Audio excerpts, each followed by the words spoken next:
Welcome everybody to the FIDE Grand Swiss 2025, the strongest open tournament, one of the strongest open tournaments in the world, if not the strongest open tournament every year. Very excited to be here alongside Grandmaster Judith Polgar and Grandmaster David Howell. Judith, it's been a while since we've been on screen. How are you? I'm fine, thank you. Very much looking forward to this exciting event. And David, good to see you again as well. How are things with you? They're great. Even better now that we're about to kick off the Grand Swiss. It's used to be one of my favorite tournaments to compete in, but it's more relaxing at least to be sitting here on the other side of things and looking forward to the games getting going. We've got an incredible 2 weeks of games, frankly, to show you guys, because it's not just today. It's from the 4th to the 15th of September. There will be plenty of action here. We're going to have an open section and a women's section in the Grand Swiss as well. Let's go ahead and show you some of the pairings from round number one. Now, at the start of any tournament, of course, you could say, well, rating disparity is likely to be greater than towards the pointy end of things. That's all fine, but we just have a ridiculous number of strong names. There is no easy matchup here. Well, I guess, here we see the women's section, and of course, my eye catching board one, where the Hungarian girl is going to be, Joka, going to be competing with Anna Mozicuk, so I hope that she will have a good start. And I'm curious also on some of the girls like Bibi Sara. She just became a grandmaster. How is she going to be playing? How the players are going to handle all the stress? And of course, everybody is fighting to qualify for the candidates. Big important point, qualification for the candidates as well. We haven't touched on that yet, but David, that really is the big prize here on offer for these players, isn't it?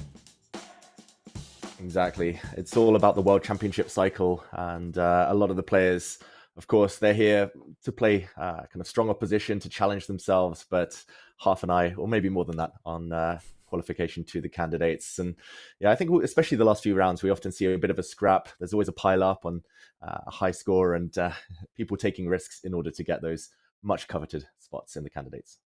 Now, for those of you who are watching the chess broadcast maybe for the first time or are unfamiliar, the Candidates is the tournament held once every couple of years to determine who is going to be challenging for the World Championship. So extremely important, and getting a spot in the Candidates, you have a shot at potentially becoming world champion. So very big prize on offer, and there's potentially two of these players are going to be securing their candidate spots after the end of the tournament. Let's take a look now at what round one looks like in the open section. And again, some ridiculously strong names, and wow, you don't have to go far to spot lots and lots of household names here, do you, David? Yeah, this could easily be the last round of any other elite tournament.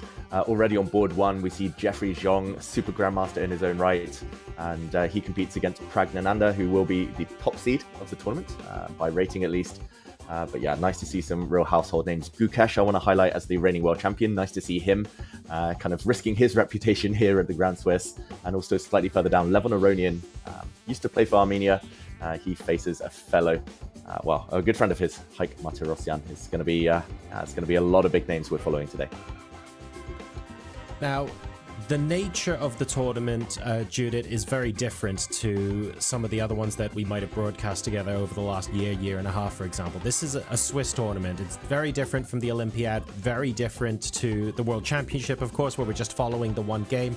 And you don't have days and weeks and months on end to prepare for a single opponent. You are getting paired against someone different every day. And okay, these grandmasters will be very familiar with a lot of their opposition, but there's no way you can cover everything. So preparation is going to look really different. Yeah, I believe there are a lot of different ways of preparing for an event. Of course, here the players come to be in the top two because they want to qualify by any means to the candidates, and the preparation must be general preparation. Their mindset should be in the right place. They have to have a very stable and core repertoire. At the same time, they have to be prepared to pull out something unexpected exactly on that specific opponent who they are dealing with, taking account also the tournament situation. Also, in some situations, I believe the players might play very solid. At the same time, when there is a must-win situation, you have no choice, right? So you have Right. to be very adaptive to the event, how it unfolds, and you have to have a lot of energy, and you have to be very well fit for this tournament because it's a long run. Okay, well, the games have just started. We can see the bird's eye view of our top 10 boards here in front of us, each board with a slightly different color to make it a bit easier for us to pinpoint which one we're looking at, and already quite a wide variety of things on the board. So David, Judith, I will leave it with you folks for now. Let's go ahead and see what the openings bring us on day one. Thank Yeah, you. and yeah, lots of interesting positions, Judith, here. I see a lot of open Sicilians, especially on the bottom row. And we feature, of course, some of the top women's boards there as well. On the top row, my eyes are drawn to a Karo Khan defense by Gukesh. That's going to be a lot of fun. Quite provocative stuff there. Clearly wants to win with Yeah. black in the early stages. And yeah, Spanish Exchange making its appearance as well. Well, that was what I was just watching. What Shang against Pragnananda is doing, exchange variations on this level. Did you see this kind of repertoire play? He wants to be playing very solid, and the strategy is to provoke Pragnananda, you think? Yeah, possibly. I mean, I can totally understand it. Like with white, especially in the first round, you haven't had as much time to prepare. Probably had long travel to Uzbekistan here, and yeah, embracing these kind of complicated mainline French defenses with 30 moves of theory, probably not everyone's cup of tea. So exchange variation of the French. It was popularized by Magnus Carlsen recently. He seems to win every time he plays it, these symmetrical pawn structures, but not everyone's, yeah, not maybe what we expected from such a ambitious player like Jeffrey. Yeah, but after all, it's round one, right? And also, like Magnus, when he plays something like this, the exchange variation, he's not aiming to make a draw. He's aiming to play a game and leave space for the opponent to make mistake, right? And it's also a question. Very clearly, Pragnananda is the favorite of this game, looking the rating points. So how will Pragg deal with this, right? Is he going to be okay just to make a equalish position and maybe not win in the first round? Because he's very young. I'm pretty sure he's very ambitious. And he had his idea that, okay, I'm playing with the black pieces, but still, I'm playing for a win, right? In this symmetrical position, it's not so easy to play for a win in a healthy way, not making risks. Yeah, especially as black, playing the French defense is already a bit of a signal nowadays at the top level that you want to really fight. So definitely a bit of a dampener there for the enthusiasm for Pragg. It's like when people played the Sicilian against me, I used to play anything apart from the open Sicilian because that's what I knew. That's what they wanted, essentially. So same here for the French defense. Exchange variation, it's kind of the bane of all French defense players' existence. What do you think, David, in the last several years, how the opening preparation changed? Because I retired from competitive chess more than 10 years ago, following it that much. But you're following it very closely with Magnus also. That what are the trends in spirit? Yeah, first of all, I'm jealous, Judith. You got out at a good time, like before it exploded, like before it got crazy. Like just what was it, 10 years ago, 15 years ago, you could kind of just freestyle. You could just do what you wanted, and you're kind of fighting from a level playing field very early on. Nowadays, I mean, like you say, it's changed a lot. There's a lot of computer work, and I think there's two schools of thought. Either you follow all the main lines super deep, you just hope you've kind of looked one move deeper than your opponent in some obscure line, or you just use preparation to avoid preparation, if that makes sense. You just try and get out of you try and get out of your opponent's book as early as possible. Normally it's something not so ambitious, but at least it's kind of fresh. So yeah, it's difficult nowadays, trust me. And what do you think, how much the players can balance their usage of engines in their preparation and their brain work? Yeah, that's another difficult one. Like I've tried to make the switch to using computers a lot more, but I find the more I use them, the more kind of rusty I feel at the board. I feel like I'm not using my brain enough. So often I'll get a position 20 moves into something I looked at with a computer, and then I'm like, wait, what's my next move? What's the plan? Computer said I was 0.4 better. Yeah, it's difficult. I think the top players, they try and combine both. They play training games, and they try and have the human touch, some input from their coaches. Yeah, Judith, in your day, I guess it was a lot more manual in a sense. Well, I remember the nice days when I was a teenager. I had my paper notes going back in time so much. But I had my struggles how to use the engines. But of course, in those days, early 2000, like more than 20 years ago, it was, you had your take on it, why to use it, why not to use it. But after all, there are so many benefits, much more benefits than disadvantage. At the same time, it is a huge challenge. It was already a huge challenge. Not to be tempting, just press the button and after that just to play this and believe the evaluation, right? But I see these days it's the same thing goes on with ChatGPT or AI things, that people start using it and it's just so easy, seems to be easy, but you cannot trust them. At the same time, you have to use them, right? So there's a lot of self-control is needed in whether it's chess or life, that you have to keep your brain working still, right? Because it can happen easily that you do your work and then you have, as you said, no idea, why am I better, what is my plan, what do I want? And then you're out of book and you're spending 5 minutes just to try to figure out, right? Yeah, exactly. And just like with ChatGPT, like you can tell when someone's written an email, or well, they haven't been writing it. Just like in chess, you can tell when it's computer preparation. And yeah, exactly. Yeah, you're noticing this also, right? That some people are good masking it, but some are some don't they even just want try to be to hide fast. Exactly. There are so many parallels I feel on chess engines and AI tools these days.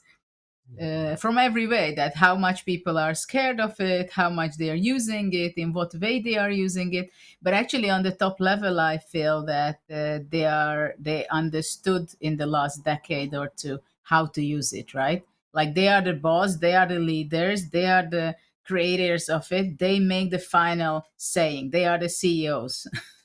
Mm-hmm. Yeah, It's that's they another. say, they decide, and their responsibility. Yeah, that's another advantage of being young. You know, the youngsters these days, they grow up with this technology. It's just like a natural language to them. But, for the older players, tough to adapt. And meanwhile, this position is heating up slightly. Pragg paused for thought, but he needs to break this pin, so he's just attacked the bishop.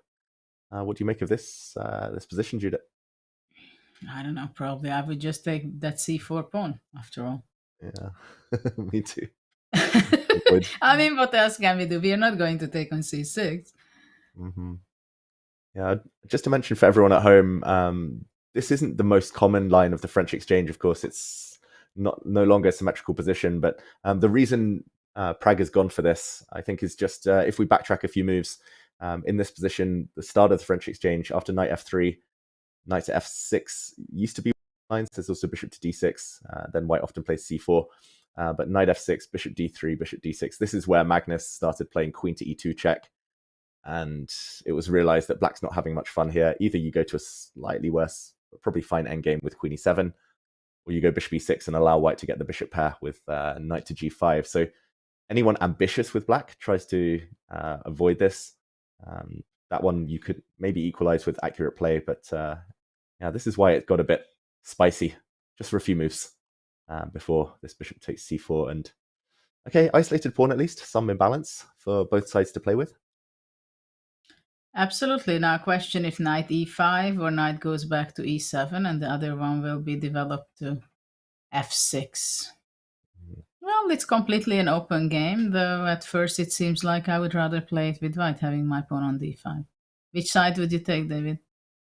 I'd probably be black. I mean, Black? I quite like white's position, but I'm more used to playing against the isolated pawn these days.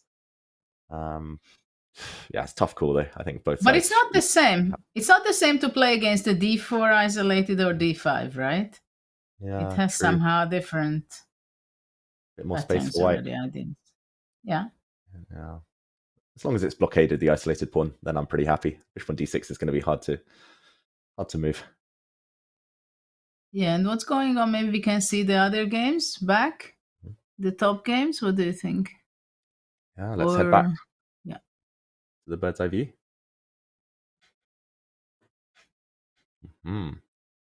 the back row game against Gukesh. That's definitely something interesting to talk about.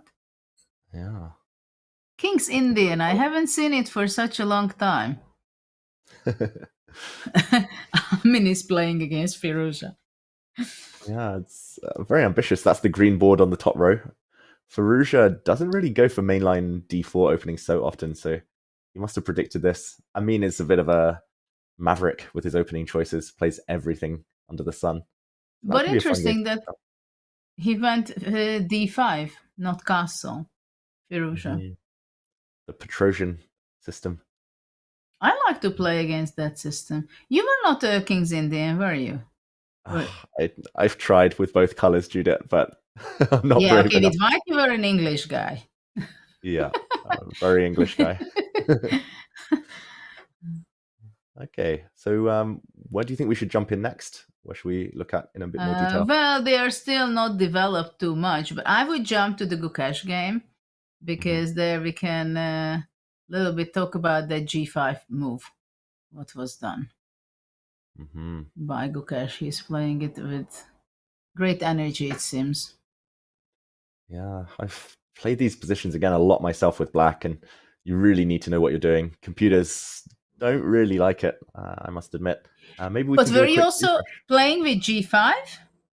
I have done too many times, including at the Grand Swiss. One of my best ever games, I would say, was against Kazim Janov in the Grand Swiss in 2019, and I played this exact system with black. Did you have the same position? I can't remember whether I played Bishop G7 or Queen C7 first, but basically the same. Like I ended up castling queenside with black, and it got very complicated. But, so do you think Gukesh wants to castle short, or he just wants to develop in order to play f6 and preparing that move? Yeah, maybe he's just teasing back row here as well. He's like, maybe I'll castle kingside, and then he might play Queen C7. He's like, guess which way I'm going. But it's nice to see Etienne playing. I mean, he's out there playing for so many decades. He was. Did you play with him? For sure, you played quite a lot with him. Yeah, we've had a few draws. I think he beat me once many years ago as well, like 2009. But a lot of draws ever since. And Judith, wasn't he one of the youngest grandmasters in the world back in his day? He was a huge talent. I remember he was a huge talent. And, well, I played with Lothier much more than against Bakro because Bakro came after him. But I played quite a few games against Etienne as well. He was a big talent in France. Yeah, and still a very, very strong player.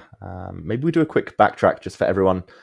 I'm being told that I did have this exact position in the game. I saw that in the featured chat. I'm glad their memory is better than mine. Well, you remembered it kind of. I mean, you were only Bishop G7. It was not clear. Yeah. And against who? Did you get the information against who did you play this? Yeah, we need the featured chat to pop up back on our screens to remind me. I think it might have been that Kazim Janov game. I've played it a few times. There we see from PFF123F. Thank you for the confirmation. Yeah, if it was that game, Queen C7 castles. I remember I was clearly worse out of the opening. Sorry, I was clearly worse out of the opening, but it's complicated enough for black to get some chances. Interesting. I was playing something like this with the white pieces, but I don't remember any time I was analyzing these h6, g5 kind of ideas. Probably if I would be playing it with black, I would play it with black because I love this kind of idea. And what's the idea for black? To go knight g6 sometimes, or move the bishop away and to play knight f5? Yeah, I think usually here you're connected to some f6. I think c5 is another idea if you go to kingside. I don't think you can castle queenside and play c5, but often you do move the bishop. It's all about getting pieces into the game and eventually eroding white center. Yeah, something they normally do with white. They often play a5 here, but they try to go like bishop d2, bishop b4, and it's a bit annoying on this diagonal. Or they play knight e1 just to get out the way of the f pawn, which can. Yeah, knight f1 is the old stuff, yeah? Mm-hmm. Yeah. But after knight e1, maybe f6, but bishop h5. Mm-hmm. Yeah, because after knight e1, maybe f4 can be a threat. Yeah, maybe bishop h5 and f4 coming next. Yeah. It's a bit scary. It doesn't look good for black. So f6 is not possible. After castle, can I go f4? Yeah, I remember looking like f4, f6, and it just gets really. And takes on f6, and I'm going to take on g5. Yeah, and then I guess I take with the bishop. Again, maybe black should have flicked in queen c7 before castling, but.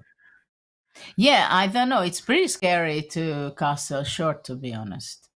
Mm-hmm. You just take it back. F takes g5. Yeah, I'm going to say queen c7. Just keep my powder dry. The bar doesn't like it so much. Yeah, keep the tension. Yeah. Let the opponent guessing. I will be castling short or maybe long.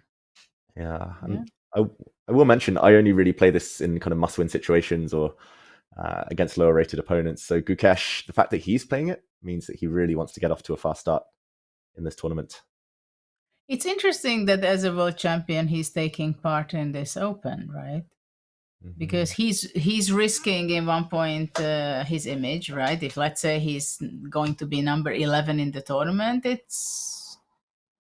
it weakens his strengths by image-wise, right? At the same time, he has to be playing events, very strong events, to improve himself. But it must be not so easy to play. I remember those times when top guys, not to talk about world champion, but even strong top 20 grandmasters, they were simply not playing in open. And then I think it was Magnus who started this trend. Then, okay, guys, why not to play? And then he came and crushed everybody, right? But for other top players, it was not obvious at all if they would be playing in a strong open with many great grandmasters if they would win. Yeah, exactly. Kasparov would only play these kind of big close tournaments, and I remember when like Anand was world champion, when Kramnik was involved, they were not playing that much. Yeah, like a handful of tournaments a year and all closed round robins. So yeah, it's nice to see Gukesh putting his rating on the line. That's one of the things I think that changed dramatically in the chess world in the last decade. That you see a lot of huge open events playing 100 grandmasters on it, right? And the very top guys as well. Yeah. But okay, it's also qualification for the candidates. That's the reason. But for a world champion to play in such an open, it was impossible to think of in the 90s and until Magnus started to introduce this is also an option. Yeah. I guess not everyone can play in the Louisiana State Championship in their quest to try and qualify for the candidates. So nice to see Gukesh here. In the meantime, I'm being told that there's some crazy stuff going on in a game between, I think it's Divya Deshmukh game. So we'll try and get to that in a moment. But in the meantime, we're being brought over to the women's Grand Swiss. Anna Muzichuk against Zsoka Garlin, countrywoman of yours, Judith. Yes. Yeah, I see that this must have been a French as well, exchange variation. Or a Petrov. No, not a Petrov. No, knight on e7. No, French exchange. So probably Zsoka likes to castle long. I believe short castle would be not possible to bishop h7 at this point. Ooh, that's a good point. Maybe we show that just very quickly. Yeah. It's the move black wants to play. If black does castle, and is available. Bishop takes h7, check, luring the king out, check, and this looks bad. G4. Yeah, if you come out g4, and you don't survive this one. So what a classic, no? Yeah, we've all fallen for it in some manner. How old were you when you learned this pattern of bishop h7? I was like 8, I think, maybe 7. Yeah, exactly, 7 or 8. But I fell for it like when I was already like 13, 14 in a similar situation to that, but it was a bit deeper, like the variation. Actually, once when I was a GM, I played bishop takes h7 thinking I was checkmating, and then I forgot at the end my opponent could go bishop to d3, protecting h7, and I was just a piece down. Wow. So it Wow. doesn't always work. No, but you always have to take it account. Yeah, and okay, so she went the other way in that game, Jokogal. I'm going to take us over to that game from Divya Deshmukh against Abhimanyu Puranik. And wow. Okay, this is more, well, this is not an exchange French, I can tell you that. No. It's quite a different angle of openings. Okay, wow. I think we need a rewind, action replay here, Judith. Yeah, absolutely. Okay, so we'll go from the top. We haven't had so many moves. It was a d4 opening. We got to the Queen's Gambit declined by transposition, bishop f4. Usually they go the whole way to g5, just because black can play bishop d6 now and try and trade off. But okay, bishop f5 was the move instead.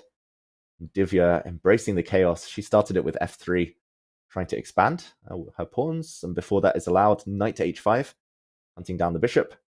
The bishop took the rook. These moves were all played instantly. The blue arrow appears because black's actually threatening a check. Queen h4, and the only justification is to go for this fork. Check. The king moves. Again, blue arrow move. That shows it's the only way for black to maintain the balance. Knight g3, hitting the rook in the corner. And the knight isn't captured. I guess that's because if you take the knight, at the very end, the queen takes this knight and black's the exchange up. So she takes f5 instead. Sacrifice. The knight is trapped in the corner. And okay, queen e2 apparently the best move, but Divya thought for a while and played bishop g2. And now black castle. I wonder, David, what do you think? Until which point was it a home preparation? Yeah, just looking at the clock, like Puranik here, he's still at 1 hour 40, which is the time he started with. So he must be in preparation. He's not spent more than a minute for any of his moves. But for Divya, wow. It was here, bishop g2 instead of queen e2. She spent nearly 7 minutes, understandably. So maybe her preparation ran out, but not his. Interesting. Rook e8 seems to be the most natural move, and we see a question mark given to this very natural move. Why is that?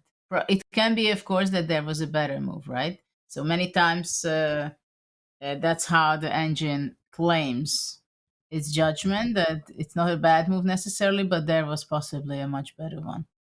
c5 was something I was considering for black to break it up immediately. Yeah. Process of elimination, that's probably the only reason rook e8 could be wrong, just that there's something better. Like, it's not a bad move in itself. But Judith, like, the eval bar loves white, and white does have 2 knights for a rook, so white is material up. It feels surprising, this preparation from black, I'm going to say. Well, it feels like white has a clear advantage. At the same time, we know that she's going to make a wrong plan, and then already black is taking over. That's how modern chess is, right? Yeah. So now I think there is a big question. The queen on h1. It stands in the corner, definitely not a very active piece. Let's say if we could play queen g4, activate the queen, immediately it would be a completely different story, right? Mm-hmm. But now that's why the question is, should I go queen e1? Or I'm also thinking queen b1 to d3, somehow to bring it to d3. Mm-hmm. Whether rook e1 is possible, to overprotecting kind of the e3 pawn.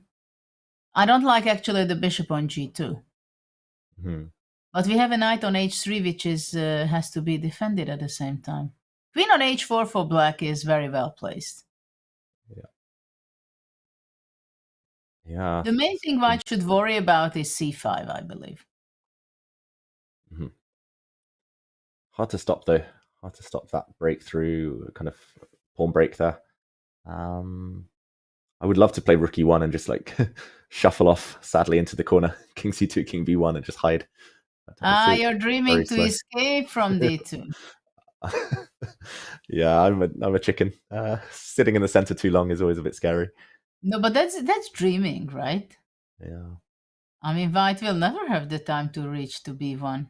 I mean, I understand you don't like the king on d2. At the same time, it's still not so bad. I mean, unless c5 breaks completely the whole center. I'm It's a not easy dreamer. to. It's not easy to make a choice for white. What is the best? Yeah. And if you could, So what again, about? just like the Go queen, if you ahead. could put the knight on d3, full control, like, Continue dreaming, yeah? yeah. No, that of course, that would be heaven. Have the knight on d3 controlling the c5 squared, f4 square. I mean, even at some point, white could play e4, Mhm. controlling f2 square. Yeah, but that knight is on h3. So the question is what to do with white. Queen e1, you go queen h5, and the f5 pawn is hanging. Mhm. Yeah. I also saw a trick like queen e1. If black plays like queen h6, now I can't play my knight f2 for many reasons, but actually, But you know wait. what? It's knight g4. Yeah, as I was saying it, I realized I blundered. I thought white was blundering here. Queen takes e3, bishop f4, but black blunders. Oh gosh. Knight g4. It's so annoying Judith, to see the bar going back and down like a roller coaster. I know. That's the type of position we're going to see in the game. I'm hoping it's not just me who's going to be blundering today, but yeah, this would be nasty. Like this comes with check, which is very important, and white wins a piece. So yeah, maybe your queen h5 is just better, just going for this pawn. Interesting, though, that Divya and also Goryachkina choose to play in the open section, right? Because, well, Divya won the World Cup, and with that, she qualified for the candidates already, so she does not have to fight for that spot. Also became the latest Grandmaster lady who got the Grandmaster title. At the same time, I would like to see her. I think she plays incredible. She has a very interesting style, and she's very brave. At the same time, I would like to see her perform Grandmaster level continuously in tournaments. Mm-hmm. So I'm very curiously following her on this event, how she's going to be going from round to round, because it's a very tough tournament for everyone. Yeah, very, very tough, but nice to see. I mean, I'm a big fan of that, like decision, just to show ambition, to test yourself against the best. Absolutely. I think it's a great way of learning for her. Exactly. That's how you did it, Judith. That's how I did it. Yeah, but for her, she's also playing in the women's, right? So it's like for her, it's a question. But I hope more and more girls will decide that way, that this is the way they can improve faster and better and be sharp and brave. Yep. And very sharp and brave. Yeah. Queen b1? Queen g1, I was also thinking g1. to go back bishop f1 and queen g4, queen g5. Oh, wow. If I would have the time for that. Oh, dreaming, Judith. We're both dreamers Dreamers commentary. Okay, let's say black goes for it. C5. Knight d5. Knight d5. CD e4. Yeah. I will make king d3, blockading that. Nice. What a knight on d5. What a night. What a day. What a night. Yeah. It's not going to be easy. I need to get my queen over to a6 now. Oh. I forgot about that. But probably that's not the end of the world, because bishop e5, queen c1 is powerful. Oof. Nice. And queen c4. And then b5. Just look at this. Light squared. Dominance. Yeah. We're dominating on white squares, and it's not checkers. Oh, how black wishes. Okay, so I like your queen g1, actually. Really sneaky. It seems very slow, but I have an idea behind it. That's all. Maybe c5 isn't such a big threat then. Maybe white can, I don't know, set it up. Like if knight takes d5 is happening anyway and e4 is happening anyway to block.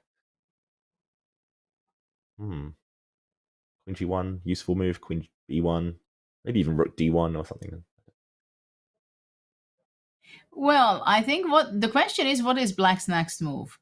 Does he want to go rook e7 and double the rooks, or does he plan to play c5 or b5? I was also thinking about b5, b4, pushing away the c3 knight.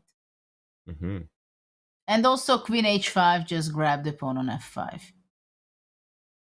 That's very logical. I was getting carried away with going for the checkmate, but of course black doesn't need to rush. So your queen g1, just to put it on the board one more time, queen g1, if black just goes queen h5, for example.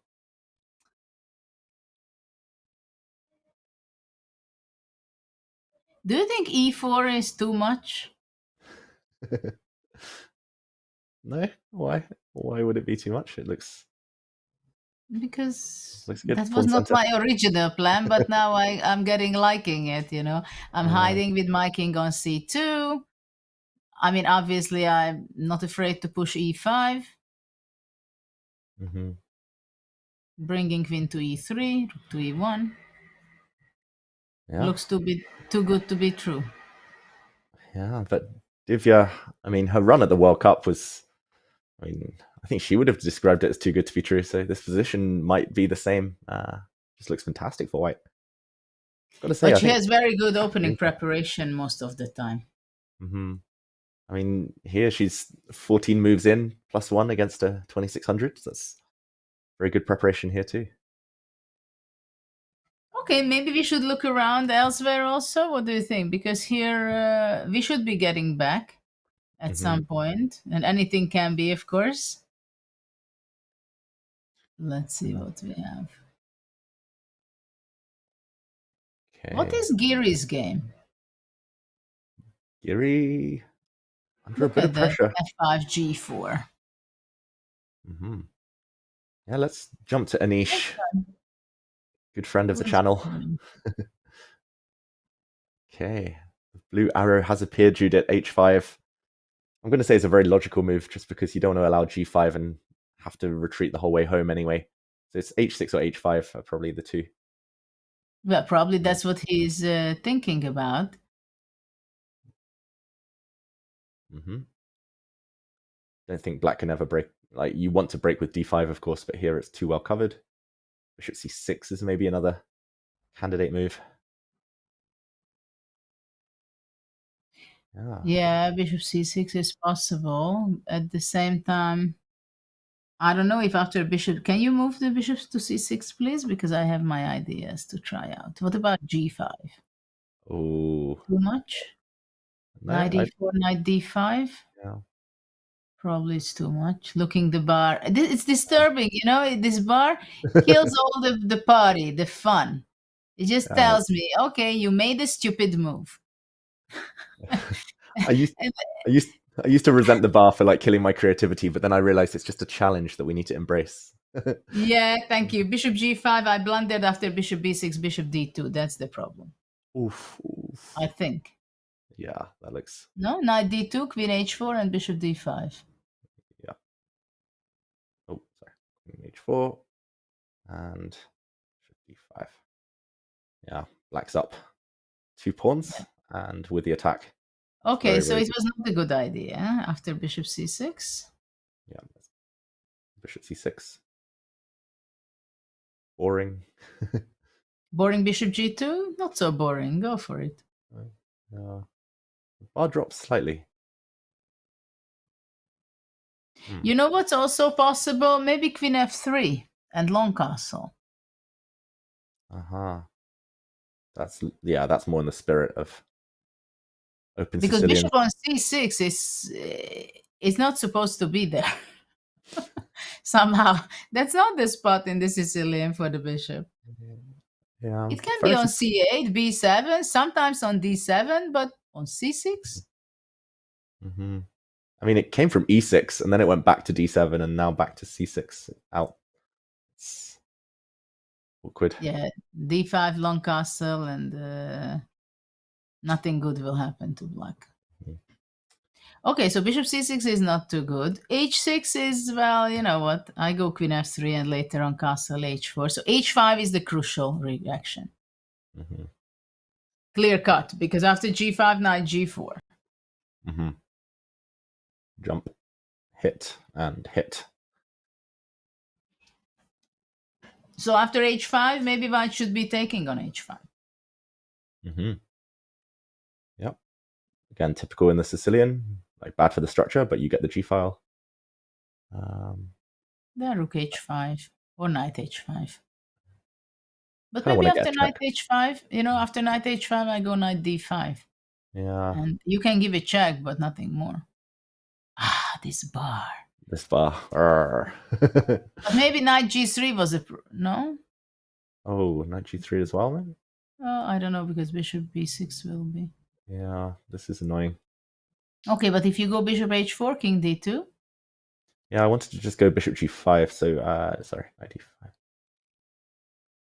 Maybe king e2 looks weird, but yeah, bishop g5. I just want to Why kill should this I one be idea. so unhappy? Queen f3? Yeah. And Now now play bishop position. c6. I mean, I'm surprised it says +1 for, but I think black's comfortable. Now I might take this knight and dark's. Yeah, you're gonna take that. And if I go rook g1, you take on e3. And if knight e3, knight f4. Yeah. Yeah. Knight f4, knight f6 maybe even as well. Knight f6 even more painful. Yeah. So okay, it's very interesting, but Anish definitely has to start with h5. Just out of curiosity, I'm going to check. It seems basically the only move. Yeah. Computer says everything else is very bad, so h5 is forced. At the same time, it's logical that he's taking his time, because he understands that it's a crucial moment to make the right decision. Yeah, he did write a course on the Najdorf, so no pressure, Anish Giri. You've got to back up. Well, he's the expert. Didn't he make a chessable course on Najdorf?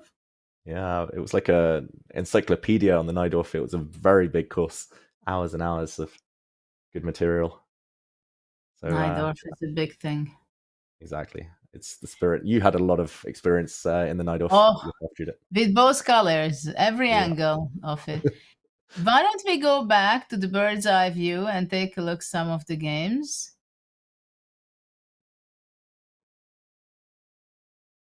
Okay. But even there are other big matches going on apart from the top 10. I mean, I was so happy to see Galfand playing, for example, Galfand Jobava. What do you think about that match? No? I mean, you know that you're not going to be bored on that one. Should the three of us vote on which game to go to? I'll give us two choices. Either Alireza Firouzja against Bassem Amin or Galfand Jobava. What do we think? I think first, if we are here, we can go to Firouzja, because let me have some fun with the Kings Indian, just to see it on the board. Have some. Okay, deal. And King's Indian. Yeah, I'll let you have some fun, Judith. What should be happening here? I don't know. It's interesting that black has both knights on a6 and c5, and of course this is many times the problem, that you can only take this very beautiful square with one of the knights, and the other one is just waiting in line. f5, of course, the move which I'm desperately waiting from black. That is something to be expected, I believe. And I don't know, but for the moment I have a pretty good feeling for black, even though this bar is killing me with this.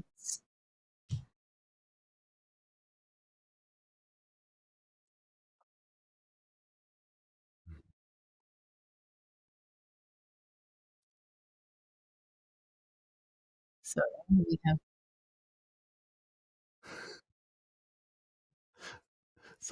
Sorry, everyone there. I'm not sure whether you could hear, but one of our fantastic team here at chess.com was giving some insight.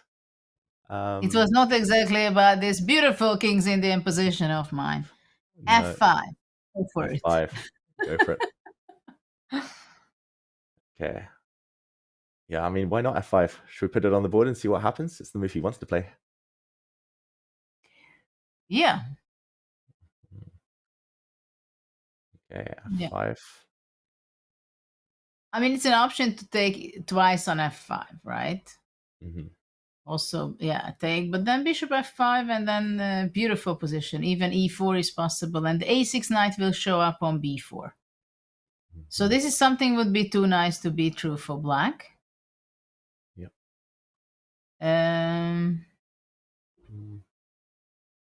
Maybe knight g5.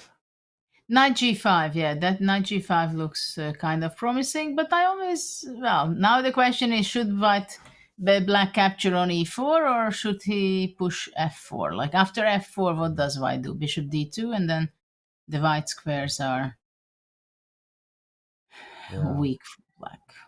Sometimes these days they take on c5, and yeah, I know you're and bishop g4 or what?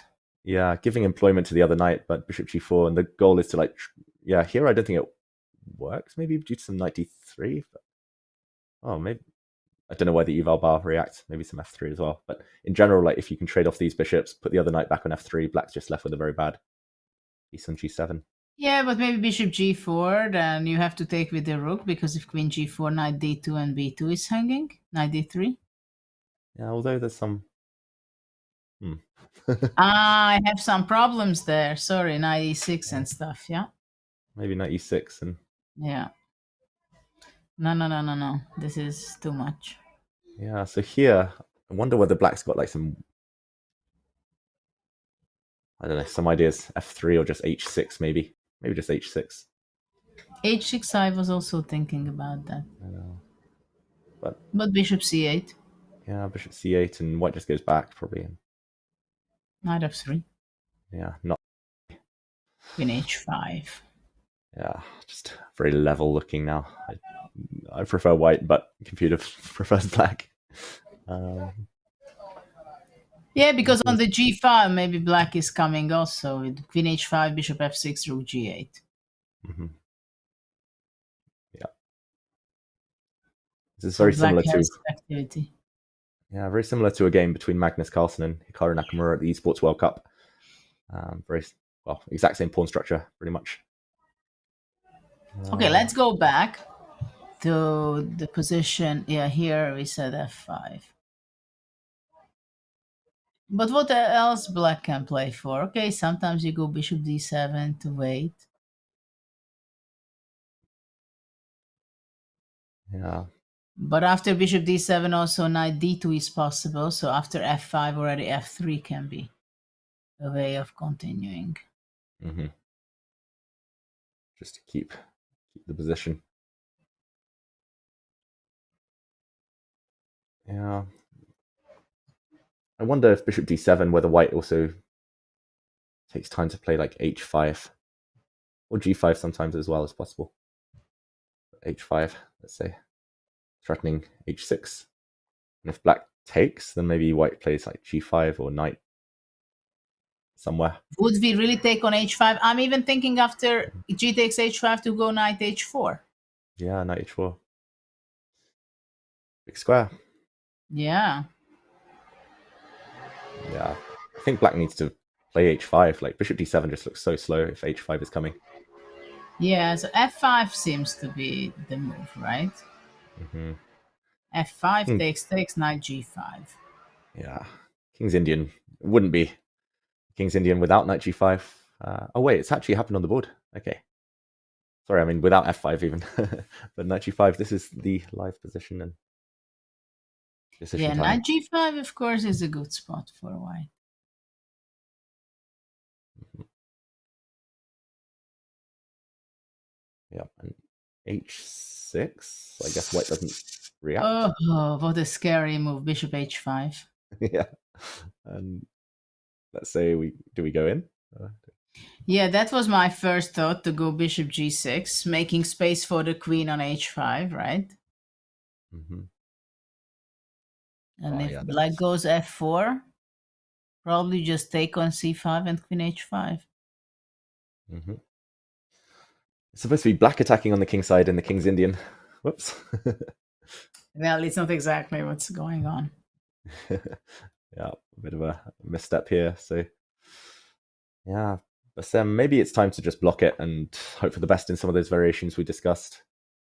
Yeah, Okay, but I have a question. What happens if I take on e4? Yeah, with the pawn or with the knight? I don't know. Let's say with the knight. Okay. With this knight, probably. F takes. And I kind of want to do something with one of these two moves.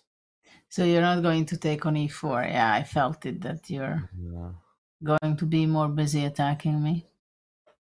I'm also very curious if like some knight h7 works. I know you want to take on h7 and kill me. Like show it.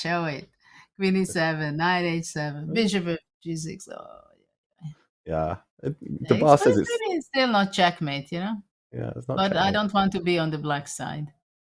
Queen h5, rook f6 or something, rook something. Yeah. Only move. Oh yeah, maybe not the only. Maybe rook f4 was the only move, not to allow the bishop. Not to allow the bishop in. Yeah, computer says 0.00. Of course. But before it liked it, because maybe bishop g5 must have been done instead of queen h5. First bishop g5. Logical. What an interesting, nice idea, right? Not to be able for black to block the bishop's power. Maybe 6. Oh, you have good nerves. No.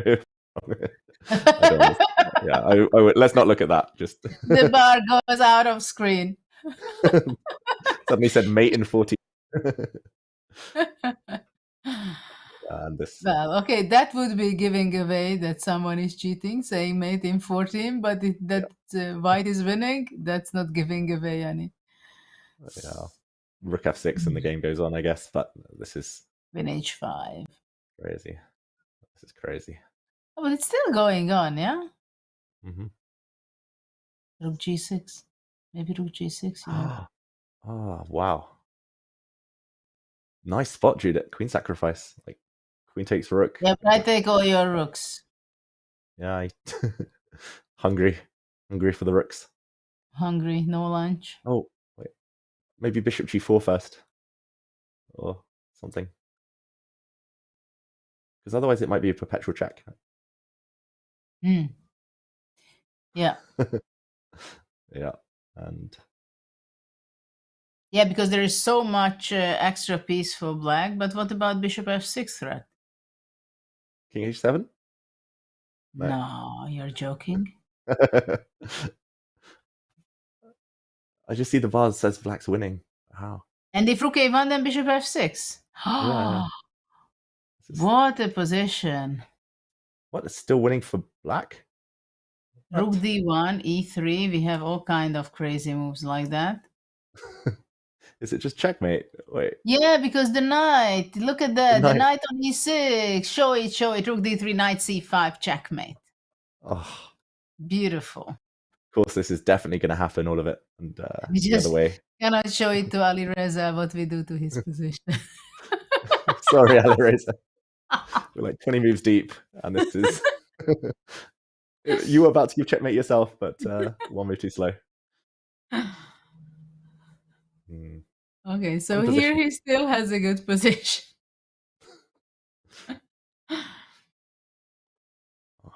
Yeah, I don't think knight takes e4 will happen, sadly. And we won't see those fireworks, but no, you never know. But it's not so easy for black to do. You know, queen e7 might be a move. Yep, patient. Keeping the tension in the center. And if bishop goes to h5, what does black do? And we panic. No, we don't. Peak rating. My peak rating was 2830. What happened was I was winning Vaikanze. Last round, my live rating was 2835. I already won the tournament by then. I think I was 2 points ahead of Magnus. And I was playing against Luke from Valley. And then I lost against him, and my rating that got registered was 2830. How old is Levon Aronian? Levon Aronian is 42 years old. I was born in 1982 in Armenia, but I don't feel 42. I feel much younger. What is Levon Aronian's IQ? I don't know actually. I've never did the test, and I'm scared to do the test because I never really went to school. So I think you need to know at least basic geometry or basic mathematics to do the test. What is Levon Aronian's favorite chess opening? Levon Aronian's favorite chess opening must be the Marshall. I played rarely, but it's the opening that definitely gave me a lot of joy and occasional sadness. Why did Levon Aronian leave Armenia? I think it was kind of a decision. I was being dragged into some politics and some things that I didn't want to do. And I was, okay, if I want to remain being a chess player, remain being a happy person I am, I need to move. And I moved to St. Louis. When did Levon start playing chess? My maternal grandpa was always obsessed with chess. He tried to teach me, but there was so much enthusiasm in his teaching that I never wanted to learn. And then I was visiting my paternal grandparents, and my sister Lilith, that is 6.5 years older than me, was being pestered by me. I was really driving her nuts because I was saying, no, you cannot leave me alone. You're going and playing with the kids. What am I supposed to do? So I was 8, turning 9. And yeah, she was 14 and a half. Turbulent times. A teenage girl, you know, wants to go and explore the world, explore the relationships. And she taught me to play chess. Saying, oh, here you are. I think she understood the potential of the inner nerd that I had.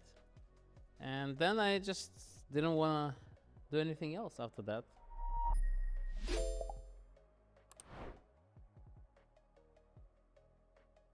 Join the community club on chess.com and participate in amazing community events every week. On Mondays, challenge yourself with incredible openings in Opening Roulette. Don't miss on Title Tuesday every week right after Title Tuesday. On Wednesday, join Arena Kings and compete against a lineup of legendary creators. On Fridays, try the all-new Community Freestyle Fridays and throw opening theory out the window. And finally, round out the week by showing off your speed in the Community Bullet Brawl. Win prizes, battle legends, and challenge yourself. Play in the community tournaments every week on chess.com. The fastest, easiest way to improve your chess is now the most fun way to improve your chess. Chess.com's brand new puzzles now have loads of exciting features to make solving a joy. Earn points and race your friends across puzzle tiers from wood to bronze, all the way to legend. Rack up bonuses for streaks, for speed, for accuracy, for daily solving, difficulty, and more. And now, you can get feedback from Coach while solving puzzles. Coach lets you know what each puzzle's goal is and why a move doesn't actually work. And, as always, puzzles will be selected just for your level from our database of hundreds of thousands of high-quality, beautiful, brilliant, and instructive puzzles. So what are you waiting for? Try puzzles today on web, Android, or iOS, and have a blast leveling up your chess.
Right, folks, we are back with the FIDE Grand Swiss 2025. Apologies for that brief outage, but we are all back now. If you can hear me, great. If you can't hear me, I don't know what advice I could possibly give you. Fingers crossed you refresh in the next 10 or 20 seconds. We have an awful lot of games. There are 58 in round one of the Grand Swiss, and so many games, so many big names we haven't even covered yet. And that's what makes round one, round two, the early rounds of this sort of thing, very, very exciting. There are going to be a lot of names you haven't heard of and plenty of names you have as well, all mixing it up, all playing against each other. Judith, what do you make of what we've seen so far? Well, I think there are a lot of excitement going on already when we dived into some of the games already in the opening phase. Gukesh has a very interesting game, very sharp game, I think, what is unfolded between Bakro and him. So we have a lot of action and much more to come, I must say. David, I quite enjoyed following you guys trying to engineer mates on the board with both colors in Farouja's game. That was great. No doubt there's going to be plenty more of that as we move out of the opening phases of the games. Is there anything in particular that has like shocked you or taken you aback so far in the first hour? Yeah, I'm not sure about shocked. I mean, I'm always pleasantly surprised. It's always refreshing to see these, especially the younger players, just how direct they are, how sharp they are, always taking risk, always playing the most ambitious moves. And yeah, it's nice to see that it's not just Farouja going for these checkmates. It's also a lot of players kind of showing their intent. Gone are the days of the quick draw. Gone are the days of playing kind of super pragmatically solid chess, boring chess. The chess that I play, that I'm guilty of. It's all about the fight here. Well, let's go ahead and take a look at our bird's eye view and see the games that are on offer so far. Some of them, of course, we will already have covered. So, Judith, I would say the eval bar isn't necessarily giving us a huge, exciting story, but at the same time, we're an hour into a 6 or 7 hour broadcast, so we can expect that to change over time. Have there been any interesting fluctuations in a game where you've seen things seesaw a bit that's particularly caught your attention so far? Well, actually, I have to tell you the truth that while we were away, somehow I caught my eyes this game between Aydin Suleiman. Hold on, Aydin Suleiman, if I'm correct, so Suleymanli. Play the game if you can pull that up, because there is some lot of action with the queen sacrifice and some spectacular action going on right there. If we could go, well, now it seems like it's boring, sorry, but if we go back, I think there were some great actions happening. Well, let's go ahead and take a look, because at the end of the day, we've got, a queen sacrifice early on in round number one. You're expecting a lot of risks to be taken, maybe in the closing stages of a tournament when the spot in the candidates is potentially on the line, for example. But so soon after we start the broadcast in game one, let's go ahead and see what this is all about. Over to you, folks. Exactly. And I'm going to take it the whole way back, because it's clearly opening preparation. Suleymanli, maybe I should call him Supermanly.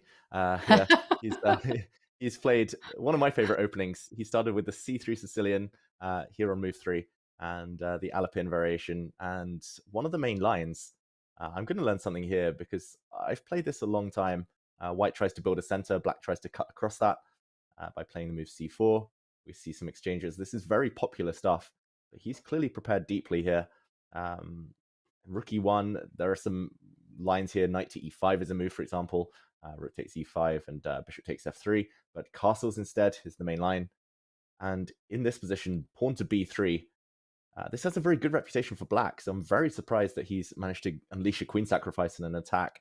But after knight to D5, B5, a very provocative move. This was predicted by Suleymanli, and this is where he gave up his queen. Knight B2, allowing a tactic. Knight takes C3. Yeah, look at that. This is computer preparation, Judith. I smell some home cooking. Fresh bakery. And okay, the queen is trapped, so it had to give itself up.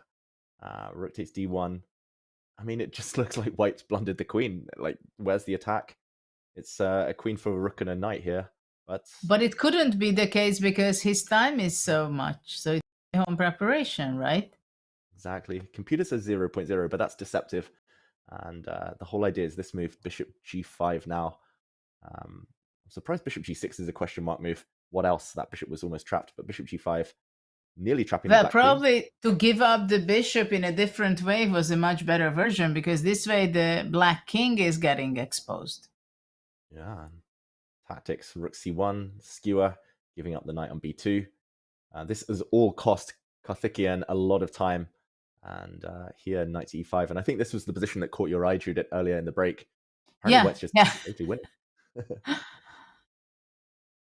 Exactly. This is and scary. suddenly black is lost. Nothing can stop the white bishop from d1 to bring to f3 and attack the king.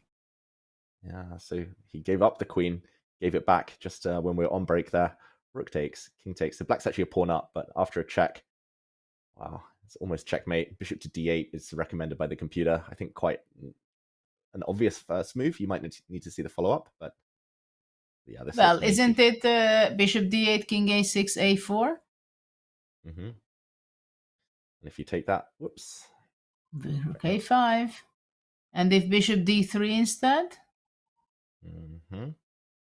Bishop c6. Yeah. I mean, this is very findable. Like, this is just and on bishop d6? Bishop d6. So taking is wrong because bishop d6. Yeah, bishop b5. No, rook b5. How beautiful. Bishop d6, rook b5. Threatening bishop b7, mate. Oh, wow. Rook b5. Shoot it. You should be playing here. That's crazy. I wanted to play rook b5, but they say my bishop on d8. But bishop b7, checkmate. That's a neat one. This is an even nicer checkmate with the pawn. Oof. Wow. Yeah. Okay, so this is a spectacular game of round one. Yeah. Game of the tournament already? No. Preparation of the tournament so far, mate. Yeah. Well, incredible. And it's unexpected, that preparation, I must say. Yeah. Because by the computer, it says at first that it's not sound, right? Mm-hmm. But probably it's if you have a deep preparation, it's not so easy for black. Yeah. I mean, if we just go back to this moment where he gave up the queen, it was black who played the brilliant move and black who won the queen. And at this point, they both had 1 hour 40, over 1 hour 40 on their clock. So they were both in preparation. And computer says like pretty much equal. So to go deeper and to understand you can give up the queen, that is incredible. And yeah, final position. Well, this is the live position. If we go back, bishop d8. Just for a recap, everyone at home, a4, bishop d3. Oh, this would have caused gold coins to be rained on the board back in the day.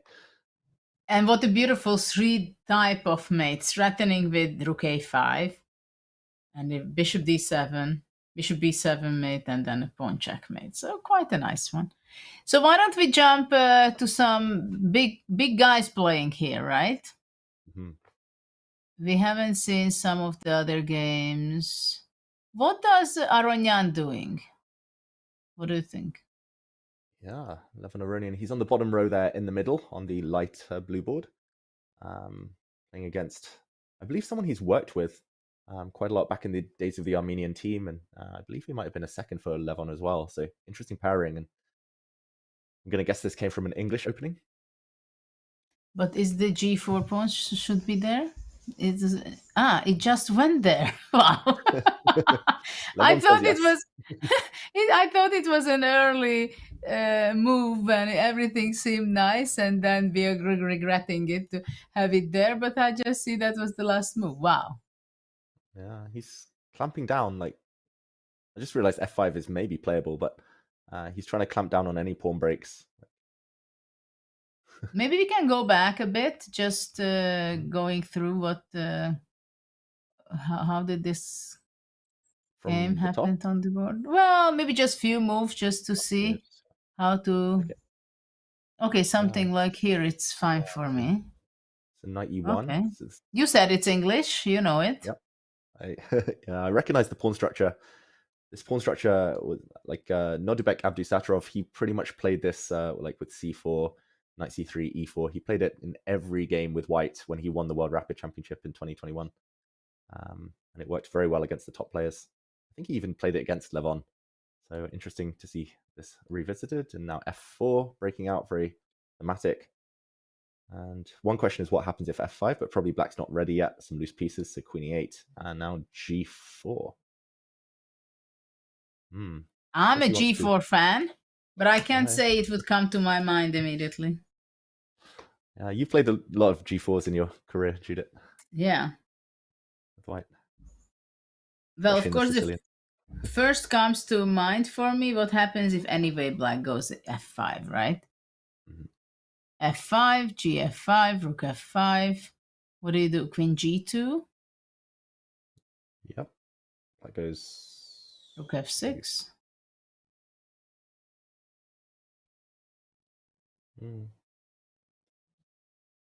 Yeah, I never know, I must admit. This pawn structure with white, it looks nice. You control so many squares, but you can never really push your own pawns. Black's knights can jump, target some stuff.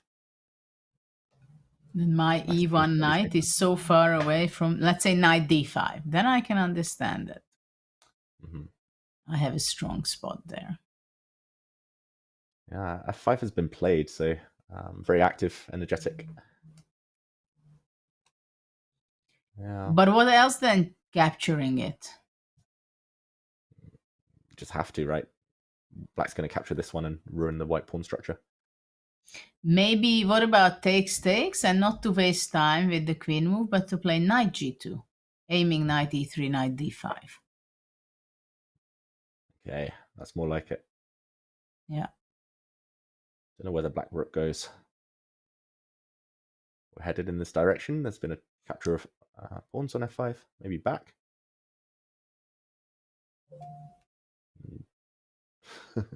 Too many options. I don't know which knight move. I would also maybe just go knight c5. Because it will be not easy to play d4. Yeah, knight d5, I guess. And then queen e6, and then rook other rook to f8. Queen e6 or queen d7? Queen d7 maybe even better. Yeah, just to leave this one. Provoking you to play d4. Then I go to e6 with my knight. Yeah. Yeah, what do you make of it in general, just before we switch games? Levon, do you think he's happy with how this opening has unfolded? Maybe you have to ask some easier question from me. I don't know. I think he's not complaining. He was happy probably with playing g4, creative idea. Yeah. It feels like chances for both sides. It could go any direction. I think he's not too unhappy. Yeah. Interesting. But I don't think he can be really happy. Like, wow, this is really what I wanted out of opening, right? And g4, very interesting idea, though. He's an optimistic guy. He's always positive, always glass half full. Levon, he's so in form right now. He's won several tournaments this year. He's back to his best, it feels like. So, yeah, Levon Aurelian. Okay. So we'll get back to this one. Move on. Back to why don't we look Arjun's game, because we haven't been there yet. So that is the purple board on the top row, Arjun Erigaisi, starting with white. What do we make of his chances? We saw him in the Esports World Cup, John, playing Arjun. He was very close there to making a big breakthrough. He came in top 4 ultimately, but not quite getting the job done against the best. Very close, but not quite getting the job done, as you say, David. But that said, he was knocking on the door quite a lot of the time, and maybe the Grand Swiss here will give him another opportunity to knock on that door once more. I think there are some people who might have been critical of his performances at the Esports World Cup, even though it was a vastly different time control, where we're saying, okay, he performs extremely well against certain players or players of a particular rating. Let's see what you do against literally the best in the world. And on that occasion, he fell short, but I don't for 1 second think that is an inability to compete at that level. It certainly was an example where he fell short, but I think this is a great opportunity for him to bounce back. Mm-hmm. Fully agree. Like, he's very good at beating lower rated opponents. Like, I don't think there's anyone better in the kind of between, maybe outside of the top two in the world, outside of Magnus and Hikaru. I don't think there's anyone better at beating these 2600s. So Arjun, yeah, interesting position here. He's taking a risk, Judith. I'll just backtrack just two moves. It looked like Yeah, a then very he stable. took on c6, exactly. Yeah, and he took. Okay, what do you make of this? Would you have taken the c6? Yeah, I'd like to think I would, but I don't know. You I am would quite be obsessed with pawn structure. more so attached probably- to your white square bishop? Yeah, I like the two things I pride most in chess are bishop pairs and pawn structures. So I'd be like, which one is more important? I think if Yeah. I was in a must-win situation, I would take on c6 for sure. But if I So was you trying want to say take that the left wing- Arjun feels like in round 1 that he's in a must-win situation? he always plays like he's in a must-win situation. Yeah. And, who would you be But happier? it's Yeah, as go ahead. No, go ahead. whose position would you prefer? Would you take the dynamism, or would you take the structure? Practically, I was never playing these kind of structures with white. With black, I had more occasions when I had to be playing with double pawn and people were giving up the fianchetto bishop from them. Though I cannot say that I was happy from the black side. So these days, probably I would be more ready to play it from white. There are so many weaknesses on black's camp. Yep. The question is how tactical you can go. Because the only question, basically, white is giving up this beautiful white square bishop and having his king weakened, right? But the question is, one bishop cannot win the game for black if black goes bishop h3. So black needs something more than that to pose problems for white. Positionally, of course, it's huge advantage for white. So I would take now white, I think. Yeah, I agree. I would definitely rather be white. It's like high pressure for black. Like with white, if you solidify, if you get the queens off, you probably just win. For black, much more unclear what the plan is. Yeah, it's black has to be very sharp. Yeah. Knight is ready to go to e4. I mean, well, okay, it's not so bad for black, I believe, but it's very difficult to play. You have to be very sharp and very concrete, coming up with ideas. Yeah, I kind of want the queen back on d5. I know she was there a bit earlier in the game, but queen on d5 sets up bishop h3 ideas. Really at the same time, queen on a4 is standing so well. It can show up on e4, blocking anything action you think will happen on g2. I have knight e4. Yeah, knight e4, queen somewhere. I don't even know where to start with black, to be honest. Yeah, that's what I'm wondering too. Like, okay, I don't like it, but let's make a move with black, right? Where to even start with black? Like, we don't want to trade. There's no piece that we really want to exchange. I don't know, h5, h4, when in doubt. But it's also interesting that is the c6 pawn something that white wants to grab anytime soon? Because he could have taken on c6, right? Yeah. But somehow white doesn't want to take it because then bishop b7 and there's a huge counterplay on the long diagonal. So white is just having the queen on a4, pressing that one day I'm going to be taking the c6, but on my terms. Yep. And rook on c1 stands very good. The only thing why it can be a dubious move in some ways, because there is a f2 pawn which can be attacked, but how? Queen f6 is not possible to knight e4 right now. So how can black really take advantage of the rook moving away from the defense of the f2? Yeah. Clock times indicate that Shigaev is not feeling comfortable either. So I'm going to say, I think, big psychological advantage to Arjun. Well, Arjun will be very happy. Mhm. having his time went down only very little.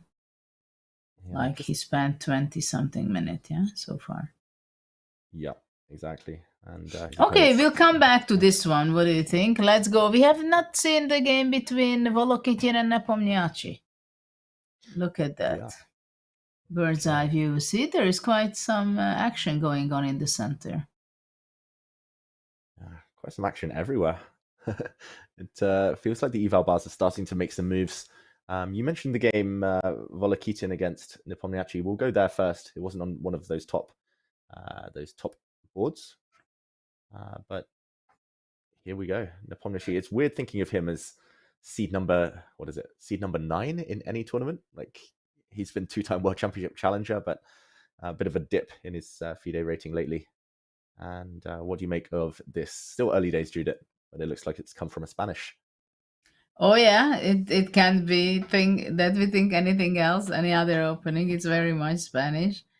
I don't know which line was it though, because white pawn is on d3, but black takes over with d5, the center. But it's very strange, this center. Like black gets active and still white has the advantage because the c5 square is weak. So maybe white will be even taking a knight e4 and having that, or playing bishop e3. Yeah, Volokitin, like he's one of those players. He plays pretty much the same thing every time, and I've played him multiple occasions. He plays the Spanish like 99% of his games. I remember preparing for him once. I was like, okay, I'm not even going to look at anything else. It's going to be the Spanish. And then he, for the first time in his life, played the Italian against me. I was so gutted. Wow. But yeah, he's very predictable, and I'm just surprised he spent more than half his time to get to this position with white. He's done nothing special. Yeah. Yeah. Quite There are some players who have a very strict repertoire, right? I was one of them. Everybody knew I'm starting with e4, and in many of my lines, I was going until move 6, 8, 9, and then I was deviating to something else. These days, of course, it's not so easy. These days, you have to be much more diverse, choosing your openings, changing your openings. So at least your opponent has to be preparing against many different things. So they don't have the time to prepare very deeply against any of your openings. Bishop e3 seems to be a good move. I like that. Just non-committal. Like black can't really play d4 there, I think. Like just throwing the move back to black. Maybe sometimes you can gain a tempo by moving your queen as well to hit h6. I quite like bishop e3, but also your move, Judith, just to put it on the board. I quite like your one too. The eval bar actually approves of your move. I was curious which one it would prefer, but maybe he's thinking now is the time. Yeah, the c5 square is a problem for black. And after queen e7, I don't know if white d4. Yeah, I don't think it works right now. Maybe bishop b.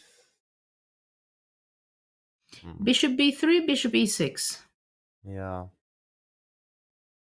Not really gaining much there, am I? Let's say I take everything off. I kind of want to... What is the benefit of that? Yeah, I don't know. I thought d4 might be more now. Like knight. Nah, I mean, I'm looking at tactics that probably don't exist. But yeah, it's not so easy. Queen e7. Yeah, maybe taking everything is not so clear, but computer gives a big advantage, like around this moment. Well, I say big, it's dropped. Shouldn't trust the eval bar. That's difficult. I don't know. Would black go f5 if it's his to move? I'm asking this because otherwise I'm just going to develop with bishop d2. Yeah, I guess probably, right? Probably f5. If bishop b3 is always met by bishop e6, then white just has to lose some time. Although even these positions, like I feel a bit uncomfortable sometimes as black with an open king and some. True. It's a bit loose. Yeah, at first it seems like black has such a healthy, great position. And then it's not so sure. Though I go queen f7 maybe. Yeah. And I'm quite well protected on e5 in the center. So what could Volokitin be spending all his time on? He's down to 45 minutes against Nepo. I mean, that's how he wins half of his games. He plays so quickly, so intuitively, and then kind of waits till he gets a chance a bit later when his opponent's low on time. D5. Yeah, at some point, you just got to make a move, whether it's bishop e3 or taking or whatever it is. d4 is not possible.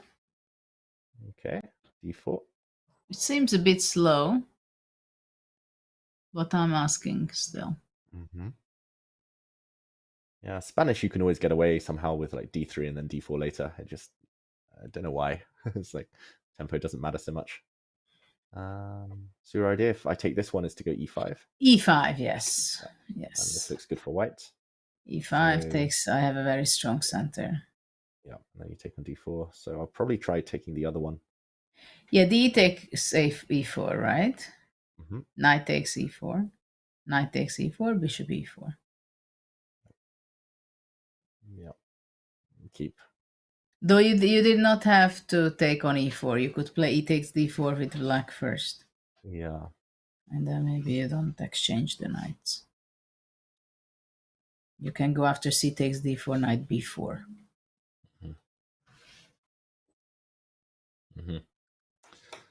Yeah, I don't know if white's ready for this. Like, it's not bad, but it's probably not. At the same time, we see that what Volokitin might be thinking of. How to react on d5, right? To go d4, to take e takes d5, to keep the tension, go queen e2, let's say, just wait. Yeah. Either way, I think this is a game we check back in on a bit later. Nepomucci with a big time advantage, even though it's a level position. Volokitin needs to speed up. He's a time trouble addict, a bit like me, so I'm not surprised to see him tank like this, but he needs to change the pace soon.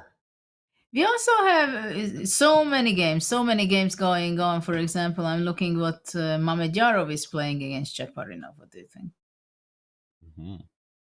Yeah, so quick recap of our top 10 boards. That Mamedyarov game is there in the bottom right corner, and the brown board 10.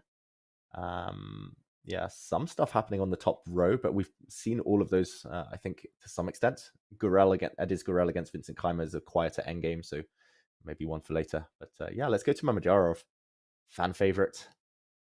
Let's see if he can work any shack attack magic. H6, last move. Very modest. Yeah, it seems like he wanted to keep the tension. Let's see what white is up to. Well, I would definitely take white. No question about it. Just more active. Potentially strong bishop. How about how to improve the position?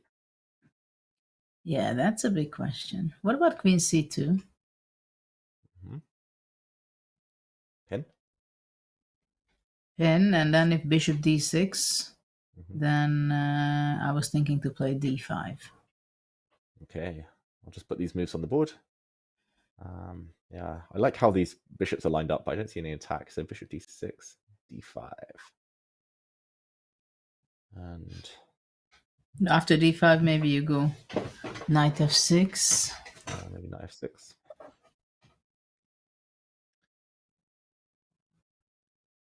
Yeah, I'm not sure it's so desirable to ever take because black's bishop's pretty good on e6. Yeah. Yeah, I'm a bit scared of something Greek gift sacrifices now. Maybe queen c2 is not a good move. I was also thinking of knight f4 maybe to bring in my knight.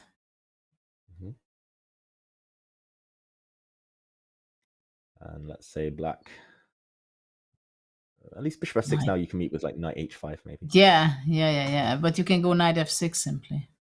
Knight f6. Bishop somewhere.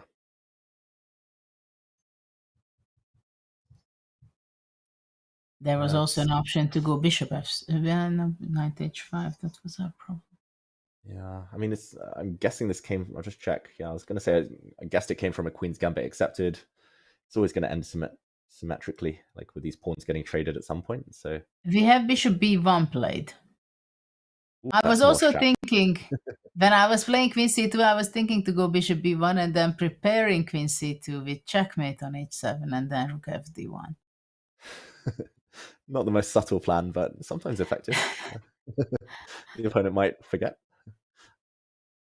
But I had the feeling that it's slow.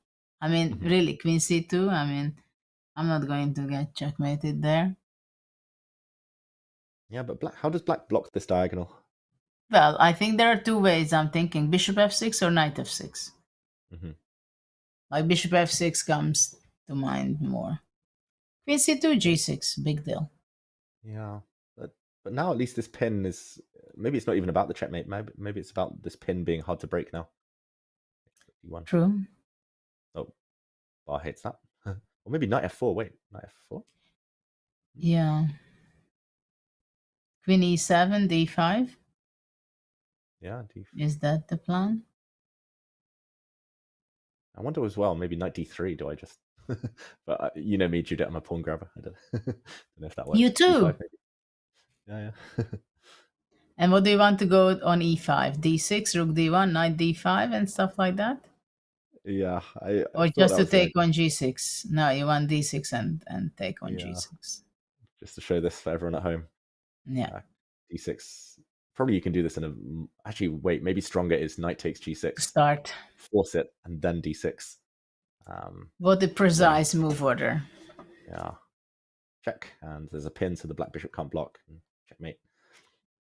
Yeah, there's danger. Mamajarov, there's always danger. Bishop b1. I quite like it, I've got to say. Like, computer says 0.0, but or 0.1, but... What about bishop b7, simply? Okay. Let's go do the same. Okay. Big threat. Can you play knight here? That's the big question. Okay, knight f6. D takes c5, bishop e4. Or rook c5. No, rook c5 is also. Rook c5. Yeah, I think... but hold on, d5. d5, queen d5. Yeah. Knight f4. Yeah. And then you have maybe queen e4 kind of move. Shut the diagonal. And black is luckily not trapped after like queen e2. Yeah. One safe square. Queen c6. Yeah. So, okay, interesting position. I think we move on for now. But if Sheparinov is calm, he should be able to defend. Not yet anything too scary to deal with. The bird's eye view. It's very interesting that Firouzja has gone for some kind of checkmate, like the green board on the top row. The white king's on d2, so he's not playing it super safe with white. But he went for some kind of attack we talked about earlier in that King's Indian. Other games we haven't mentioned, Abdusattorov is in a Sicilian battle. Who else? Yeah, Vincent Keimer, I'm going to say not having much fun on the top right as black, but not in trouble either in an endgame. Where to go next? Well, let's see. What's going on with Hans Niemann? Okay. He also came here to qualify, I guess. He wants to play in the candidates against Gabriel Sargsyan, Olympic champion. He's like the big Ryan Lopez player. Big E5 player, sorry? He's like the ultimate team player, Sargsyan. I think I've seen him lose like only once in 20 years in a team tournament. It's he's missed a solid. But Armenia was always famous. I mean, there were these 3 years, consecutive years when they won the chess Olympiad, right? 2008 was the first one. I was playing there. Not very well, but seeing them excel, wow, it was what a teamwork. So what are we seeing here? Yeah, this came from a well, I was going to say Spanish, but it actually came from an Italian. So Mm. this pawn structure means that bishops were traded on the e6 square. Yeah, I'm always a bit uncomfortable doing it like these pawns. I must admit, like with black, I never know whether to just leave them, not touch them, whether to ever play d5. Now it's like, do you trade on d4? Do you actually just leave it and hope that you control some squares? Mostly they take it, I think. Yeah, No? taking makes sense now, especially after knight to d2 somehow. Well, takes C takes D, right? Mm-hmm. Like knight b4 comes to mind somehow. d5, e5 doesn't look like the right time for black. Yeah, knight B4 and C5, right? Mm-hmm. Yeah, although it gets very tactical suddenly. Maybe some e5 as well. Yeah, black doesn't need to rush. Maybe like knight h5 is, unless I'm blundering a pawn with some tactics. But No, well, the D4 is hanging, I think. mm-hmm. You could ask a question first, maybe. You mean H6? H6, yes. But then maybe white would be happy to take on f6 and play d5 and change the nature of the position a bit more. I mean, Hans Niemann and Gabriel Sargsyan, they're total opposite styles, I would say. Who do you think is going to be happier in this middle game? That's a good question. Sargsyan is a very tough guy to beat. Yeah. He's like, he can be so stubborn, rock solid. But I think I would take white. Mm-hmm. I guess you played these types of positions a bit yourself. Yes. From the white side, Spanishes. Yeah. And, yeah. I'm not saying it's such a big deal, but I prefer it with white. Mm-hmm. Yeah, but you need patience with both colors in this structure. Yeah, and you have to follow very much what's going on, move to move. Mm-hmm. Hans Niemann and patience. Yeah, let's see how that works out. Yeah, it's again, it's one of those positions I think we'll come back to. Probably not so much going on, but yeah, probably a later stage there will be more action to come. Yeah, it always explodes into life, these positions eventually. Take some time though. Okay, shall we head out and update ourselves on some of the other boards? I'm curious who John's favorite player here in the Grand Swiss is as well, who he thinks is going to win or he's especially keen to follow. Oh, that's not fair. There's like 3 different answers to those questions, David. We want to hear all of them. We want to hear all of them. Who's going to win before any results have been declared at the start of round 1 is... Oh, that is a rough question. I feel like I'm not going to say who's going to win, but I don't want to cop out either. I want to see Aronian on the podium, whether he wins it or not. I think Lev has had a great year, and I'd love for his recent successes to be translated over to the Grand Swiss. I think that would be great. I'm also a pocket Anish fan, so I want to see him pull a couple of great results out of the bag as well. So I feel like from a favorites point of view and who I'd like to back, they're definitely on the list, but it's hard to look past the likes, for example, of Pragg, of Firouzja, and like the top players that you would expect to be battling it out on the top 2, top 3 boards heading into the final round. It's very, very difficult to bet against that just because of their level of consistency, especially at this level. So I think that's an overview of what I think is likely to happen, but I don't know. I want Shirov to surprise us at some point. I want to be able to say we can see some really fun fireworks like we always do in his games on the board. And just some names that maybe we haven't heard for a while surprising us making a comeback. That's what I'd like. You don't have to be a teenager to excel. And that's a great shout, actually, John. I just want to pull up one board to say there has been a result. I think one of the first games to finish. And, oh no! They've been going for a couple of hours now. I mean, we say oh no, but Shirov, making a draw with black against someone strong like Daniel Dubov. I think a decent start for the veteran here.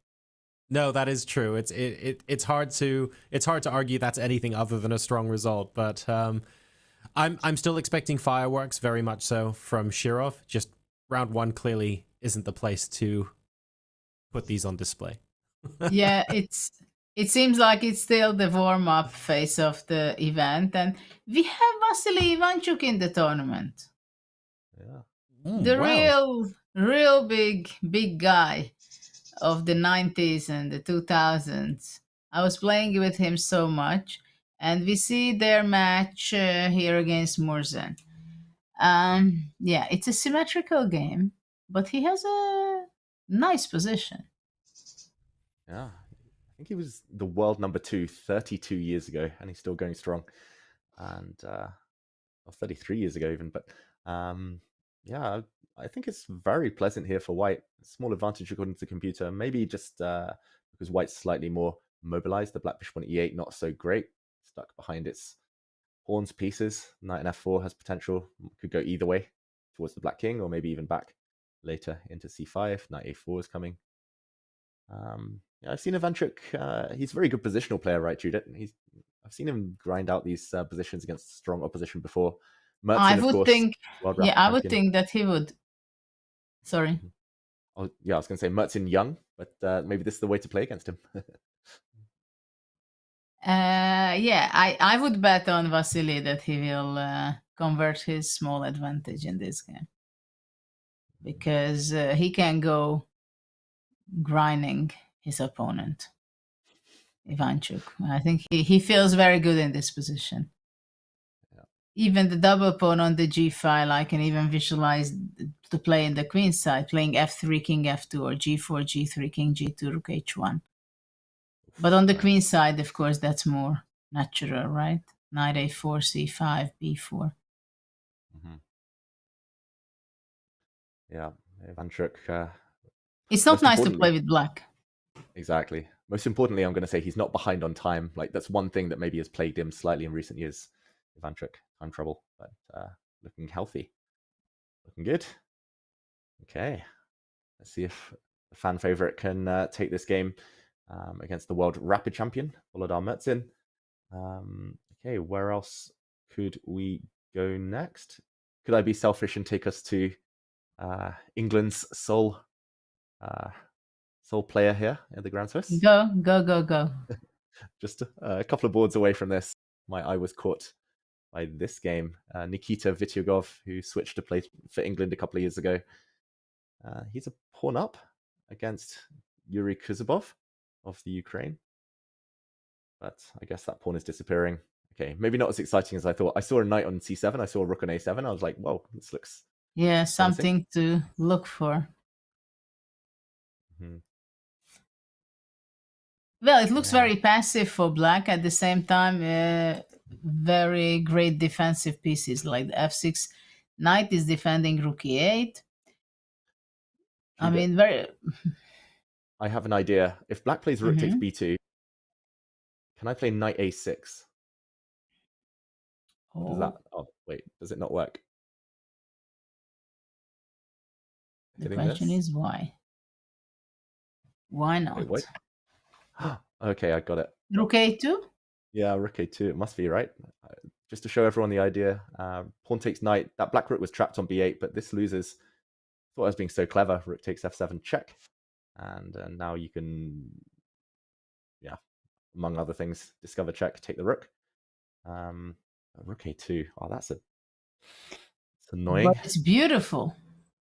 Yeah. It's wow. Very beautiful tactic. Knight takes rook, and suddenly the knight is trapped. Whoops. Rook a8, and behind enemy lines. Okay, so maybe that's just the one detail that Kuzubov needs to spot to comfortably grab the pawn and maintain the equality. Knight a6 would be a blunder, or mistake at least. But you know, it can happen.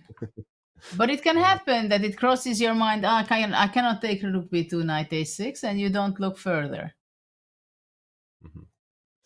Yeah, so we'll see whether Nikita Vityugov can work any magic in this position. Looks roughly level if his opponent can find the right path. But in the meantime, let's pull it back. And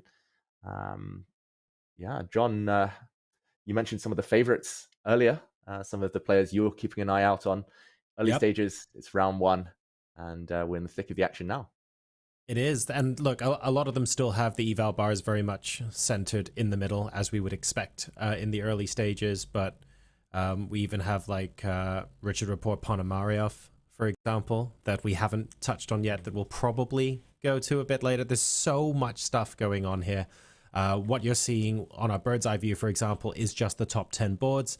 But we have 58 in the open section here at the FIDE Grand Swiss. So there's plenty of action to come, and I'm looking forward to going through many more of those boards, maybe even some of the ones where we wouldn't expect to normally take a look at because maybe a household name isn't involved, but actually we're still getting some really fantastic chess played over the board. So what we're going to do now is we're going to hop to a brief break, maybe grab yourself a tea or coffee or some lunch. But before we do, don't forget, because it's now the 1st of September, September is now in place. And a great thing about that is if you subscribe to Chess24, you also get playing ad-free on chess.com as well. So you can get those linked to each other. And that means the subscription not only helps support us and the sort of events that we put on, but you get wonderful benefits off-site as well. So it's not just on Twitch or on YouTube where you can subscribe and get those benefits. So do make sure you drop that if you have the sub available. And of course, you get to enjoy the absolutely wonderful emotes that we have on the channels as well. So yeah, great timing considering it's September and we have the Grand Swiss here. But closing thoughts maybe before we head to a break. Judith, you first on what we've seen in the last hour. Have things sort of quietened down a bit now and we're seeing like the calm before the storm, for lack of a better phrase? Well, there is not real firework going on in any of the boards, but we are deeply going into the middle game maneuvering time in the next hour or two. But already there are some signs with some actions happening. David, I think Judith mentioned earlier, well, warm-up phase, round number 1 might have a few nerves. Maybe players will be choosing to play more conservative lines rather than take more risks early on in the tournament. Presumably that's what's happening here.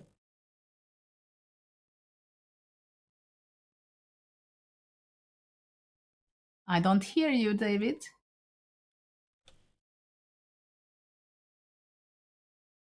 David, everyone. it's Zoom and it's 2021. You're muted. There was a part of my brain that thought maybe he's not muted and it was just to us and the stream could hear you. Like, I was clinging on to that hope, but that's now been dashed. I'm sorry. Unfortunately, it's not my first blunder of the day, but yeah, I mean, round 1, these things happen, right? And right. I think this is the same in the games. It's going to be a long battle. I don't think it's a bad thing for some of the players to kind of get their eye in, to warm up, to kind of feel like they've kind of got battle hardened here in the first round. And I'm looking forward to what the time scramble stage has to offer. Excellent. Well, we're slowly ramping up. The middle games are very much present now in the FIDE Grand Swiss. We're in the middle of round number 1. We're going to go to a quick break now, and when we come back, there'll be more action over the board. See you soon. Has my sister's trash talk ever genuinely hurt your feelings? No, but I love when her trash talk is mean. I genuinely enjoy being trash talked. That's very true. Wow. Do you think the internet understands you? No.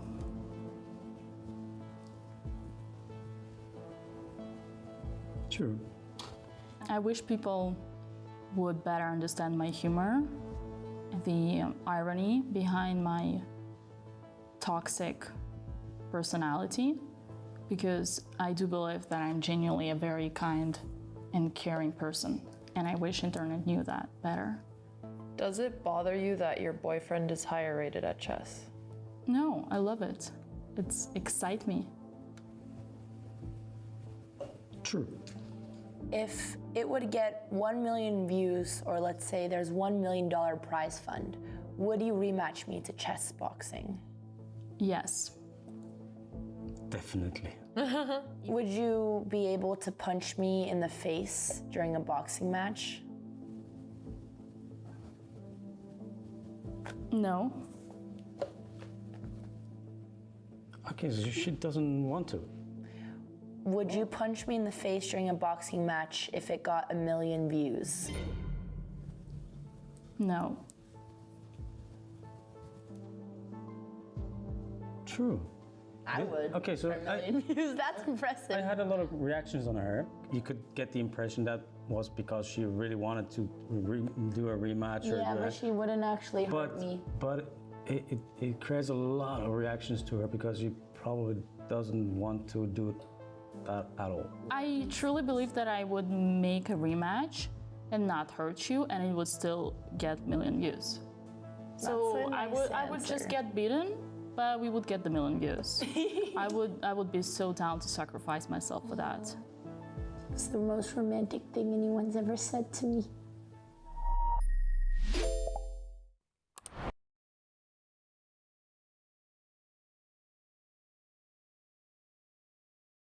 Wear your love of chess on your sleeve with all new apparel and accessories from the chess.com merch store. Maybe you simply want a clock that will never run out, or a mouse pad that will finally unlock your speed chess potential. Whether you play chess to get energized with your morning coffee, or play into the wee hours of the night and witness the occasional alien abduction, we've got something for every king, queen, and knight in shining armor. Even gift cards for your loved ones who've caught the chess bug. So check out the chess.com shop for apparel, accessories, and more. Grab your favorites before they're gone. It's your time to shine. The Chess.com Community Championships are open to anyone, whether you're a grandmaster or just starting out on your chess journey. Each month, Chess.com offers one community championship. From Bauhaus to Hyperbullet, you can always find a fun and exciting variant to enjoy with your fellow chess fans. This month, we are playing duck chess. In this variant, you make a move, then place a duck to block any empty square on the board. It's like a brick. Pieces cannot move through the square occupied by the duck. Mark your calendars, September 4 for the qualifiers and September 5 the finals. Don't miss out. And did we mention the cash prizes? This championship has a $2,500 prize. All you have to do to play is join the community club, watch for the announcement each month, and join any of the 8 qualifying arenas. We'll see you there at the next Chess.com Community Championship.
Welcome back to the FIDE Grand Swiss 2025. The players are in Uzbekistan for what is the strongest open tournament of the year. We've had quite a lot of action over the board so far. David, I'll go to you first. We closed out earlier with a lot of games looking fairly equal in their evaluation, but a lot of imbalances in the position and a lot of tricky things for our titled players to try in the second half here. Yeah, we closed out just before the break with play looking a bit muted, just like I was on the microphone. And it definitely feels like the players, they're just feeling their way into the tournament. Understandably, everyone is strong. There's no easy pairings. Already seeing 2600s facing off against each other in round one. And yeah, in that circumstance, you know, when the strong play the strong, it's tough to stand out. I say second half, really, it's second quarter, actually, because it is a very, very long time control here.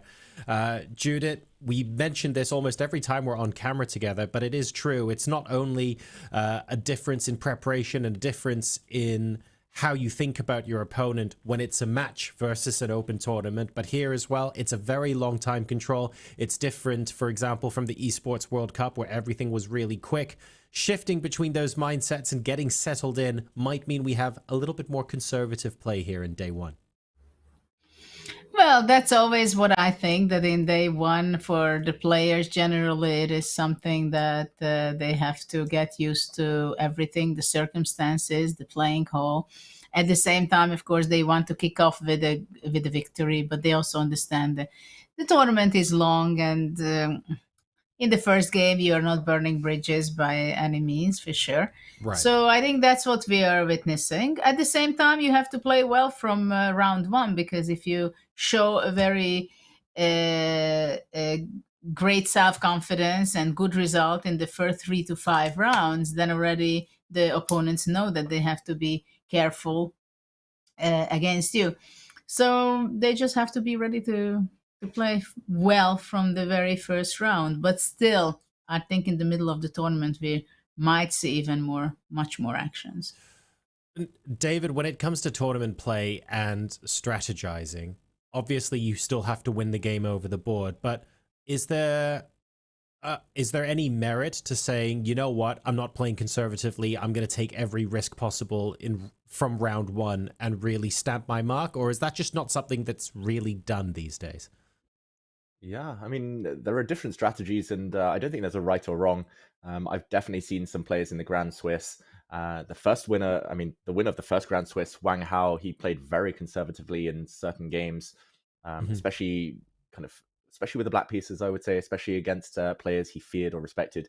He would happily guide those games towards draws and kind of wait for opponents to overpress, and he was counter-strike, essentially. When I played the Grand Swiss, I played in 2019 and 2021. I started off badly in both events. I was taking far too much risk. I lost a couple of games early on, but it is such a long tournament, 11 rounds, that there is always time to come back. I think in both tournaments, I went on 4-game winning streaks towards the end and nearly qualified a couple of times. But I mean, you do need to kind of get a bit of luck along the way because everyone's so good. You need to kind of have your opponents take risks against you just as much as you need to take risks yourself. And it's a marathon. It's going to be tougher. Whoever wins it will deserve it. That's all I can say. Well, look, the tournament's a marathon, but we want to take a look at where it's possible to sprint right now. Let's pull up our bird's eye view and see if there are any fireworks in particular you want to zoom into. Or actually, Judah, I'll tell you what, I'm going to bow out here by asking you a tricky question. We've just seen the bird's eye view. You can see it on your screen with the top 10 boards. Let's throw a curveball in here. Can you pick a game or maybe something that's interesting outside of the top 10 boards, outside of what we see on our screen right now, maybe for us to go to next? And I can see David already sweating, waiting to pick the correct game. But this will be a fun one. What have we got off screen here that you're interested in? Yeah, I think we might get back here anytime, but there was something I wanted to go on, because we have very young players also in the event, like the Turkish talent Yagiz Erdogmus. I was not following much of his game, but now I see that he's playing actually with Goryachkina. one of the top lady player in the world. So maybe I would be happy to pull that up to see what's going on, because there are some aggressive style how the young boy is playing. What do you what a think, position. David? Yeah, we'll pull that up now, and aggressive is the right word for it. I mean, I won't even go too deeply into the pawn structure. Look at the tripled Tower of Terror here, the isolated tripled B pawns. But I guess you're alluding to this one. Rook G1, G4, Judith, going for the Black King quite single-mindedly here, but doesn't look likely to be too dangerous. Black's covered it. Yeah, and Goyech can... I think at some point she'll try and regain the pawn, but her first priority is to stop any advances. Yeah, her last move was knight h7, right? To stop all kind of attacks by white. At the same time, this means that the d5 square is left weakened, so white can go also knight d5 at some point. But I wonder if white can continue trying to attack playing h4 and g5. Mm-hmm. Yeah, let's put it on the board and see how scary it actually is for black. Computer gives a slight edge to white. Maybe that's reflected by the fact white is up a pawn. Knight d5, knight e7, I guess, is the antidote, and hard to avoid this trade. So you mentioned h4 instead. That looks consistent, at least, which is always good in chess. Let's say I don't really see any way to stop g5. Let's say I just take this pawn. Okay, g5. 5. Don't really want to take, but h5. You really want to take? Wow, what a brave man. I mean, it's got to be one of these two, no? King h8? Yeah, but I thought h5 is a must. You thought h5 is a must? Yeah. Yeah, why are you hesitating? I guess the knight can come back by f8 later if black gets one more move. Yeah. But even g6 and then go f5 or f6. Trying to break out. I mean, I would be worried more for black. Think about my knight on h7. That will come out somehow. Someday. Yeah. Our feature chat from Think Like is shocked that white can be better with triple pawns, but we don't have triple pawns anymore. We have only doubles. Yeah, that's true. Only two sets of double pawns. Yeah. Yeah. So the question is whether can I go g6 or that's giving away a pawn. So takes. Takes and then knight d3. I thought, can I give away or is it too much? King d2 and rook g1. Oof! Wow. Oh, that's the Judith Polgar that we know and love. Rook g1. And I can't say that I'm doing it only to other people's pieces, because I was doing the same with my own, sacrificing them. Yeah, computer likes this, but after rook takes g6, I do wonder whether there's something else. Because rook f3, knight c2. I forgot about that. Yeah. I was only thinking the d3 is hanging. Knight c2. Yeah, I actually forgot about knight c2. I was looking at like knight d3 or queen h4, but knight c2 is better, of course. Yeah. Now it helps that the pawn's on b3, so there's an escape route. Yeah, this wins. This was exaggerating by me. No, but I mean, it's probably something that Dogmoose is calculating. Dogmoo. Yeah, h4. I have a crazy idea. Can I go g5? Okay, I will. Oh, I know what's coming. The worst is when you know what's coming, but it's like, oh, what to do against it. It's like, oh, so anxious. Like takes, you're gonna go h4. h4, of course. Yeah. Computer loves this one for white, and if I continue, AlphaZero style. Yeah, AlphaZero style. If I continue, I mean, I wouldn't play like this in real chess, but let's just say, for argument's sake, I take. King d2. King d2. That was my plan, just to go king d2, and then I visualize my rooks on the g file to be doubled. Yeah, and you will not like it. A lot of open lines against the black king. King h8. You're scared. Don't tell me you're not scared. Knight h4. I'm terrified. Knight h4. Oh, gosh. Okay. Rook h1. This is mean. Okay, let's show it on Rook the board. Like, h3. yeah. Rook No, H. then I go knight d5 first. Then, oh yeah, that's a better square. Let's hope. There's no good squares for the black queen. That's No. yeah. Okay, and if I go back, then Queen h5. h5. So, okay, g5 would be very cool. How should black react? It's a fun position you've brought us to, actually. A really interesting battle. Yeah, and it can sharpen very fast. It can be a huge attack. Storm is coming. Because if now h5, that's not going to be fun, probably. I go g6. Yeah. And now the big difference is that the knight is not on b4, and knight takes b4, white probably just moves the king. And suddenly white is in time with everything. Yeah, or maybe castle queenside, I don't know which one's better. Yeah, so g5, and knight takes g5 doesn't really make a difference, I guess. Take, h4. This was my plan, yes. I'm still scared, Judith, I must admit. We are away in big distance, and you're afraid of me on the screen. Exactly. All the way from Budapest, I can feel the attacking energy. Yeah, but g5 can be very powerful, it seems.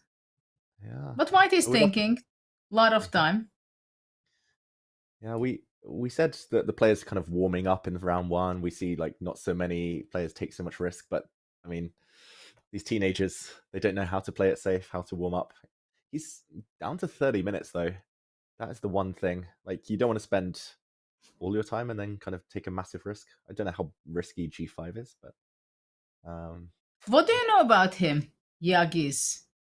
Because he's very young, and I think he's a grandmaster already. Yeah, I mean, he's from 26, Turkey. 40, Yeah, 26, 46 already, and he's, I believe, just turned 14 or around yes. that age. Yeah, he's super strong. I know he's beaten Magnus many times at Blitz on chess.com. Once we were at a party, and I'm not sure I should be telling the story. We were at a party. Magnus suddenly disappeared for like an hour and a half, then came back looking like his face looked like a storm, and it was because he'd been playing a match against Yagis and it hadn't gone well. Playing on his phone on Blitz, and Yagis is super fast, super strong. But I've been watching him play in like the Turkish league and other kind of big open tournaments, and he's very aggressive, very direct. I would say he's a bit like Arjun Erigaisi in style, where he can play positionally if he wants to, but I'm not surprised to see him play moves like g4. I'll say that.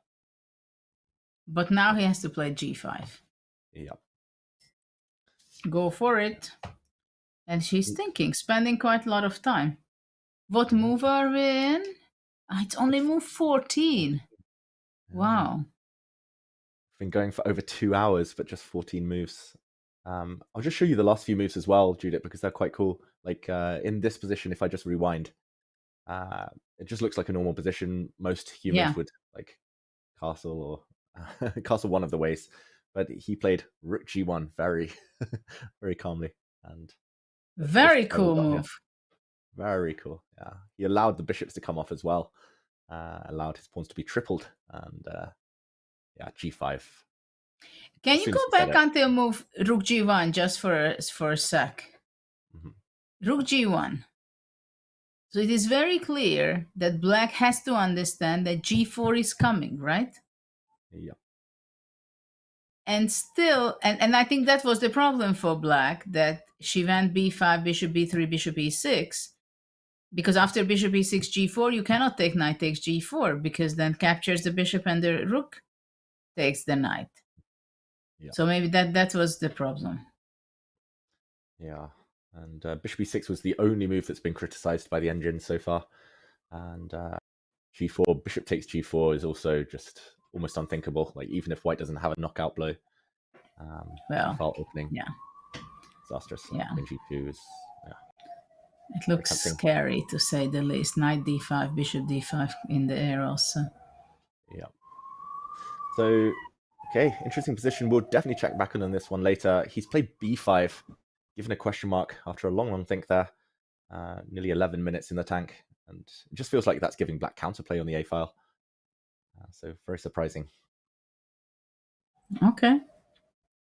He just had to make symmetrically on the other side. Yes. Maybe it was a kind of mind fart, like G5 or B5. Oh, which one? Should have been G5. But it's interesting that this is how attack works. Once you start the attack, you cannot stop. You have to go as fast as possible. And this is an interesting spot that there was no time for H4 for white. Okay, we'll get back to this. So now your turn to pick. Okay, perfect. Because I have been given a nudge here that apparently there's a very interesting game going on between Jaime Santos Latasa and a Wonder Liang. And so a very strong Spanish Grandmaster against very in-form American. So maybe just backtrack the last few moves, because this position has suddenly got very tactical. I saw it very briefly during the break. I was scrolling through games, and it looked like white was doing very well. It looked like a pin here, some tactics in the air. But, of course, black has a counterattack on the C-file, a skewer. White blocks the skewer with a knight jump, hitting the black queen. White, well, the white queen now is untouchable. The black queen had to move. Queen slides back, and knight C5, Judith. What do you make of the tactics now brewing? But let's see what, I mean, it's spectacular, that's one thing, but let's see what white can be doing against it. I always like to play guess the opening as well, and I saw a white king and bishop here with a pawn on e2 still, but the white rook's out. This rook came via h3, c3. Can you guess the opening, Judith? Slav. Ooh, close. No. Queen's Gambit. Oh, yeah, it was the Nims. I mean, you're in the right ballpark. It was the Nimzo, but with Queen C2, and yeah, so okay. white rarely touches the e pawn in that line. Yeah, I was confused myself which opening it could have come from, but knight C5. Okay, let's calculate. Let's say it takes. Or well, takes, rook takes C6. Yeah, but what else if not takes? Knight E4 is coming. So okay, let's say we take. Rook takes, and the white queen moves somewhere. Maybe to F4? Okay, let's go F4. Yeah, because I want to attack the F7 pawn. That's what I thought. Though maybe you have E5. Yeah, E5 and D4. Yeah, maybe that's too much. So Queen E5, as you said. Yep. This has actually happened. He's just taken the knight, so we'll get this position. Queen E5.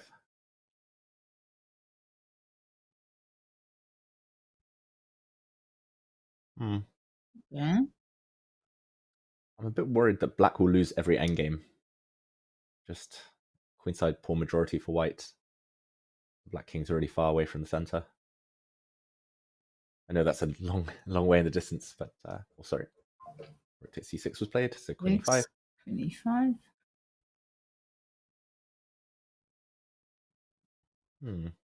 Okay, so what happens if B C5? You go rook C5. And let's say rook C8. Rook C8. Oh, immediately or after taking? Or... No, I thought immediately. Maybe we end up in the same position, but I want it immediately.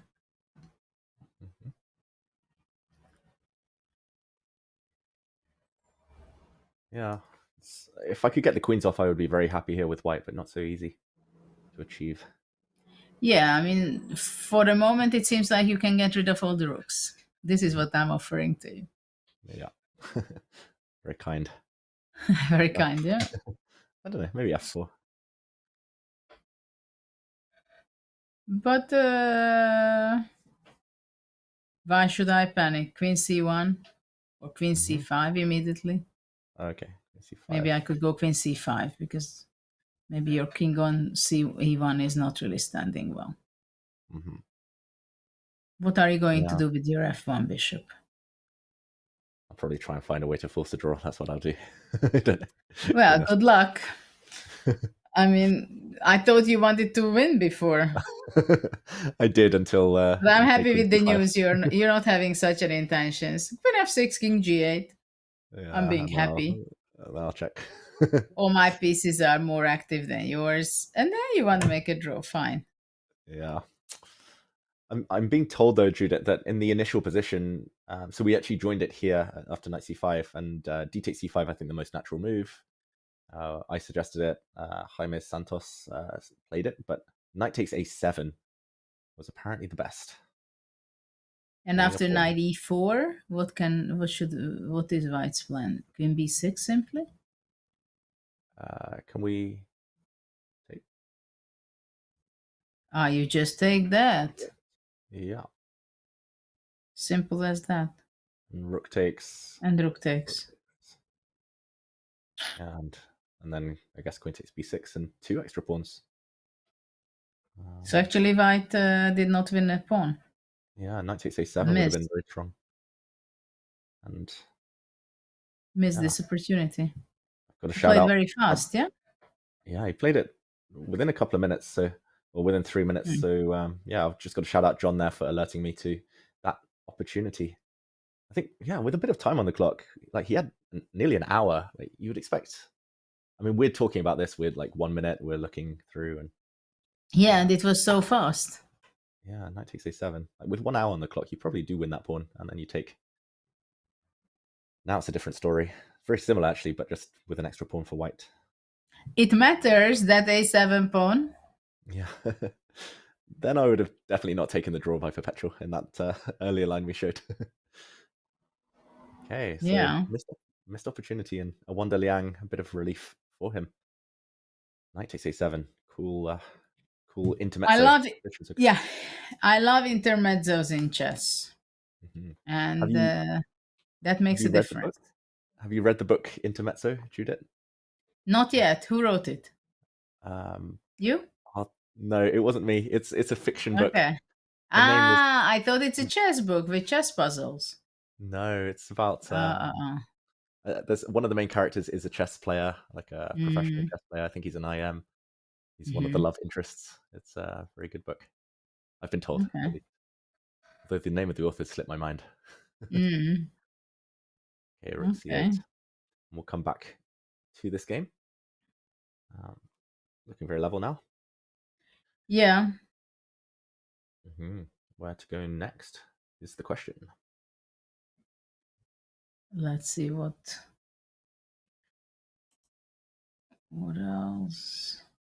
I'll just mention Sally Rooney was the author, and she's had lots of TV. She's had lots of books turned into TV shows. So anyone at home who wants to learn more about intermezzos in life and in chess.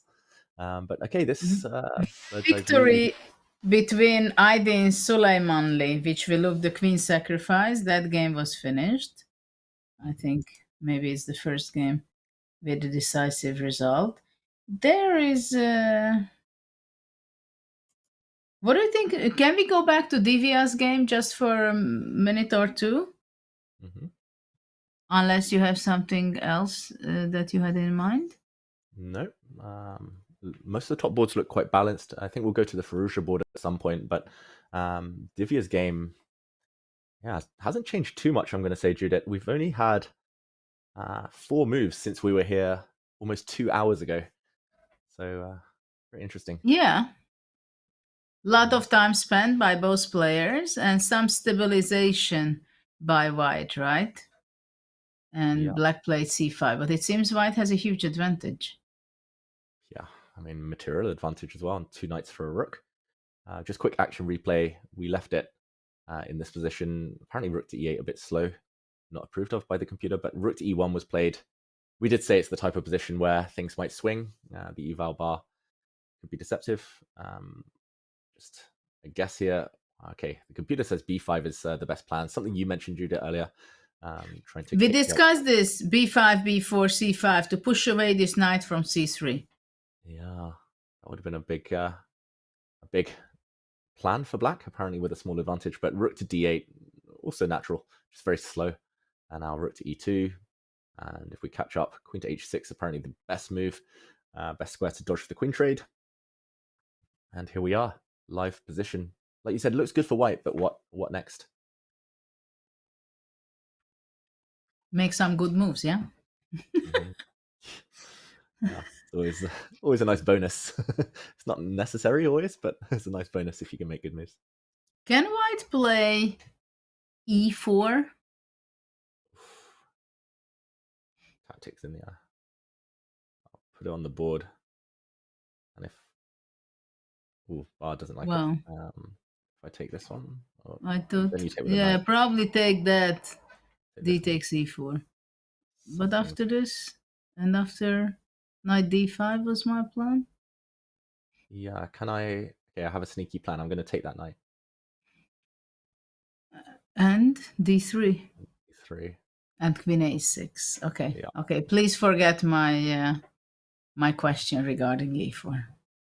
No, it's a good line. Like it's a good suggestion though, because it might become relevant soon. E4, but right now it shows that white's king needs to be like slightly further away from the action. Well, white can stabilize going queen d2, let's say. Yeah, I like that one. Super safe. And now you're kind of hinting you might play e4, get the queens off. Yeah. And I have another question. Can I go f4 instead of queen? I like queen d2 better, but I just want to see the concrete attack on d5. Up. And also knight g5 can jump. Judith, the bar didn't move, so that might be the best move, f4. Very nice. I kind of wanted to play queen f6 instinctively just to go for this pawn. I don't like black's move bishop f8. I understand that the queen wants to go to the other side on a6, but it's not a good sign for black if he has to go back bishop f8, I think. Yeah, felt like he just needed to be really like urgent, really like super energetic, but he's played rook d8 slowly. He's moved his queen a few times, rook e8, bishop f8. Very slow. Yeah. Yeah. F4 is very cool. Okay. Yeah, you said it. Yeah. Oh, sorry. F4. It's not very appealing for black. Yeah. Agree. Queen h5, I guess it's knight g5. It's annoying. I just want to win this pawn.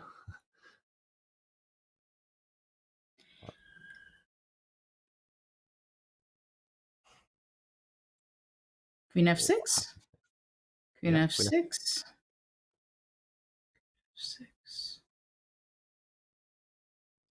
Guess you take with a knight now. Does that work? Well, knight d5, rook d5, queen d5, queen f5, e4, queen h3. Yeah, it's level material there. I thought white was a pawn up, but I mean, okay, white has a incredible bishop on d5 standing, but show this. This would blow most of the advantage. Yeah, still slightly better. Yeah, for white. I don't.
Welcome back to the FIDE Grand Swiss, everybody. We've had a couple of interesting blunders and question marks over the board and on production as well. We're struggling, but we're successfully overcoming the issues, and we are very proud to be back in front of you right now. We've got a lot of action still to go, and while we were out, look, let's just say it, we did miss a little bit as well.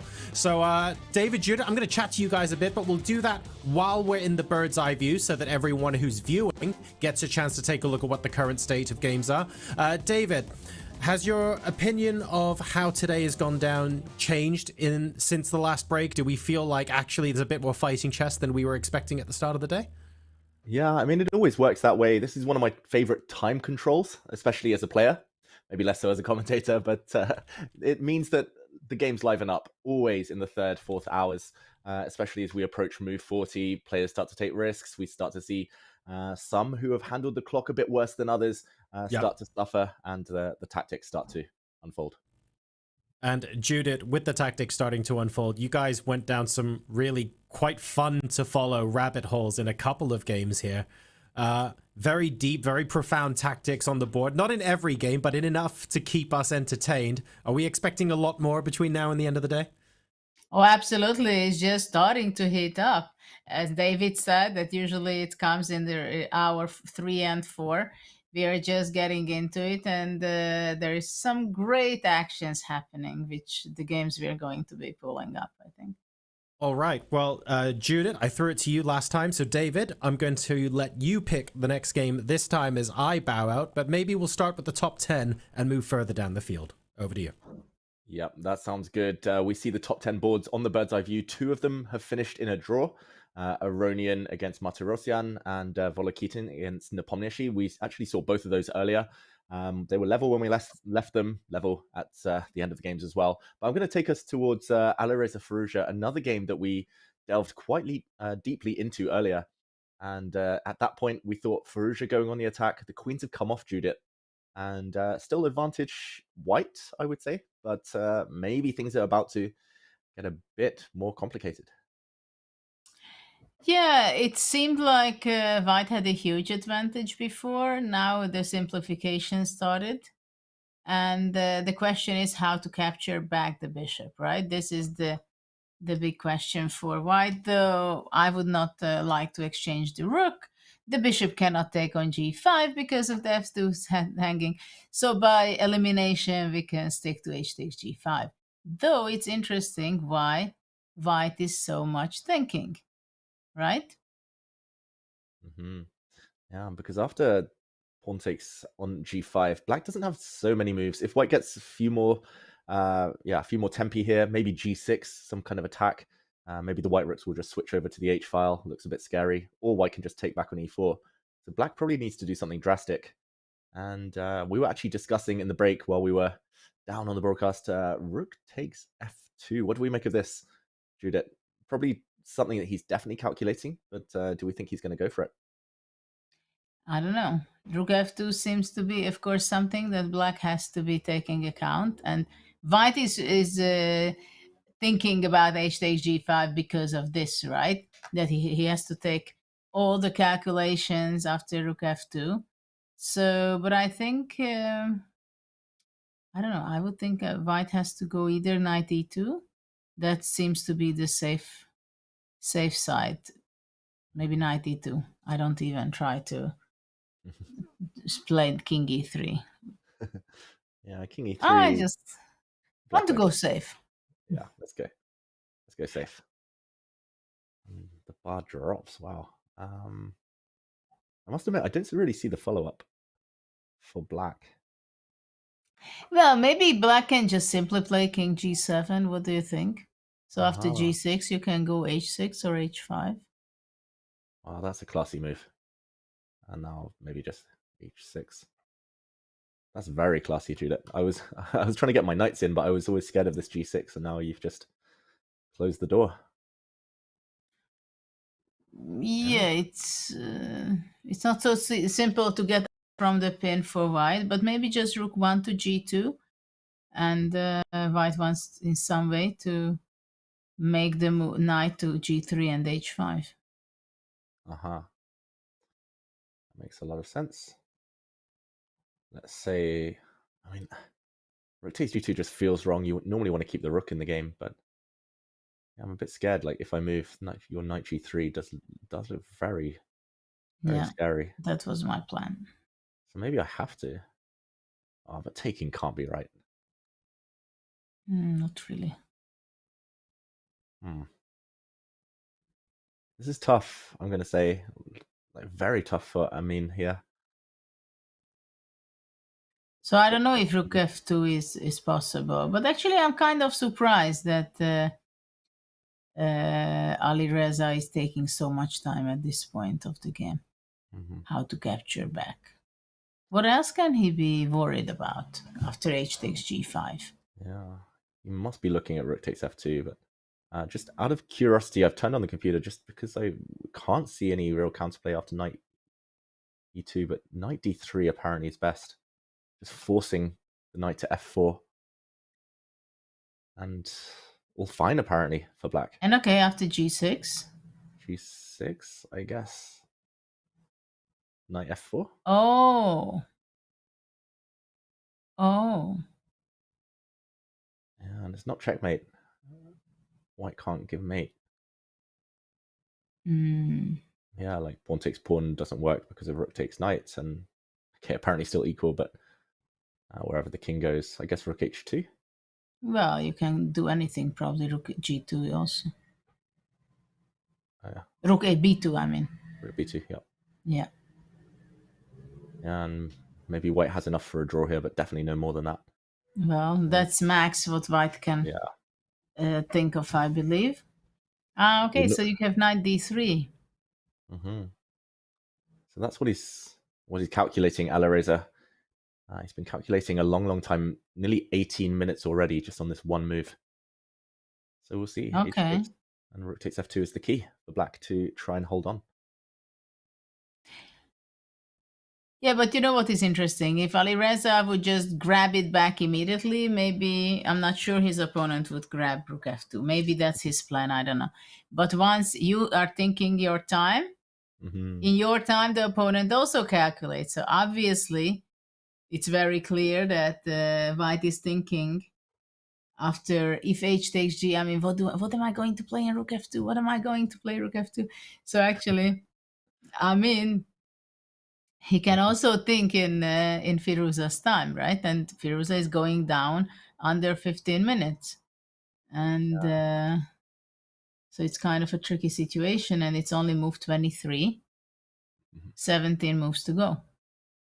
Yeah, exactly. That's a good practical trick, and it's something that I've been guilty of. Like I will spend 30 minutes on like h takes g5, and then my opponent won't even take on f2, and I'm like, oh wait, I've just thrown 30 minutes down the drain.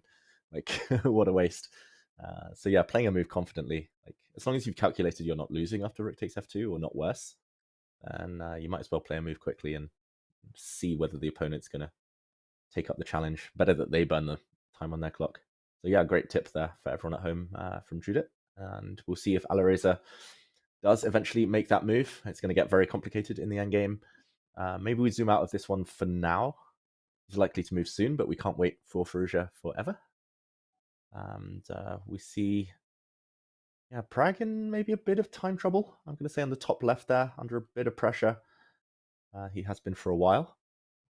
Arjun is a pawn up, but things are getting a bit more murky on that board, and Gukesh with an advantage apparently on board and clock. So maybe we go to one of those three boards first. Let's start with the top seed, Pragnananda, just to do a roundup of how he's doing. It's still the same pawn structure, pretty much that we left it with about 15 moves ago. The difference being that we've had like b4 and b5 and the queen's coming off. Judith, do you still like white's chances with the isolated pawn here?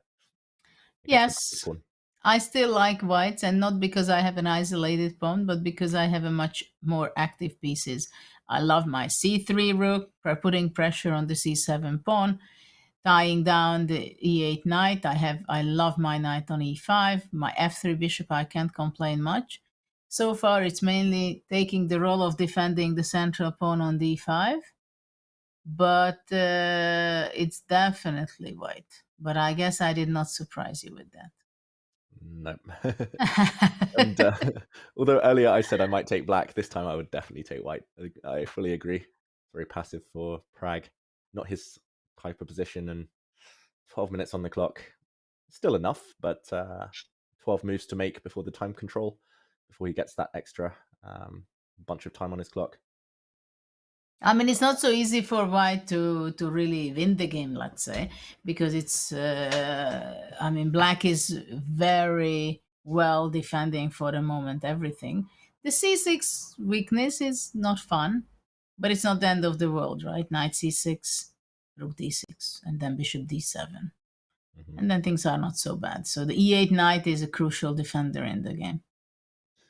Yeah, you kind of need a second avenue of attack. Like there's one weakness, you kind of need a second one. This is where like these top players, they'll start playing like g4, h4, king g3, g5, and just start building up. I don't know exactly what it achieves, but maybe if no immediate breakthrough, you got to play for the long-term Space. Space, yeah. Yeah. Okay. Well, it must be not fun for black to play this from his side. It's definitely something to move 28. He still has only 12 minutes left. He has to make 12 moves. He's not playing for a win at this point, I believe. He's struggling. Yeah, you just got to dig deep and defend and see how things go. And okay, from one of the top players in the world, from an Indian elite superstar to another, I'll actually switch it immediately.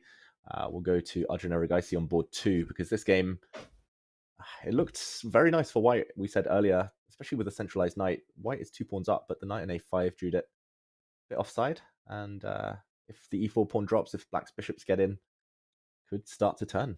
What do you make of this?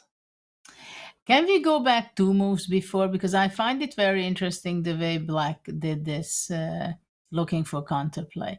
He eventually forced white to capture that c6 pawn, what we were discussing before, that after taking, black has more space for the bishop.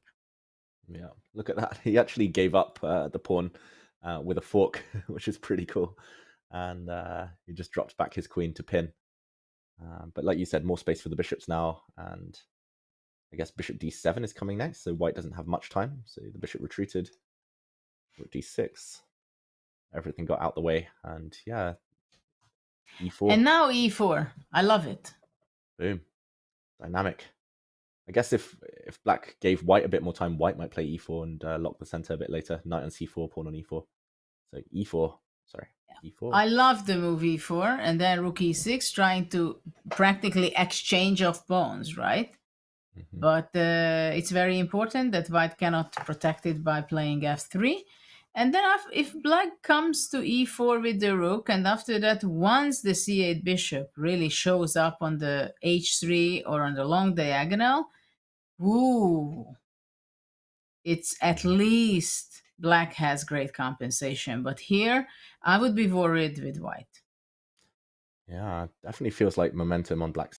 Rook d1 is the last move we've got from Arjun, and this is the live position. Is he maybe meeting rook takes e4 with rook d8? Is that the idea?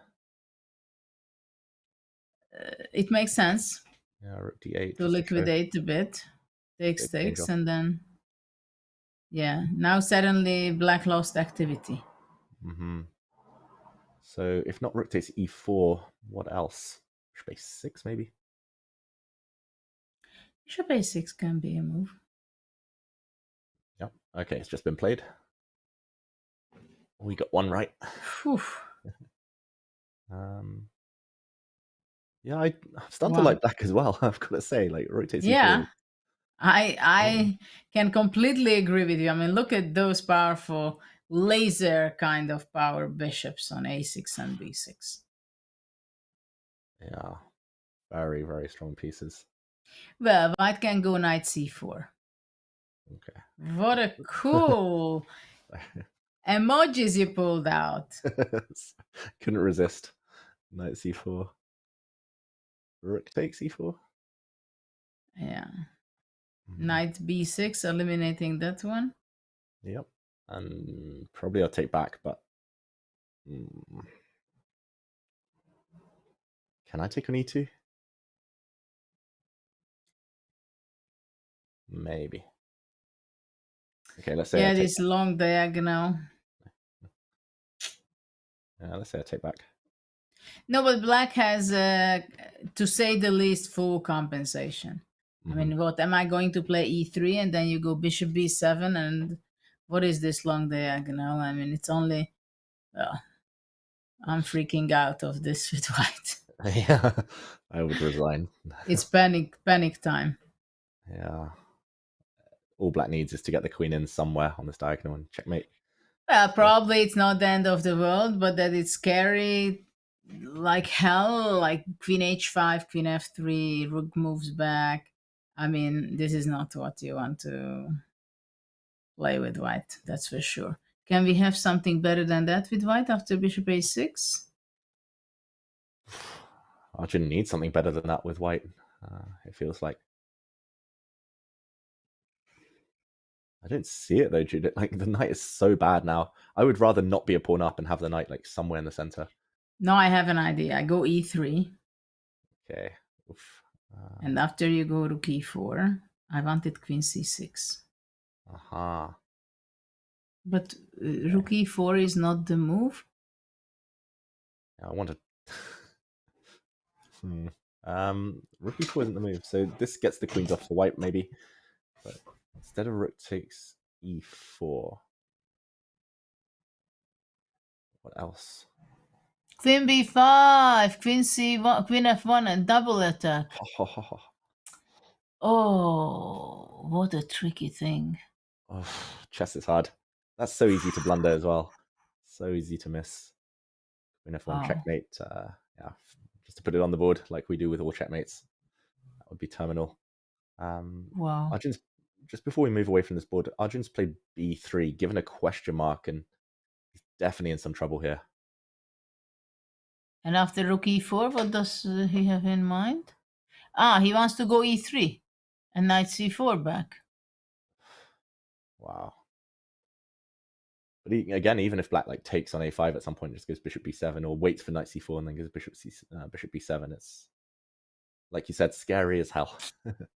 It's like, oh my god. Yeah. Even but probably this is his plan. I don't see anything else. Yeah, I don't see a point. Like, this type of thing is so scary. Okay, Arjun Erigaisi may be in a bit of trouble. Let's go over to a game that's just finished. I'll bring us over there because it's surprisingly ended in a draw, and that's a game on board 12 between Hans Niemann and Gabriel Sargsyan. Wow. Draw in the end here, and Hans Niemann, he's the one who's going to be relieved, Judith. But let's go back, because this was amazing when we were off the camera, because it was just amazing what Sargsyan was doing. Yeah, and we'll actually take it back around 10 moves just before it ended. The position looked normal here. Queen f7, there's a pin on the f file, so knight takes bishop doesn't win a piece. Hans played g4 like without thinking. He played it instantly. That's a bad move according to the computer. d5 hitting in the center, trying to open the d file. We'll show why that works in a minute. And Hans, again, barely thinking, played a horrible move. G takes h5, taking a piece, and maybe he blundered. Bishop takes f2, a second piece sacrifice, drawing out the white king. This is genius, by the way, by Sargsyan. We talked about how he's a solid, stable player, but d takes e4. Again, tripled pawns, but it's more about the f and d files. If rook takes e4 to remove that pawn, then rook takes d2, collapses white's defenses, check, and black has extra couple of pawns and the attack. So instead, queen c2 was played by Hans Niemann. He takes f3, and it just looks so good for black. The computer says black is totally winning, but Hans clung on. Black finds all the best moves until this moment, and swapping the queens, maybe a mistake. Queen h4, apparently with a big attack. I'm not sure what the follow-up Judith is here, though. You couldn't find anything. Maybe just rook d8, rook fd8. Yeah, just paralysis for white, like totally immobilized. Yeah, what can white do? Yeah. Because actually there is a threat of rook d2, I believe. Oof. Let's just show that, like rook d2 maybe. Knight takes and queen takes h2, and yeah, very, very strong initiative for white. So Sargsyan, maybe low on the clock, decided to bail out slightly. Instead of keeping the queens on, he got a bit scared. He took the queens off, played e3 check, and now forced a draw. Or so we thought, but the computer actually says Hans Niemann's quite a bit better here in the final position. Maybe playing king f1 is the way. But okay, the players had enough fun, and draw agreed by repetition. What a game. Yeah, crazy game. Least boring draw I've seen in ages. Yeah, absolutely. Wow. Okay. So beautiful idea by beautiful Sargsyan. Okay.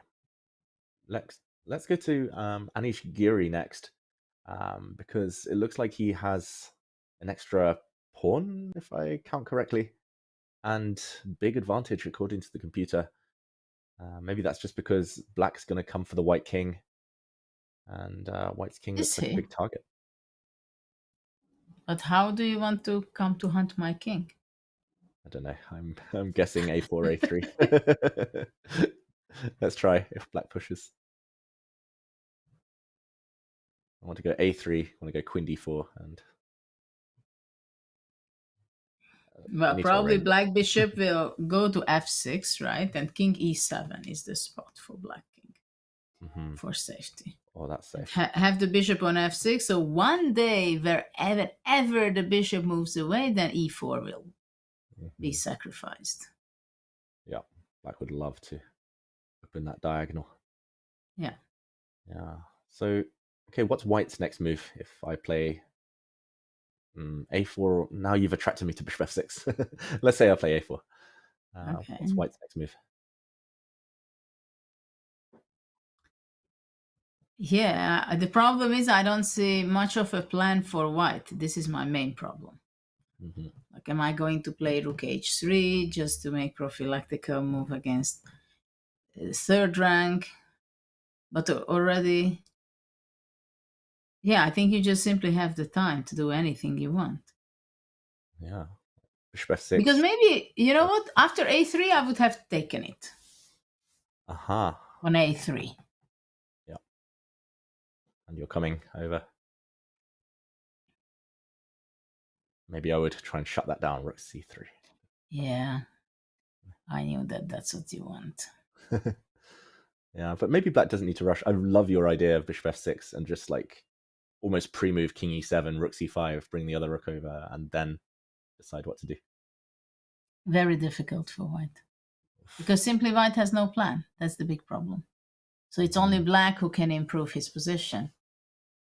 And whenever the e4 bishop has any reason to move away, e4 has to take in account.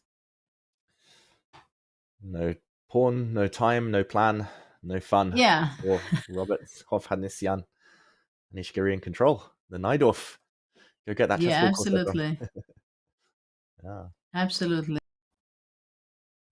Okay. What about Abdul Saturov? We didn't check that game. Okay. Another Najdorf. I think he had kind of a big advantage, and I don't know what has happened since. Look at this beautiful e5 bishop for black. Beautiful piece. Wow, you have these emojis. I'll take it off. There we go. Well, that's the kind of bishop you phrased it, yeah. So white queen can go to a2, e2, c2. Unless white can sacrifice it, but I don't see a good version of sacrificing it. Yeah. I know what you mean. You want to get kind of sacrifice queen. If you could get it for the rook and the knight, then you definitely exactly. This is exactly what I wanted to say. If I can just grab those two pieces for the queen and play a6, a7, that would be the real stuff for white. Yeah. We can dream, but we could try and make it happen. I don't know. Queen. Well, queen e2. Yeah. Yeah, let's say queen e2.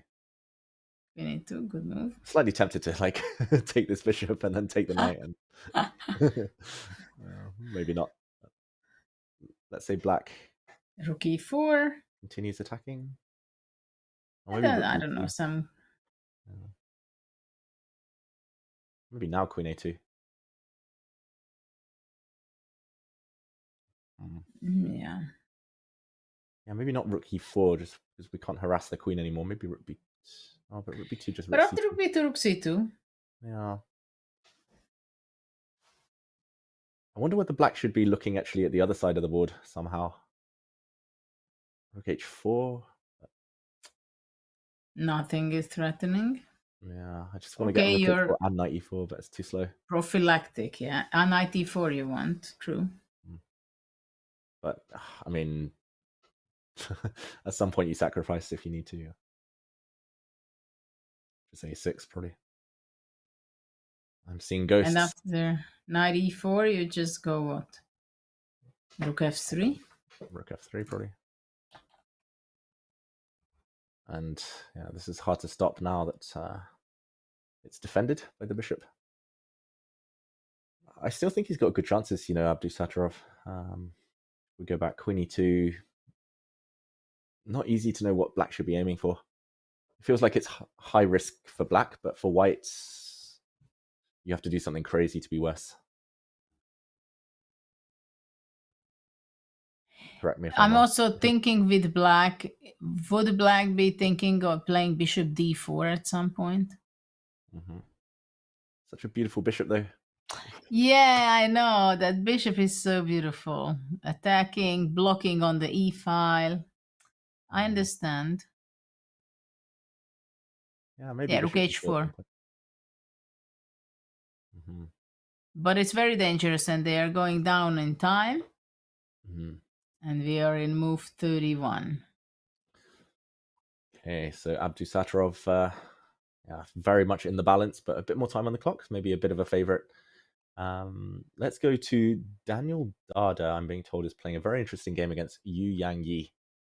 And okay, I can safely say that Dada is not going to lose in the next few moves. He can probably give the petrol now by taking the bishop and giving some checks with his queen. But does he have more than that? Is the question. He's a rook down, so he's speculated. He's invested heavily in the attack.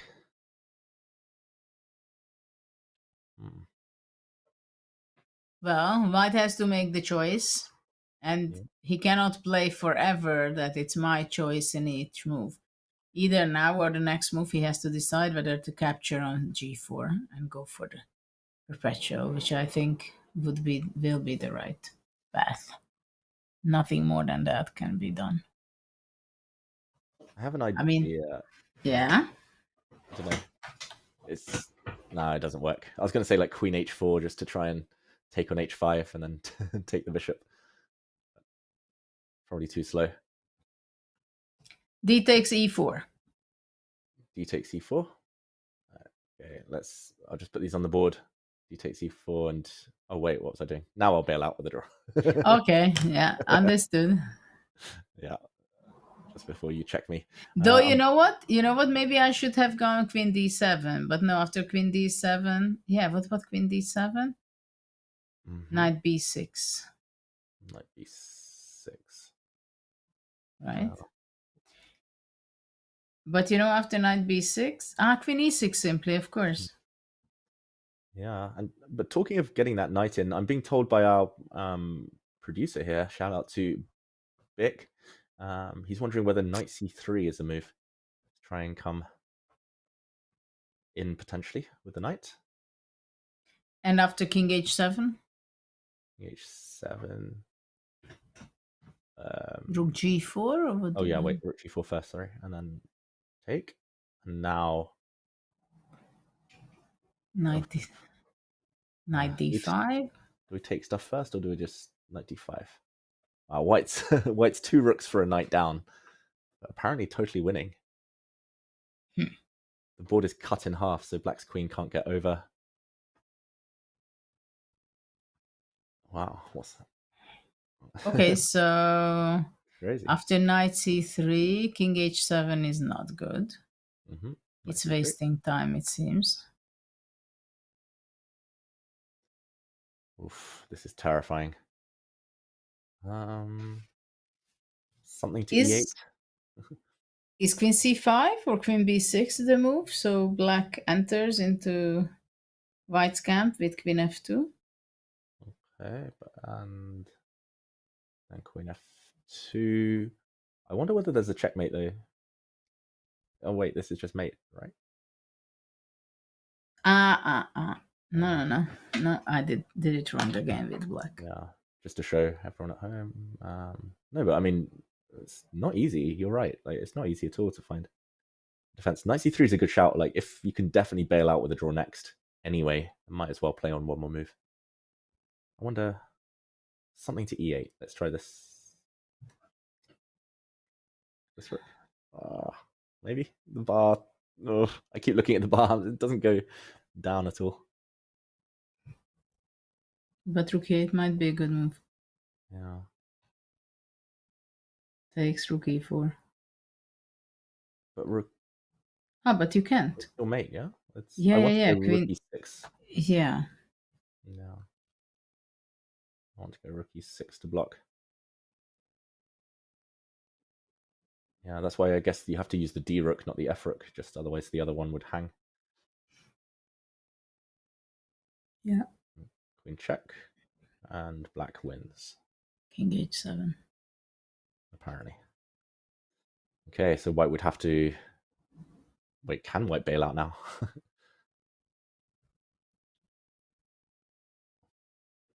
White would have to go probably check. Oh, wait. And? h7 still. Oh, that's annoying. No, but you could play rook g4 and knight e7. Yeah, that's the order. That's the order. Now knight e7 takes, and now check. Oh wow, like that was not easy. Like we're here with an eval bar, and we still struggle to find the right way forward. So Daniel Dada down to 13 minutes. He's played knight c3. Fair play to him. That's a great sign. Great sign. And that he does not go for the draw, but he goes for fighting. Okay. Yeah, we found one draw. So rook d e8 is one of only two moves not to lose on the spot. I quickly checked. Turn off the engine again. Is queen e8 a possibility? Yeah. Nice, Judith. Nice. Queen e8. Actually, that's probably easier. You don't have to calculate knight d5 anymore. Queen e8 does save the day as well. And white has to bail out with a draw now. Oof. He'll find it right. Oh, wait. He's played rook d8 instantly. Yeah. Well, also not bad. Not bad. And we'll probably see. But queen d8 was easier, right? Yeah, queen e8. Just setting up some checks was probably the easiest. But yeah, now we're likely to see either knight d5 in that variation we showed, or rook takes and perpetual check. Okay, dramatic stuff. You know, in the meantime, we have Firuza's game. Black is just doing very fine, to say the least. Yeah, let's go back there then to one of the top boards. And we have also a draw between Zhong and Pragnananda. Okay. They just repeated moves. Yeah, so we see that on the top left of our bird's eye view there. Very surprised that Zhong bailed out. Maybe he just couldn't find anything concrete and decided a draw against the top seed is nice. Gukesh is winning. We'll probably go to that one next, but we'll go back to the Firouzja one just to update. You mentioned there, Judith, because no sacrifices. We'll just very quickly backtrack to where we last left it. Bishop takes g5. This is where Firouzja spent 20 minutes and took with his rook, not his pawn. Surprising. And here we go. Trade now. And that's why you wanted to keep the rook on g4, right? Just to get to the h file or help capture e4. But it seems Firuza was more afraid of rook f2 than we did. Yeah. And this is the game position. Black's the pawn up, so yeah, Firouzja down to under 2 minutes, maybe in trouble. Winner of the Grand Swiss in 2021. Yeah. It's quite tough for white, I believe. From a very great position, white has to move 10 moves in less than 2 minutes, 1.5. He gets half a minute, 30 seconds, right, per move. But the position White has a pawn down. b4 is hanging. Rook h1, looking for counterplay on the other side. Mm-hmm. Maybe he'll go rook h4 and take this one. If he can. Rook f7. Yeah. What about knight b2? Mm-hmm. Every time we commentate together, Judith, I always miss your knight moves. Like it's always like knight e1 or knight b2 or knight c1 or something. Yeah, I tend to jump around. Yeah, knight b2. But probably white is just taking knight c4, king e2. Yeah, but you can take this one and take this one maybe at the minimum. Takes also b4 is hanging. Mm-hmm. Okay, Firouzja, he's fishing. He's looking for some counterplay, but rook f7. I think he's the African number one. I mean, he's doing very well. Okay, should we? I'm being told there's action elsewhere, so let's jump over. This is the end game. This one's likely to get past move 40 if Firouzja doesn't lose on time. I'm being told there's a very interesting game slightly further down between Pantala Harikrishna and Anton Demchenko. Mm-hmm. Okay, now we're at move 37, but until a few minutes ago, they were at move 20, and suddenly it's been a flurry of moves. And Harikrishna, who's this kind of rating favorite, he's in trouble. Could see an upset. King a7. King a7 to block is very appealing. Mm-hmm. But black should be just completely winning. I kind of want to play bishop a2 as well, but then a7 might be a bit annoying. Although, wait, maybe I can do that. But why do you want to play bishop a2? What's the point? It just looks pretty. Just block out the rook and block my rook. Block the rook. No, no, you want to go rook h2 or rook g2 after bishop a2. That's your point. That's the point. But why not to stop king a7 first, right? Mm-hmm. Bishop e2 and then rook c1. Yeah. Are not liking our moves, but yeah, maybe now like bishop e4 and get the rooks off if you can. I don't know. Yeah. Maybe there's something just direct, something really concrete here. Like rook h. Let's see it though. How about this endgame? I don't really want to allow the king to come forward and take the pawns. Okay, we won't linger here too long, but it does look like Demchenko is up 2 pawns here and should win. Oh, definitely. He will find the way how to win. Yeah, apparently everything's winning here. Yeah, including bishop c4, which I forgot was possible due to a7. But you can kind of provoke.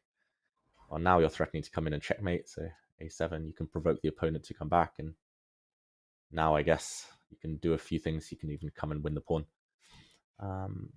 Okay, let's show the world champion. Yeah, that's too much winning. Yeah, 2 winning for Demchenko. Let's show the world champion Gukesh.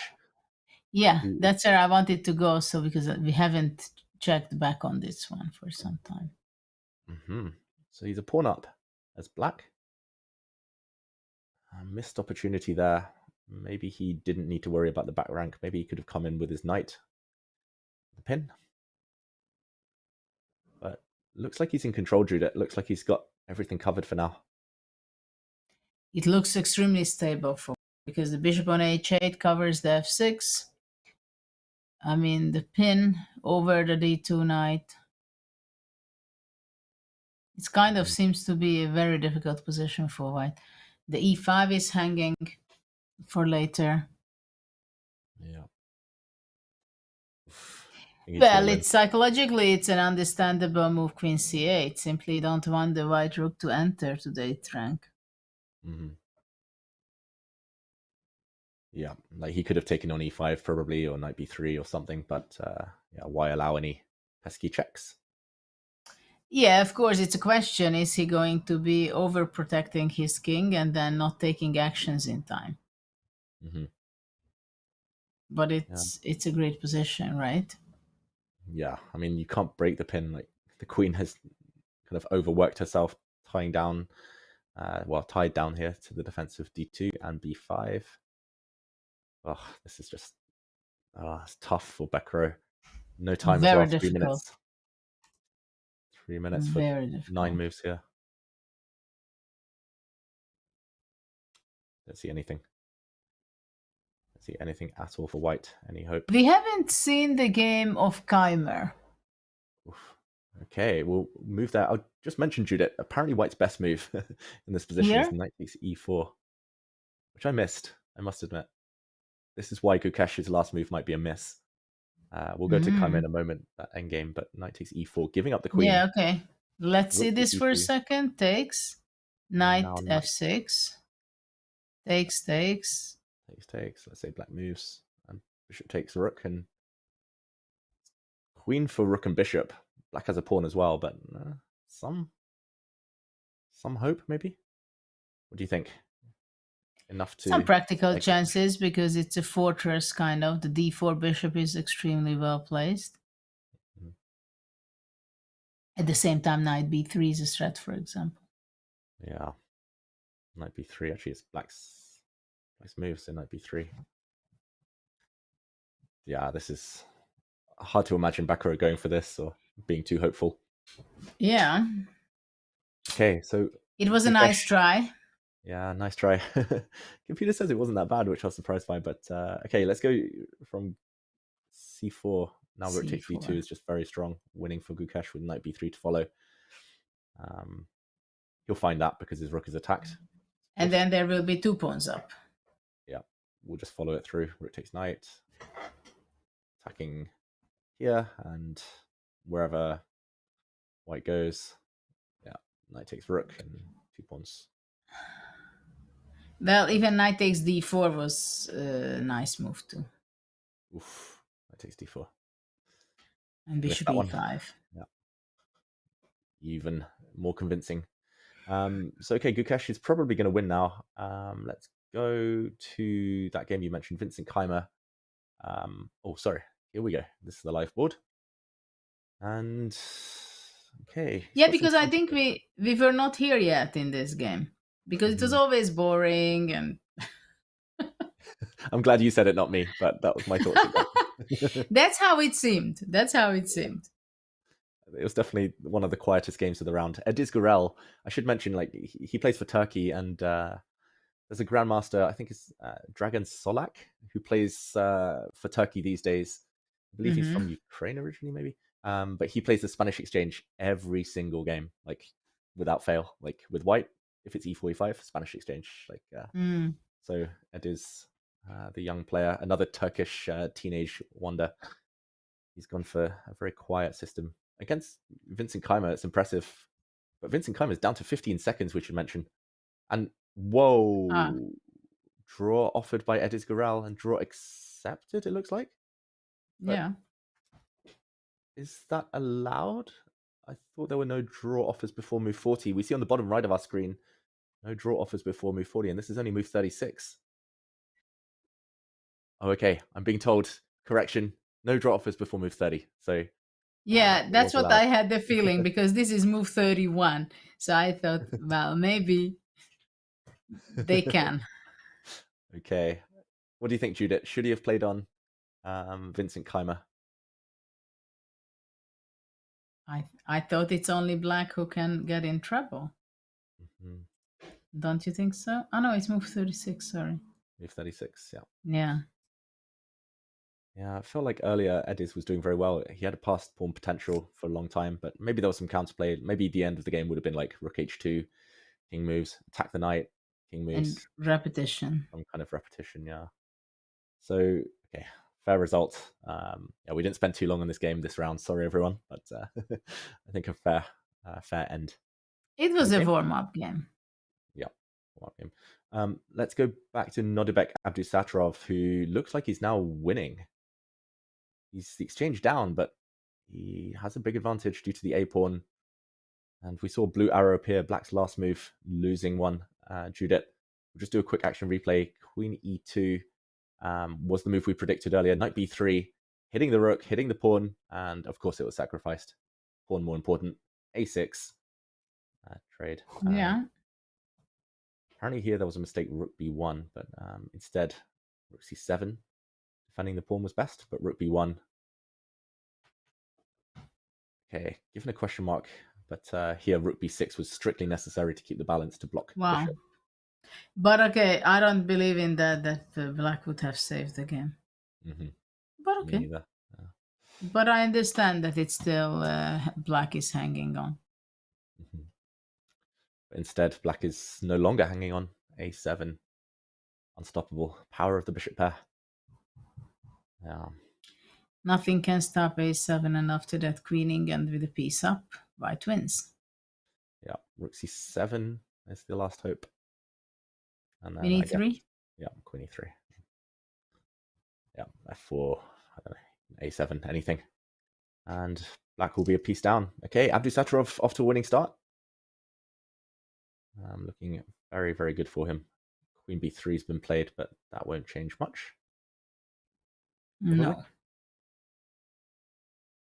Okay, after a7, he wants to go queen a2. Mm-hmm. He won't survive for long, though. Black is zugzwanged. h3. And then time to... But I'm also thinking, why not to go queen g5, for example, Yeah. threatening queen e7. I was a bit scared of like some queen a1, bishop e4. Not bad. It's a good try. Yeah, but maybe not good enough.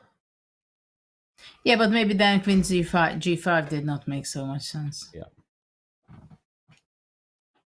What else could white try? Yeah, White try I'm that. wondering, what is the best way to finish the game? Queen d1, queen a4, just try and get the queens off. Wow, it's so simple. But it's a very nice idea. Yeah. I was just thinking, like, how can I get the queen on the a file? I was like, that's the only square. Yeah.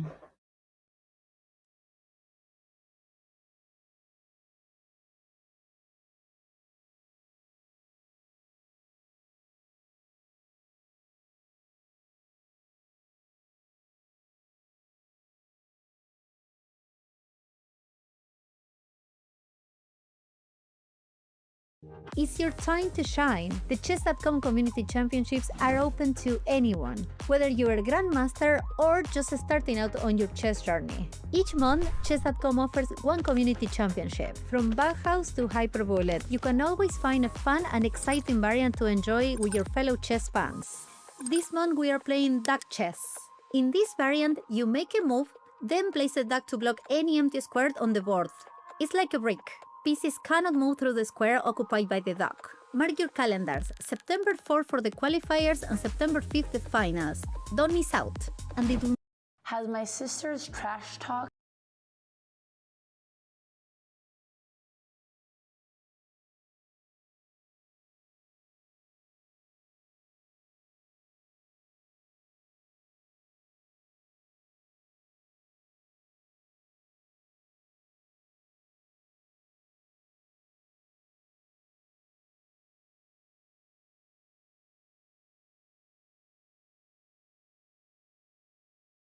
It's a normal, puzzle. We don't have some funny, tricky things. No, it's a normal puzzle. Yeah, I was thinking like first b8. If it's a puzzle, some moves like with the king are usually not working. The problem is that if you promote to a queen or to a rook, it's a stalemate. So we have to go very likely with some under promotion. After knight, king e8, and if promote queens, you just move. I have to put something and then to cover. So one of the ideas is to put, for example, a8 to go with the bishop, and then to promote with to a queen. Yeah, but if I do that, for example, if black plays king f8, then it works because I promote to a queen or to a rook. King f7, bishop d5 will come with a checkmate. But in case of king e8, it's also the mate. because I go here, and then no matter if black goes here or here, queen will come with a checkmate. A8 to knight. Well, things like king e8, king e6, and promote queen is winning. Doesn't matter if it's a bishop, Yeah. or a knight. Okay, Yep, like, correct. then just queens. It's winning. Yeah. Perfect. Well done.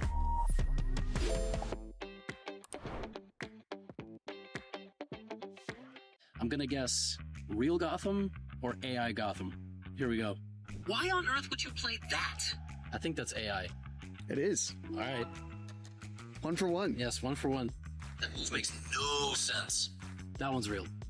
Makes no sense. Has to be real. It's real. Fake. What? It's AI. Makes no sense? Was, yeah. No chance. Are you serious? Yeah. Makes no sense. What? Oh my gosh. And he sacrifices the rook!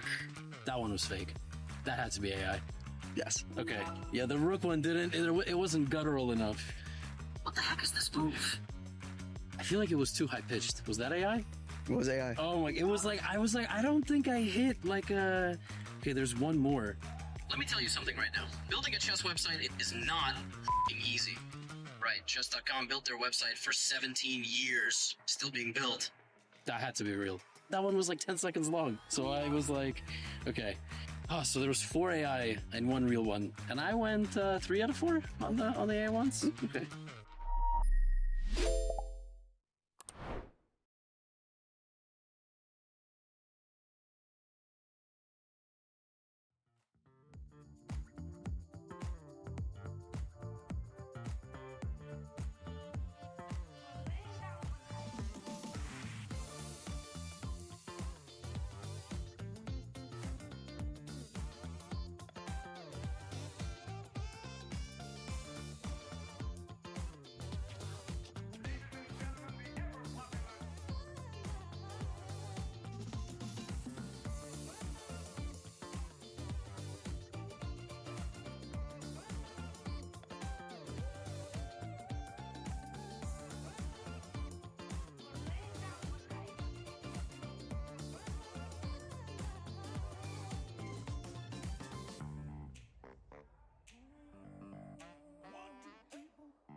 Welcome back, everyone, to the FIDE Grand Swiss. We are inching ever closer to the first time control, and we've gotten to see some risky moves, some very interesting that may or may not pay off by move 40. Plenty to discuss, but also it's just getting more and more fast-paced with some really frantic finishes. Judith, one thing I'm a little bit surprised about is we've had 2 or 3 games now that have ended in draws where I think one player has less than 10 minutes and the other has something like an hour, and I'm surprised there wasn't more pressing. Well, it happens in some games that you understand that the game is played out and there is not much to be playing, or there's very little. And after all, we are in round 1, where you don't push it to the very end immediately. So, I mean, if there is you think no more in the position, it can be also a big mistake to push it just because your opponent has little time on the clock. It can backfire. Well, speaking of pushing things to the limit, I believe Bishop C2 we're seeing here in the game between Bakro and Gukesh, David. That was White's 40th move. So it sounds like we've had a little bit of a scramble to get to this position.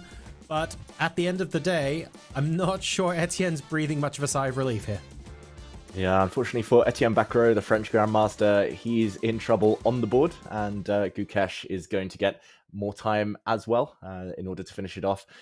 That's the dilemma when you're in trouble and you know you're suffering. Do you drag it out? Do you get to move 40 knowing you're still in a worse position? Or do you just try to gamble, try to confuse your opponent before the time control? Yes, Etienne was lower on time here, but it's not going to save him. The players, they get 50 extra minutes after move 40, after Gukesh's next move, plus a little bit of increment for the next 20 moves. So yeah, it looks like Gukesh is going to bank the advantage. I think we'll sit here until his next one. Judith, he did sacrifice the exchange, but he has 3 very strong pawns in return. Not only the 3 very strong pawns, but what about the bishop center on d5 and e5? It's not so often that you get such a treat in a classical game. It's such a level to just... It's like king and queen. It's like incredible power what it has in the middle of the board. Exactly. Yeah. I mean, it's just beautiful. It just happens so rarely. White has a knight on h5. It's kind of an attacker, but having the e5 bishop is just eliminating all the possible threats by that knight. So Black has a winning position. Still at the same time, Black will have to be showing his skill of converting his winning position. Probably it's not too difficult, but he has to keep himself under control, precise, maybe bring up the queen to c5 at some point, b5, b4, b3. That is something I can visualize that it can finish the game. At the same time, there are some tactical ideas can be in the air.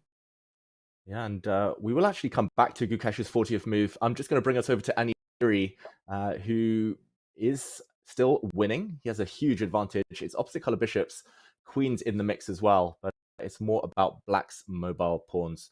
White's king is totally stuck. All of White's pawns are blocked, and we're 3 moves away from the time control. We're at move 37, but Judith, this one, it looks very one-sided still.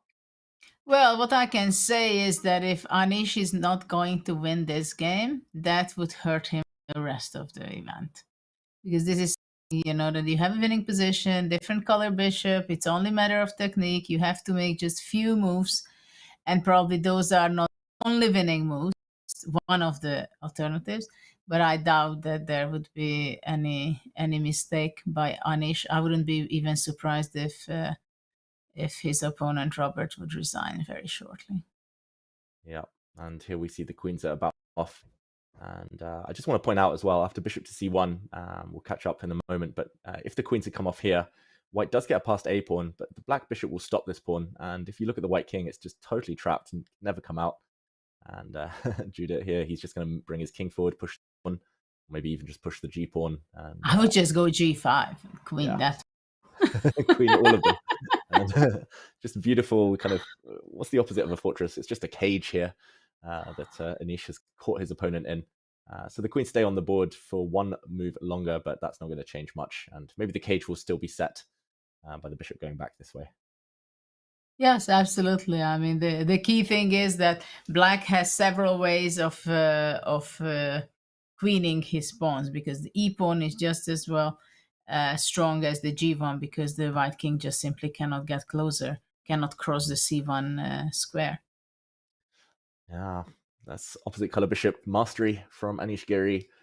His opponent's battling on. Wow, very very stubbornly here, but this is over. The bishop can even come back. You know, there is another game which is going up and down in evaluation, the Firouzja game. Okay. Because it seems like let's go there. there's so much action happening. Like, you see now blue taking over again, or what the hell is happening here? Oof. Those black knights suddenly became really bad. Wow. Check. I'm assuming white will block. Probably knight c3. Now this is move 37, so 3 moves each to get to the time control. But black has 37 seconds left, and knight c3 on the board. Look at the black knights on a6, b6. They are very upset. No space for them. h7 is hanging, so black has to be moving back with his rook to f7. I guess after that, bishop e3 seems to be also a powerful move. Yeah. Oof. Just a few moves ago, it was where I would take the black. I prefer the black pieces, black side. Rook h3. He got a bit ambitious, I think, with his king. Earlier, the king was sitting nice and pretty on f5, and I don't know, he just maybe advanced a bit more. Like the white f pawn on f2 suddenly became an e pawn. There, but it's an e pawn, and white's center much more solid now. Okay, Bar says level, but yeah, you don't want to be playing bullet chess against Alireza Firouzja, and he just has to survive 2 more moves. I mean, in order to get that extra time on his clock and maybe hold it. What they? Alfieri has important thing to say. The king has to be active. True. And the black king is active though, but maybe has weaknesses. The knights stand pretty bad. Yeah. Everything else is equal, maybe, apart from the knights. But it's a question, what do you do with white? Are you exchanging the rooks and play bishop e3? And try to exchange it on b6, but then the g5 pawn can be falling off. Yeah, could be a race. And the problem is if you use one of these 2 squares as well, the black rook's just going to chase and try and copy. So white might have to go to a passive square like e1 or d1 in order to keep the rooks on the board. And not going to be easy. Firouzja is now down to 30 odd seconds. Getting to the time control on most boards. Anish Giri, we left that one. He's about to win any second now. Abdul Satarov's about to win. He's got an extra queen. And rooks come off the board, Judith. Yeah. Very exciting endgame. And it's not comfortable to play it. I think it's more scary for white. Maybe it's better for white, but it's more scary because you have to make a decision. Do you play bishop e3 and capture on b6 and then try to get the d6 pawn? In that case, the g5 pawn will fall off. If you say, I don't go bishop e3 and take it, then what else, right? Black king is more active than the white's king. Yeah. King can go either direction. Like the h pawn is going to be so hard to stop though for white's knight. Knights struggle to stop those pawns. I don't know if he should take. But what else? Yeah, literally what else for white? Like, I don't really see another move. Knight b5. Threatening knight c7 maybe. Well, what to play with black? Is he going to play knight d7 away? Probably. But then king c4 is possible, marching forward. Yeah, king c4 will go back, and yeah, then knight c3, and oof. Okay, a few seconds left. Alireza with his... Oh wait, they've made move 40. That was the 40th. I thought it was one more to go, but that's move 40. So probably he's leaving the board now and getting a cup of water, maybe freshening up in the bathroom. That's the very professional way of doing it, right? Very. Not to make a move in move 41 because there we've seen so many mistakes that, okay, only one more move. No. Stand up, go away, think about it, what has happened. Only 2 moves ago, we exchanged the rooks, so the position has a completely different kind of new ideas. Yeah, so we'll come back to this one. Let's see if any games are still going before move 40. I think they've all hit the time control. I'll just show Nodibek's game because that one, it's now past move 40, but he's about to win with the queen. He's dropping his bishop, but he needs to worry about counterplay too much. It'll take a bit of time, but he'll get there. And that's a queen. Yeah, that's a queen. Anish about to win, as we mentioned. Seen Vaishali has met the time control. Maybe one game we haven't mentioned that's okay, just reached as well. I think they all have. Maybe a small upset here, I'll say. David Anton taking down Vladimir Fedoseev potentially. Looks very good for white. Extra pawn incoming. Yeah, a lot of activity for white in rook endgame. Extra pawn, hard not to win, yeah? Very hard not to win. And yeah, it just looks like we've reached move 40 all across the board now.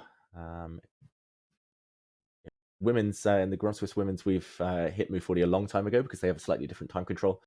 But in the open section, it looks like, yeah, this is what it looks like on boards. Here are the women actually. And should we take a look at some of these?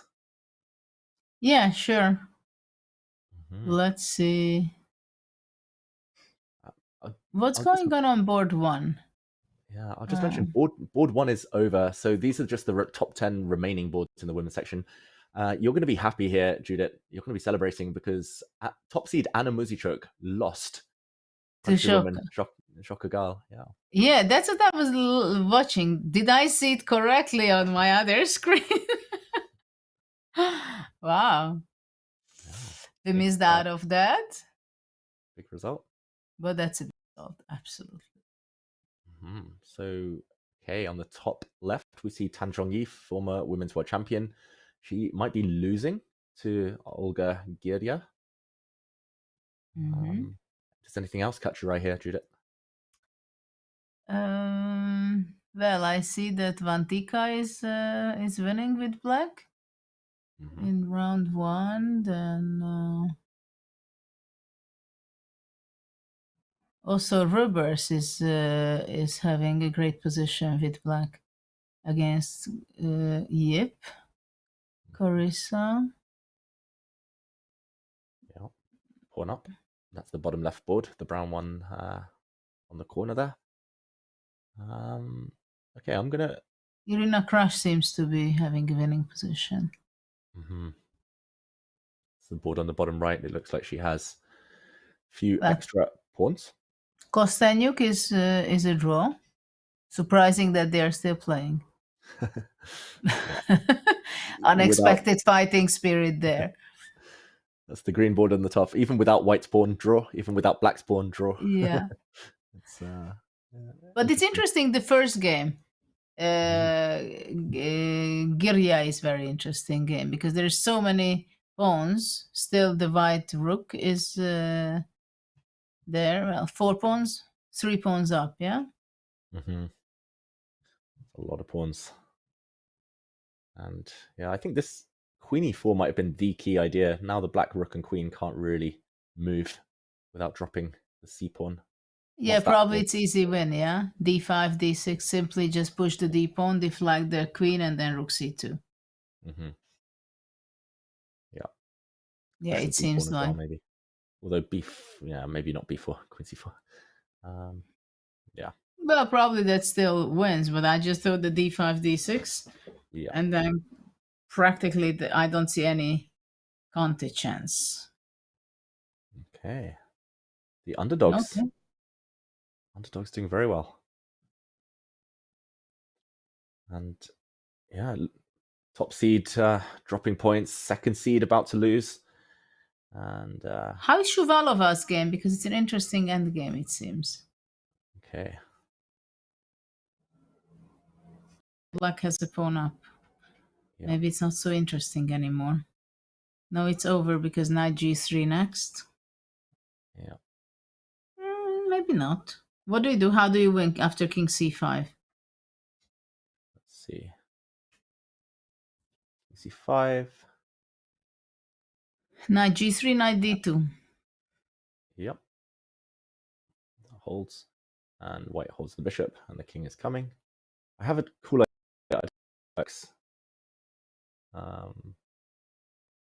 Knight c1. Yeah, knight c1, knight d2. And I take. You're brutal. I'm a4, a3. Yeah, I'm just a dirty trickster. And yeah, this was the idea. a3 and yeah, d2. One of them. Nice technique. I didn't calculate, so I got a bit lucky there. But I'm just trying to, and also just to point out, a4 if white takes, and d2 at the end either wins the bishop or makes a queen. Absolutely. Looking good for black. Absolutely. But there has to be some precise move, because after king c5, if you don't do this very nice tactical finish, yeah, king b6 is next, right? Yeah, I don't see anything else. We saw knight g3 didn't keep the advantage. Knight c3, knight d2. Yeah. Yeah, not so easy. So it's a very straight tactical win. Is that the only way? So king c5. It's the only immediate win. Apparently black can still win by going round, but knight c1 followed by knight takes b3 is the only immediate knockout. But why? If bishop c8, king b5? Knight c3, no, sorry. King b6? Okay, actually it's not so easy. Okay, this is the computer, so I would never even dream of playing like this. And king a5? And just march. You're kidding. And apparently it's just totally winning for black. But okay. Yeah, but it's a nice way of doing it, but it didn't come to my mind. Right? Yeah. I mean, that's not the first thing comes to your mind. You give up 2 pawns and you just control the black squares. She went back to e3, so stopping. Well, I don't know if it stops knight c1, knight takes b3. Probably does.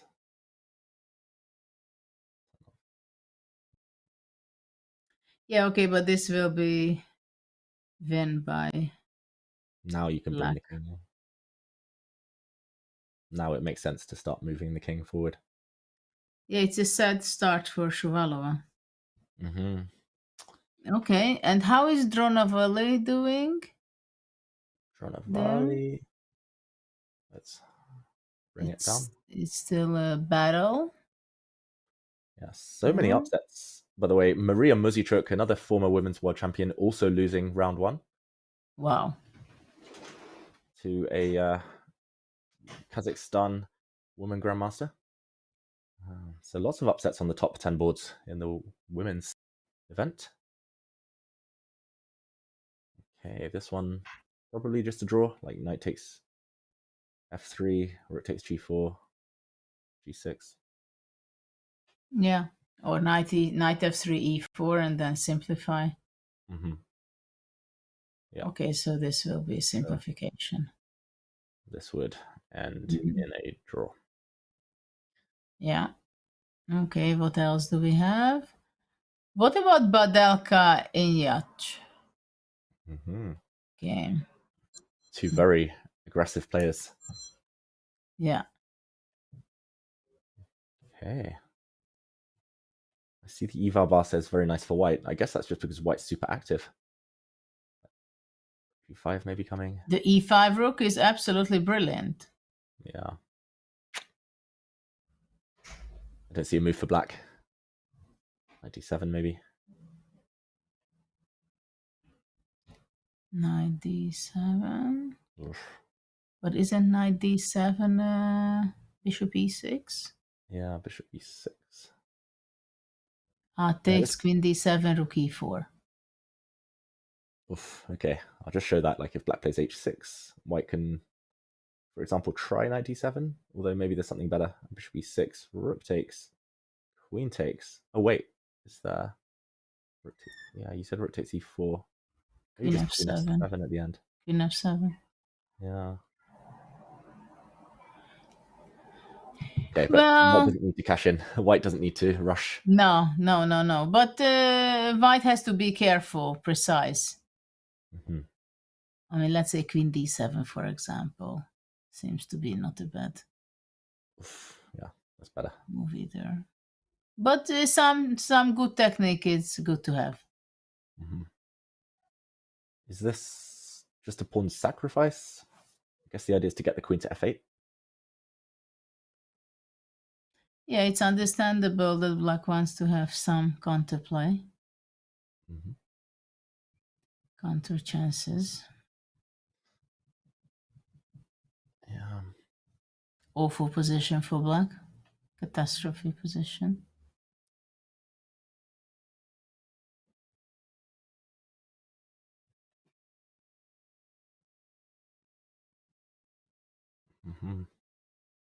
So Yeah, actually, what does black do if I take this twice? Okay, let's put it on the board. Let's say queen f8. Okay. Now I have many options. I'm thinking even to go knight e4 simply. But what about, I was thinking also king g1. I knew you wouldn't suggest knight h1, Judith. I knew it's not. No, that's not the first move comes to my mind. Sorry. King g1, and the idea is rook takes f2. Now you can play rook takes d6. Yeah. Deflection. That's what I had in mind. Queen is overworked. Yeah, I like your king g1. So calm. Oh, sorry. In this position. And again, black is stuck. I guess h6 is needed at some point. Yeah. Yeah, but now it's even more appealing to maybe. Yeah, you can.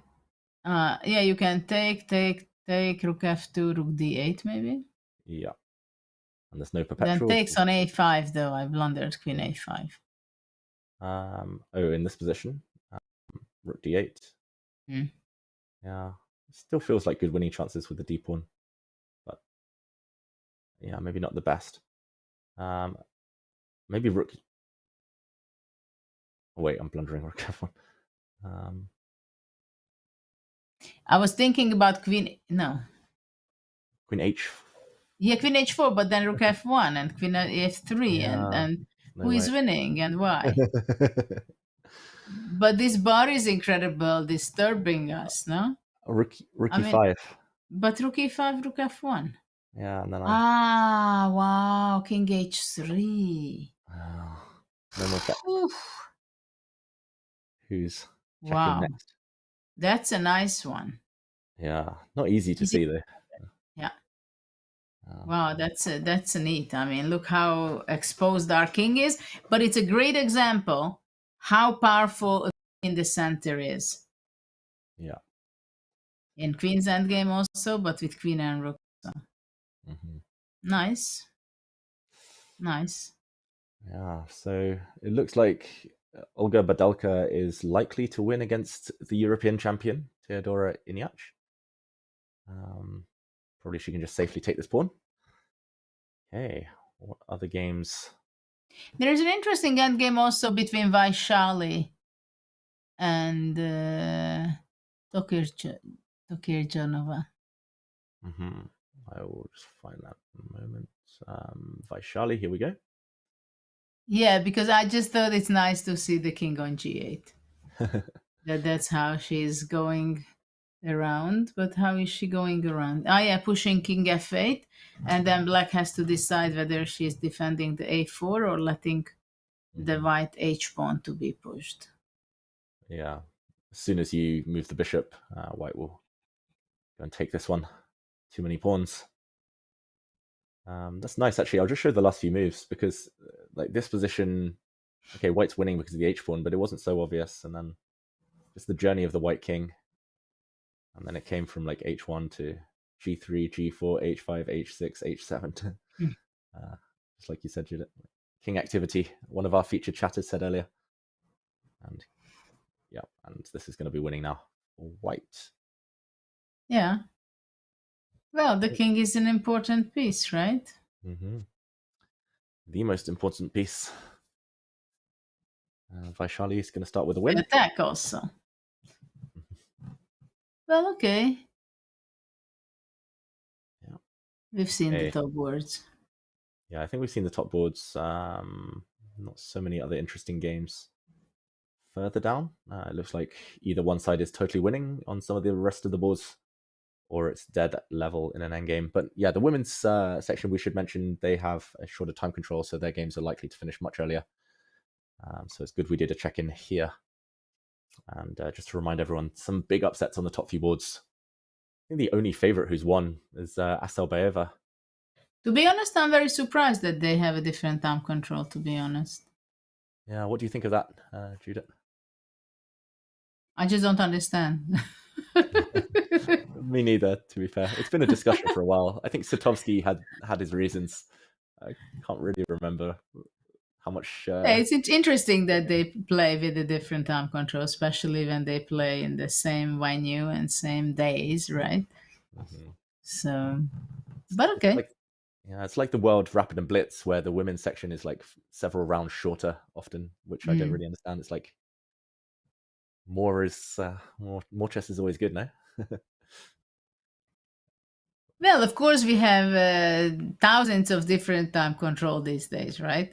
I mean, when I was still an active player, already we entered into this kind of world wherein every tournament could be with a different time control.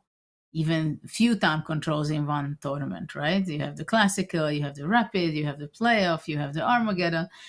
These are crazy. But it was very difficult for me to adjust myself when there was this shift from manual clocks to digital, and then with this digital clock, then everybody wanted to be different. I even played the tournament with 16 minutes each. Just to be different, you know? There's literally no reason it could, just over a quarter of an hour. How do you explain that? But I mean, there's loads of different time controls these days, Judith, but the one constant is that chess players never read the regulations, right? They never know until they turn up for round one. And I remember very well when there were times when there were still events without increment getting after every move. And sometimes players got completely confused, including Karpov, including Ivanchuk. I remember Ivanchuk was losing on time because of this, because he just simply forgot. He was a big time trouble player at some period of time and playing a lot of events with 30 seconds extra, right? And then suddenly he was like, he had to make 1 minute for 20 moves in Linares, and he just lost some time. Yeah, Vanchuk and time trouble, synonymous there. Even Magnus Carlsen, I think he played in Norway chess, one of the early editions, and moved 41 against Veselin Topalov. He just let his clock run down to 0, and he didn't realize that there wasn't any added time until move 60 rather than move 40. So, it happens to the best of us. And just to confirm for everyone at home, the Grand Swiss women's is 90 minutes for the first 40 moves. You gain 30 seconds increment, and then you gain 30 minutes extra after move 40. So just one time control actually at move 40, nothing at move 60, unlike in the Open. Yeah. Okay, should we head back to the Open? Absolutely. Let's see. Absolutely. What has developed over there. We saw some results around move 40, but it looks like the other games have slowed back down as we were expecting. So let's see the top guys. Arjun is back in business, to say the least. Look at that. He had such a difficult position when the bishop pair was very powerful for black. Then now he's playing for more. Maybe black has full compensation, but he's the one who has one extra pawn for the time being. Yeah. Then only white can win. Yeah, Bakro is suffering. It will be hard for him to save the game. Firouzja is endgame. Well, look at that. Knight exchange offer. Well, that maybe it's interesting to dive into that. On the Abdus Saturov game, well, it's a queen up, but still, it's interesting that white has a queen up. It's only a rook for black in return and the pawn, but the black square bishop is so powerful that black is not resigning, right? because still some small practical chances. And of course, Giri scored the full point. Mm-hmm. Yeah, Giri, the first winner on the top few boards here. Which one do you want to take a deeper dive into? You mentioned the Alireza endgame. Is that just because it's pure calculation now, Judith? It's a bit of a race. Alireza, I think it's an interesting because they can go wrong. I mean, now there is a big question for Black. Are you going to be exchanging the knights or go move away? And now Bassem, I mean, can think about it, spend a lot of time. But we see that Alireza is actually spending his time for already the last 20 moves. Things are happening where it makes him think. Making decisions not so easy for him in this game in the last 20 moves or so. Yeah, that's what I hate about chess. You have to make decisions.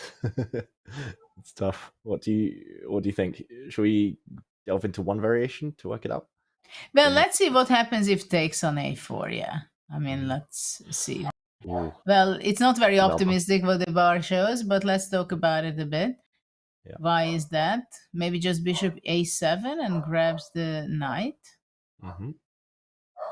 That is a trapped knight, and king takes e4. But it doesn't seem to be so simple. b5. That's horrible. But let's show knight c5 takes d6. Yeah. Okay. Beautiful. And then this pawn runs through. You can start with b6 as well. But the classic. Yeah, the classic. Pawn. This is the one we all learned. Yeah. We all learned it when we were young. 40 years ago. Not you, because you're very young. Yeah, 25 years ago. 30 years ago. But yeah, one of these pawn moves wins now, creating a pass pawn. Yeah. Okay, so that's the trap. That's the one thing he needs to watch out for. Amin here. So probably he won't take. Probably he'll so go. The question is, can Black go king f3? I just want to see it. I think it should be a bad move, but just let's talk about it a bit. What happens? Bishop b6 takes, king e4. Yeah, takes. White can flick in b5, but probably doesn't need to take. e4. King c4. King c4, but I go back king f3, for example. Counterplay. Well, I just want to push my pawns, exactly. I wonder whether White could have tried in this position. So king f3. You could go b5 first. Yeah, I was going to suggest b5. Knight b8, I guess. Not so easy. Wait, I have another idea. So I don't want to allow the knight to get to b8. So how about I take with the knight first? If you take my bishop, I'll go knight d7. Ah, what a hidden trick.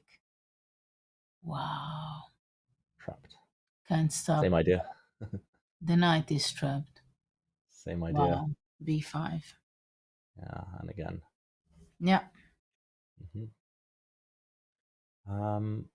So knight, king f3, knight takes b6. C takes b6.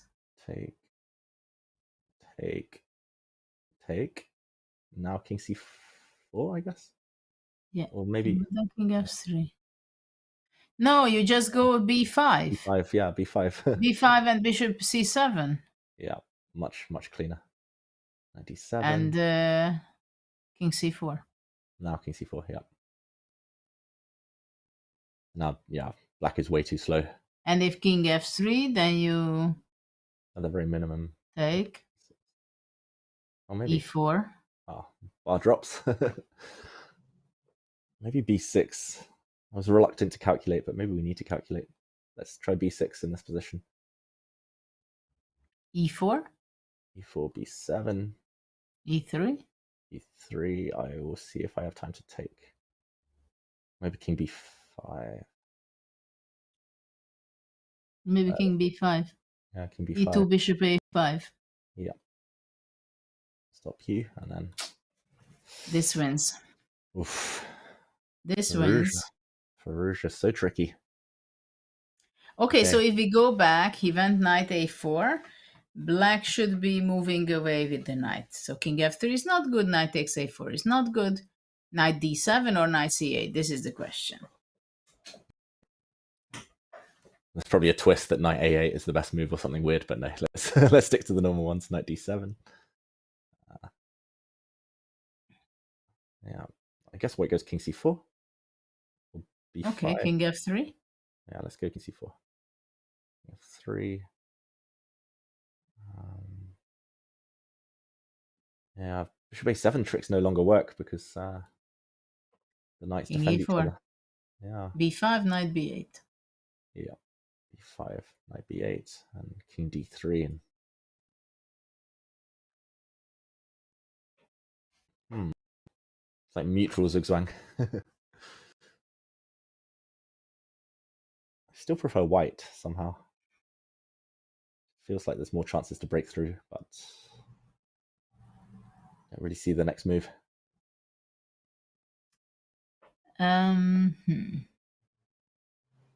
What about going knight f8? B6, yeah? B6. And bishop c6, bishop c7. But maybe. Yeah, I thought I could get in, but knight a6. That's annoying. So not b6. Endgames are not easy. Yeah. They're my favorite part of the game if I have time on the clock.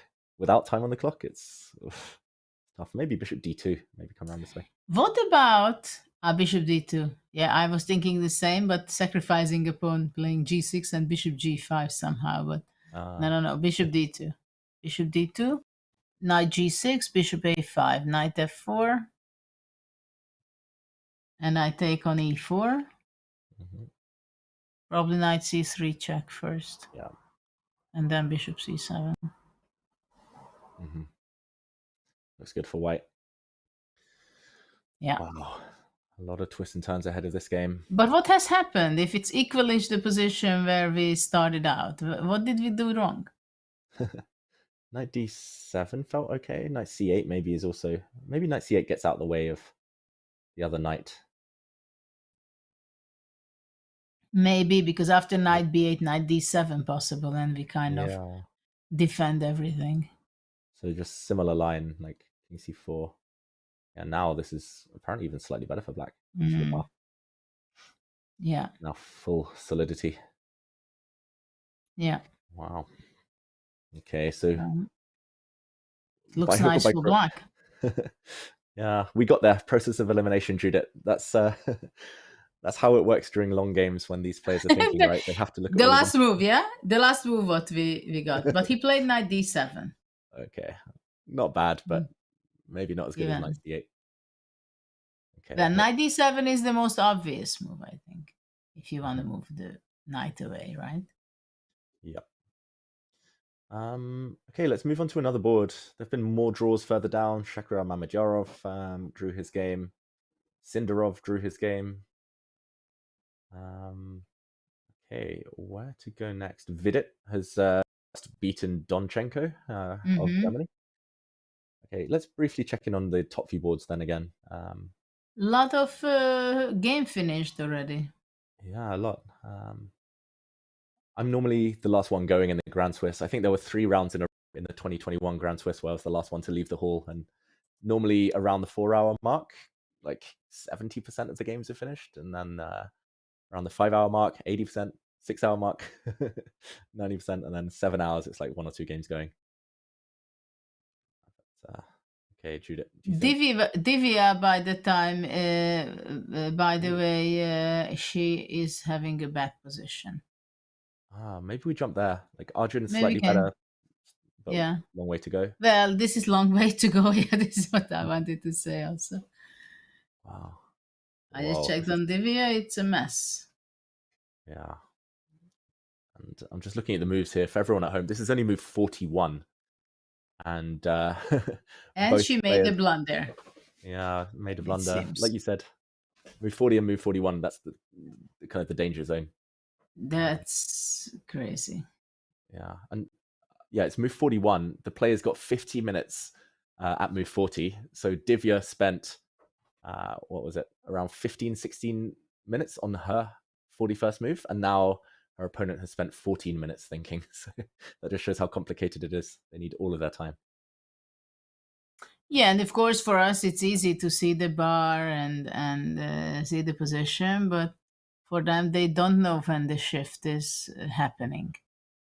Yeah, I mean, we can't blame them at all. This is the type of position. We said it early, like, going to be lots of red. There's going to be lots of question marks, lots of misses. Because it's just, Well, the question is, why is it so bad, right? Mm-hmm. Okay, so calculation hats on. I see that rook d5 might be possible. On rook d5, what about taking on e8 and queen b8 check? Yeah, I'm a bit scared, but okay, let's see. Yeah, it's bad for black. And then all kind of checks. Yeah. Problem is, I wanted to use this square, but now it's a check, so black doesn't have time to give checkmate.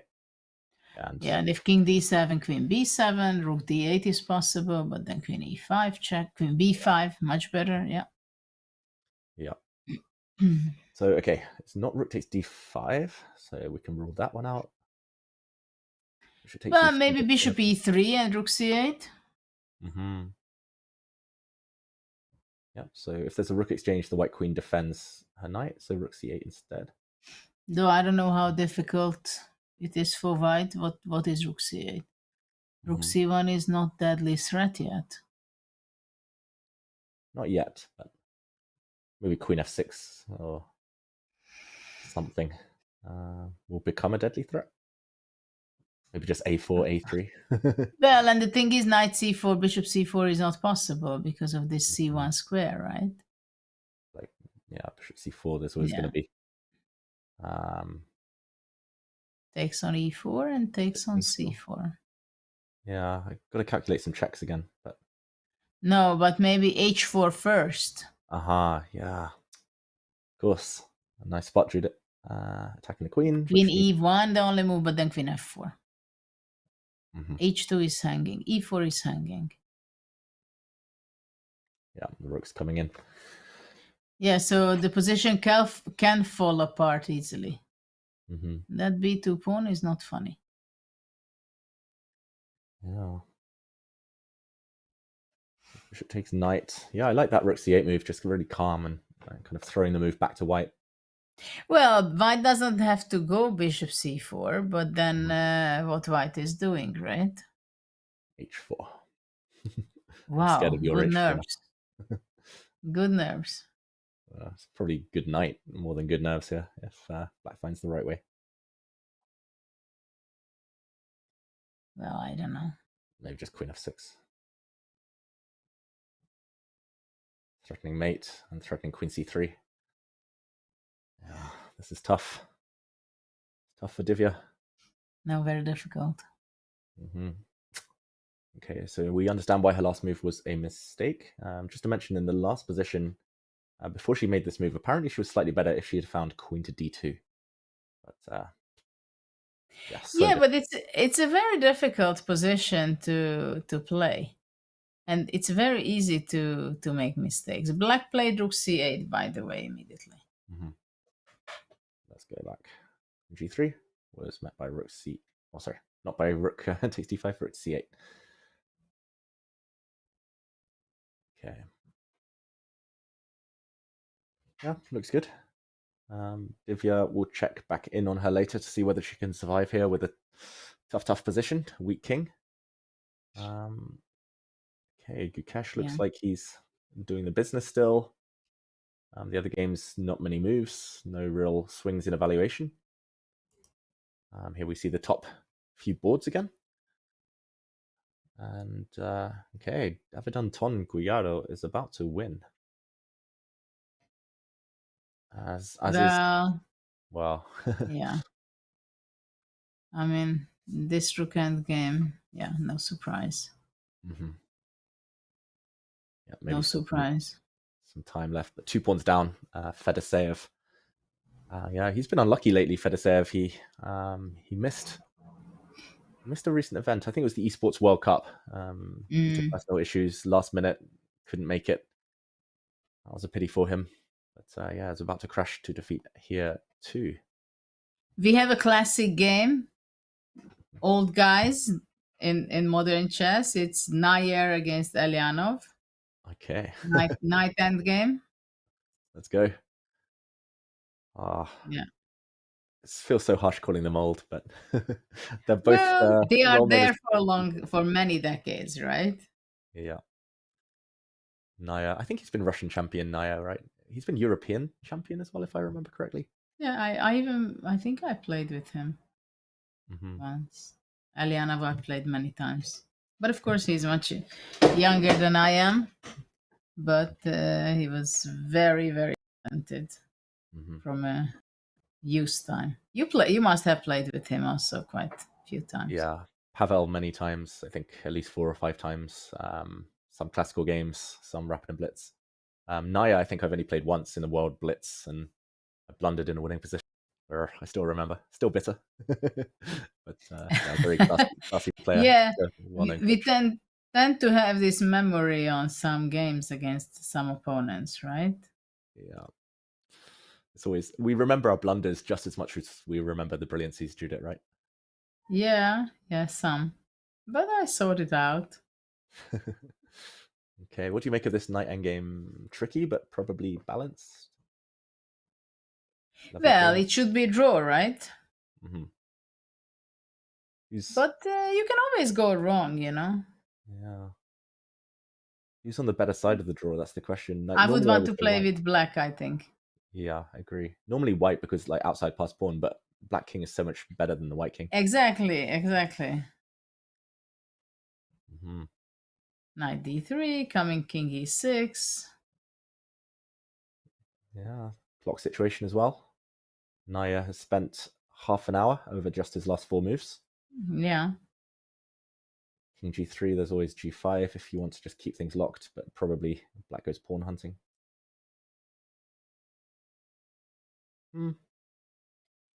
Maybe we can go to another game. We haven't talked too much about that game. Sugirov against Maxim. Vaishali Graf. Because actually Maxim is dealing with the rook hand game, which should be a draw, but still. Yeah, and there's this kind of ongoing joke in the chess world. Anytime Maxim Vaishali is black, he's always a pawn down. Like opening middle game, end game. Whether it's a Najdorf and he kind of gives a pawn for activity, or whether it's a Grinfeld where he sacks a pawn early, it's he's always a pawn down. Yeah, and I think Magnus and the others, they call it the French school of suffering. It's just give up a pawn, get to an end game, and hold it. Yeah, this one should be a draw, Judith. I guess black's giving a check at some point, maybe, and getting the king in. I'm wondering whether, what do? You go rook a4, a6, and then you want to give a check and hide your king front of the f5 pawn, right? Check. White can go d4, let's say. Yeah, let's say d4 and hide from any check. And then after a7? Yeah, a7.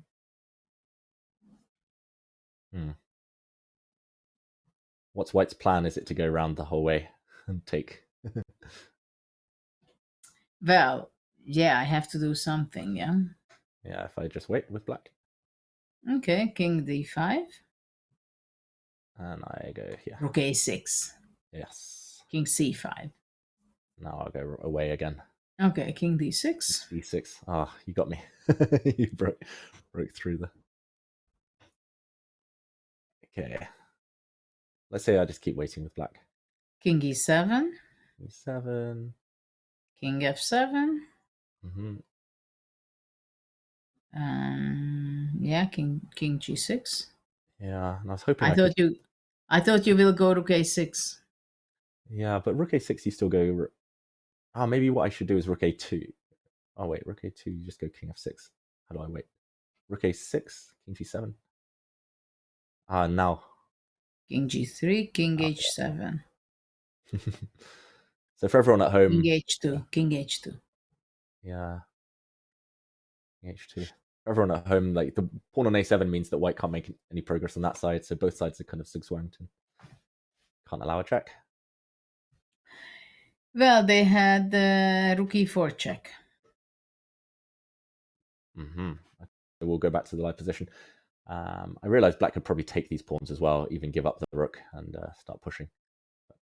Okay, rook e4 check was the move. He wants the same thing. Wants to get his king in. Yeah, I think this is quite a straightforward draw.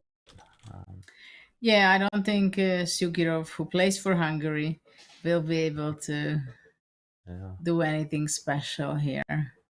It's a pawn up, but it's not a very difficult position to hold for black. Okay, so let's go back. What's going on the top boards? Yeah, and since we've reached move 40 and we've seen a lot of players spend a lot of time on the clock now, we're deep in the endgame in a bunch of them. I just want to invite John back to give some thoughts on what he's seen. It's the time control. Well, I actually have an interesting question to ask both of you, because now that we have gotten to the time control, we've seen some games that have ended up in decisive results, but we've actually seen quite a lot of draws. The vast majority of the games that have finished so far have been draws. And that in itself, you know, at a top level of chess, we might look at that and think, okay, that's not too abnormal. But what I would say is this: if you're a run-of-the-mill chess player, if you're a club-level chess player like myself, for example, and you go to a Swiss tournament, you're used to the top half of the draw playing the bottom half of the draw in round one. So there is a school of thought that goes, well, actually, you expect to see the largest number of decisive results in round one, because that's when the rating disparities are at their greatest. It looks like maybe the stronger the tournament gets, the less that's true. Is this a little bit of an exception? David, do you want to answer first? Or what do you think of that? Yeah, and there are different types of open tournaments. Like you say, most of them, it's very clear, like the top half versus bottom half in round one. Some huge favorites, huge underdogs, and maybe one or two upsets, but in general, it's quite predictable. But here, there's just no tail. There's maybe one or two players who are a bit lower rated, but I mean, as far down as board 55 even. See Grandmasters versus Grandmasters, and no easy opposition. I think there's one untitled player in the whole field, so you could draw, especially round one, with kind of considerations that we mentioned earlier, not taking too much risk, playing yourself into form. It's not too surprising. So, Judith, does that mean that the number of decisive results we're seeing today so far, actually that sort of percentage, that sort of ratio, is something we can kind of expect throughout the tournament? Or do you think that's going up or down as we progress? I think it can easily go up when players has to make more risk towards the second half of the event, for sure. But I'm not surprised that many of the players, even when they played stronger than the opponent or higher rated, it depends also on the opening, because, for example, for Pragg, he was having a very solid opening, so draw, actually, he cannot complain much. But I don't think he's nervous about it or anything like that, because 11-round tournament, you still have plenty of opportunity and create for yourself opportunities to win the game. So I don't think anybody is panicking, really, but of course it's nice to win a game. Like Geary won his first game with black pieces. Of course, this is something that a great start. But in such a strong open, it's not like a classical open with 500 players or 700 players, and then you have really huge gap. Because when you play against Grandmaster with good preparation in openings, then it can happen easily that in one game anything can happen. But all in all, we're going to see more decisive. Okay. Oh, and the good news, of course, is for those of you watching with us right now, a lot of the games that are drawn, well, by definition, they're over. What remains to be played? There's some spicy stuff and some very interesting technical endgames still to come. We're going to hop to a quick break, and when we come back, we take a look at some more of the endgames here at the FIDE Grand Swiss.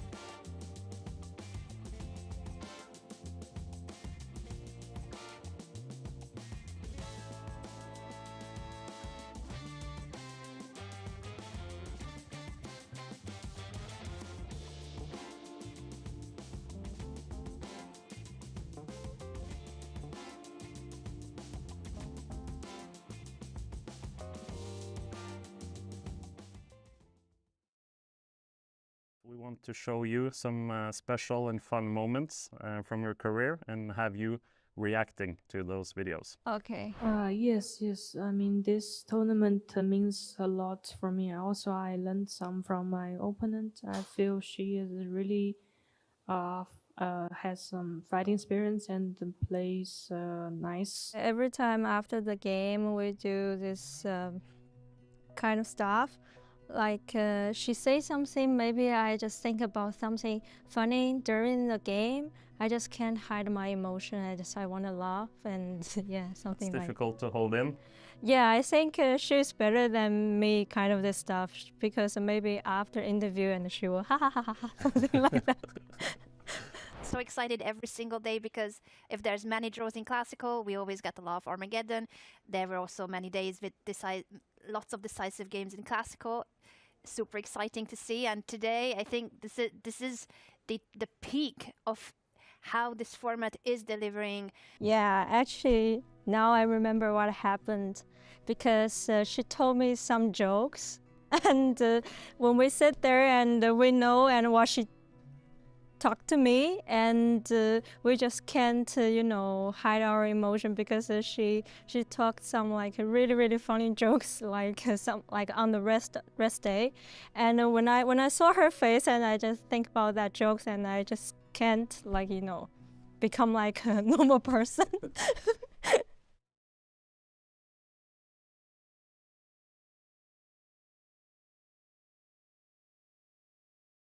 I fell in love with the game very fast. An incredible game. He finds it. Wow. This is checkmate. We have fireworks.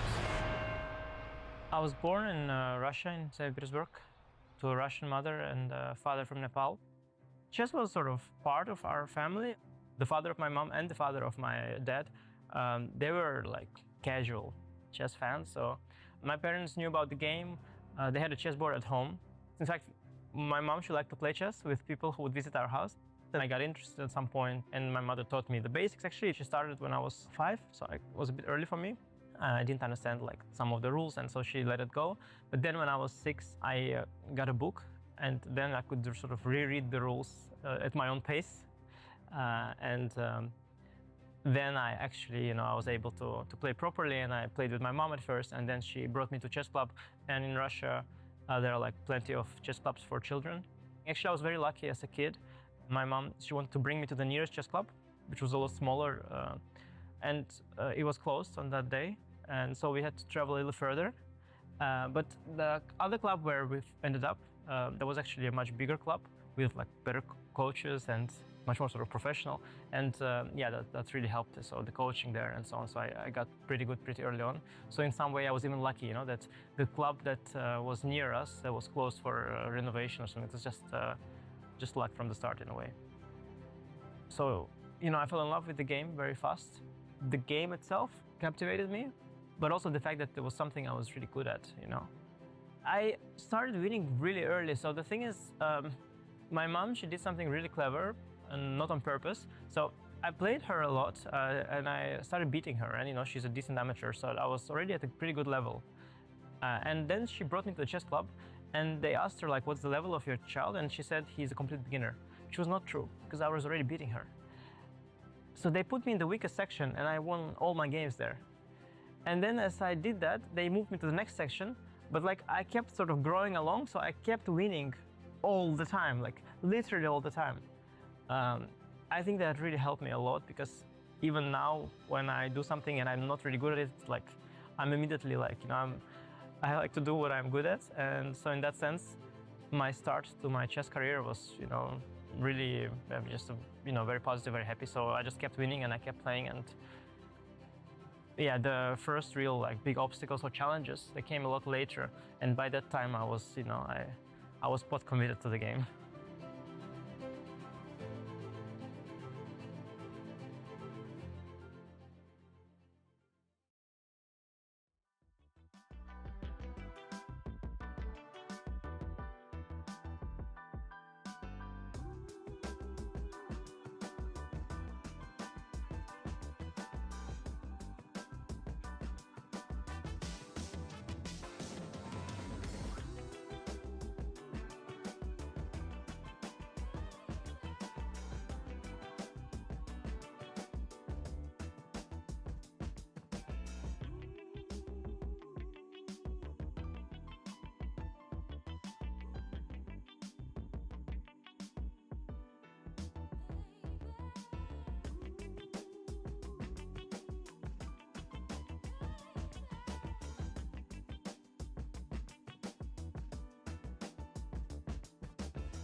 Welcome back, everyone, to the FIDE Grand Swiss. We are very much at the tail end now of round number 1. A lot of the games have finished. We've had a few with some very interesting decisive results as well. Let's go ahead and take a look at what's happened here so far. First, we're going to show you boards 1 through 10. And notable results here include a win for Gukesh against Etienne Bacro. And we also have a win with black by Anish Giri to start himself off. That's absolutely lovely result for him in the FIDE Grand Swiss, with still 3 games ongoing by some of the top players. We move on now to page 2. A couple of decisive results. Fedoseev and MVL still playing as well. Judith, what do you make of this page? Well, here you see only 2 games were decisive, and it seemed like Vidit won convincingly. And well, the big game was between Hans Niemann and Gabriel Sargsyan for sure, because there were a lot of action, fireworks, sacrifices.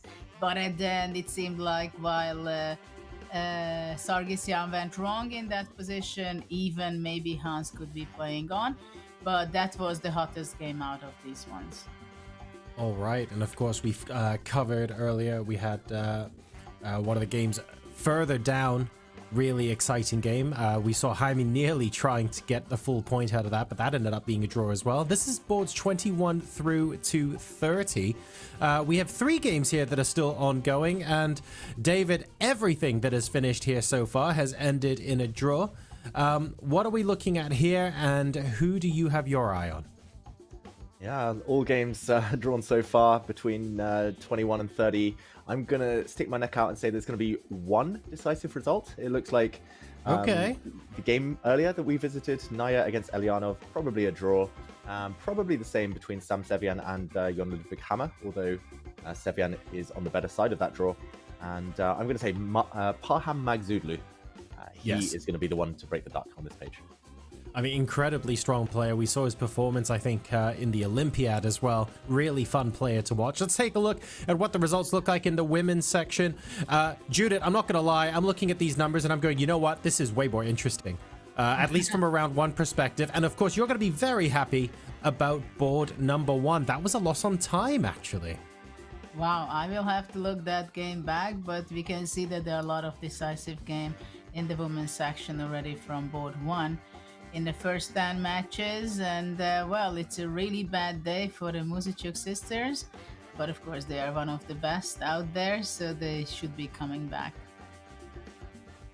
And then still more decisive results as we go down.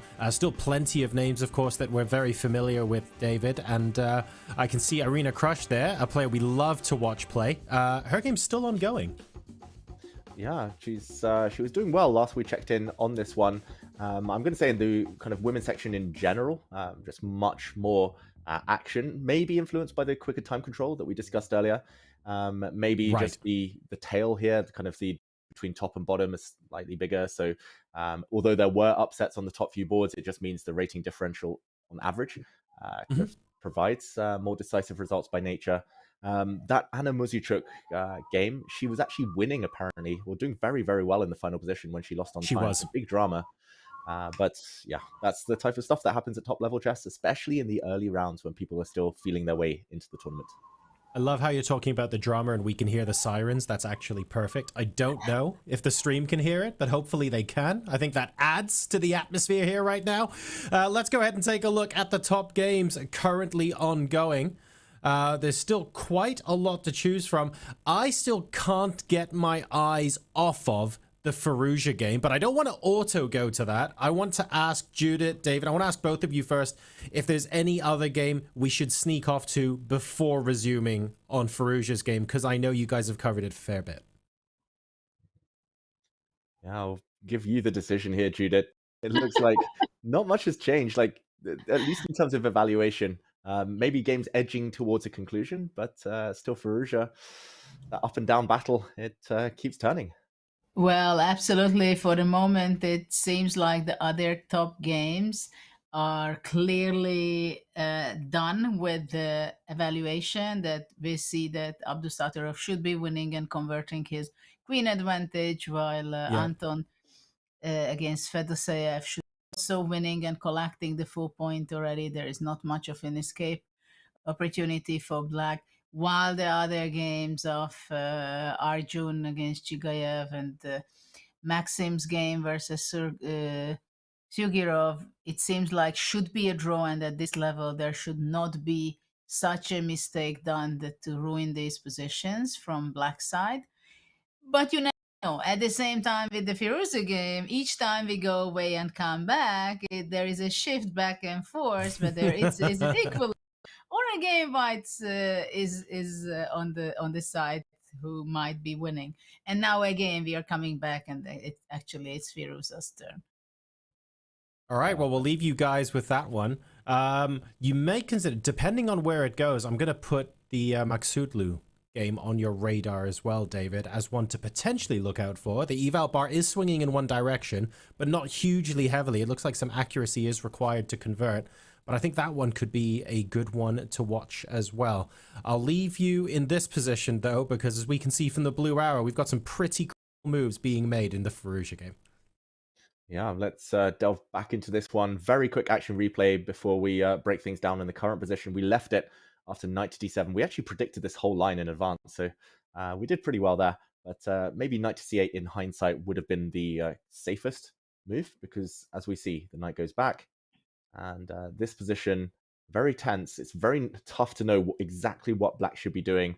Actually, he probably needs to move the king. The process of elimination, no other moves. Yeah, everything else worsens things. So almost a Zugzwang, and knight to f8, wrong circuit here. The other Black knight needed some breathing space, so understandable, but bishop to d2, the only winning move, the key move, and something we pointed out earlier. Now this pawn is indefensible. He attempted a check here, knight to f4, but I'm assuming, yeah, there we go, king c4 played.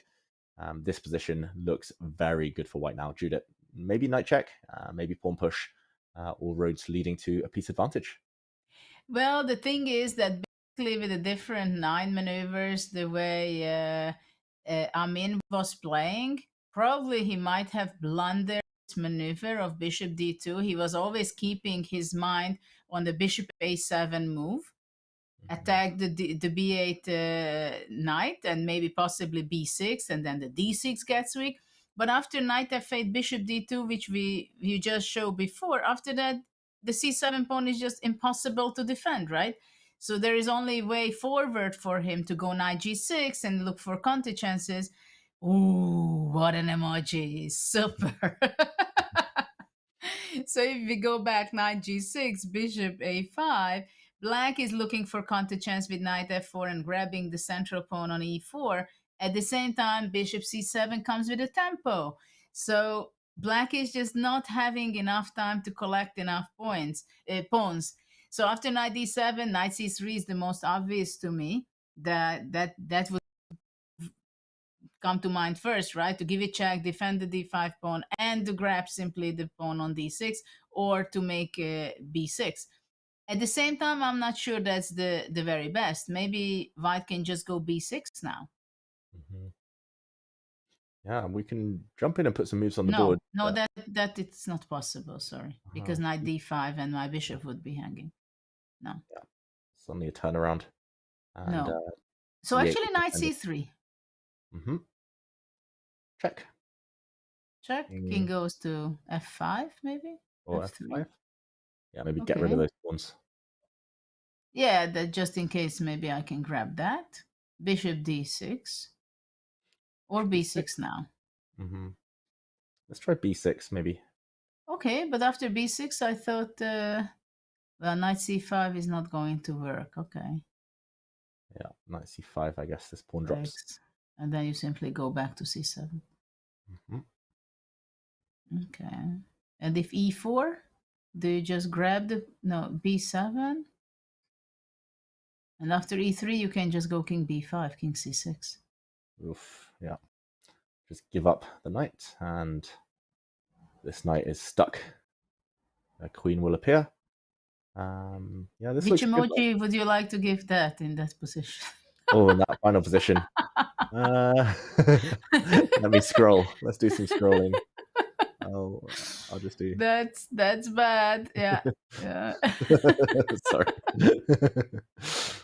Yeah, it's bad for black. No, but no, this can be like an incredible puzzle. I thought knight c5 is possible and b8, knight d4, Ooh, yeah. but king d6. Mm-hmm. Because So king b6, knight d7, right? not this one. Oops. No, maybe we should make a composition out of this. This game. Unfortunately. But okay, king d6 and knight e4, king goes Yeah, anywhere. if you could kind of put the black king on e8 and then a pawn on like f6, and then you can perpetual. Wait, you can checkmate with the knight. No, that would be mate. That would be Checkmate. mate. But yeah. No more Okay, checkmate. so this does not work for black. Mm-hmm. And I saw a question from the featured chat, or kind of maybe not even a question, just amusing that, for example, in this line, knight c3, king f5, let's say b6, we could see a scenario where Judith, it might end up being bishop and knight trying to give a checkmate against a king. And essentially our chatter was saying, Firouzja, he's going to know that. He's going to get it done. What do you think? Of course. Of course. I remember I was doing it extremely fast. I was playing once in the Melody Amber tournament, the rapid and blind rapid games were played. And I played with Lubojevic. And I won, I think, in 17 moves in the shortest way. I was really good in those things. Nice. Normally it takes like, I think at the quickest it's like 21, like if your pieces are far apart. But yeah, 17. But you know, once I played in the 2006 Blitz Invitational World Championship, and I started very well, and then I played against Boris Galfan round 5 or 6, and I ruined my position, and then ended up in Bishop Knight, and he was not convincing. Oof. And can you imagine, I resign and someone comes to me and says, okay, but why did you let him to mate you? Before one move before the mate, you could claim a draw because it was move 50. No. No. No. It's always worth trying to claim, right? Always worth an attempt. No, but okay, I didn't even think about it, that I would claim just before going into the corner and get checkmated to claim a draw. But everything happened so fast. You want to test me or what? No. I was just putting it on the board for the viewers. I'm not gonna. Okay. I'm not gonna make you stoop. I did it long time ago, but you also do it very fast, no? Yeah, I used to have games with because I'm a bit of a nerd, I used to have games with friends to see how quickly you could do it, like 15 seconds. Okay. I was quite confident. Well, there is one very important pattern, right? If you don't know the pattern, I don't know how you can solve it. Yeah. Yeah, you can just, yeah. I don't know. Because we are in the wrong corner. Yeah, we're in the wrong corner. Yeah. So not king f3 stalemate. No, not king f2 either. But anyway, not king f2 either. But yeah, you start driving the king towards one of these. Maybe you can put until bishop f4, like put the knight on f2, king f1. Yeah. There, king knight e4. Okay. King f1. Yes. Yeah, okay. Yeah. And and bishop h2. So you have to push the king all the way to the other side. Yeah. So first you control h1, then you control g1. Yeah. And now, you control, in a moment, you control f1. King f1, king knight d2. Yeah. Now it takes a while, but you control f1. What are you doing? What are you doing? Yes, you're doing this way. And now the bishop d6. Yeah. Then once you age them in, catch them. But you have to know it. Mm-hmm. King d1, king d3, king e1, check. I mean, you have to know it, right? Then you control e1, then you come around to control d1. Yeah, you have to know, and then you control c1. So it's so I mean, that's how it works in life too. No, even if something is there, you still have to work for it to really get it. Mm-hmm. It's just they don't give it for free. Exactly, nothing in life is for free.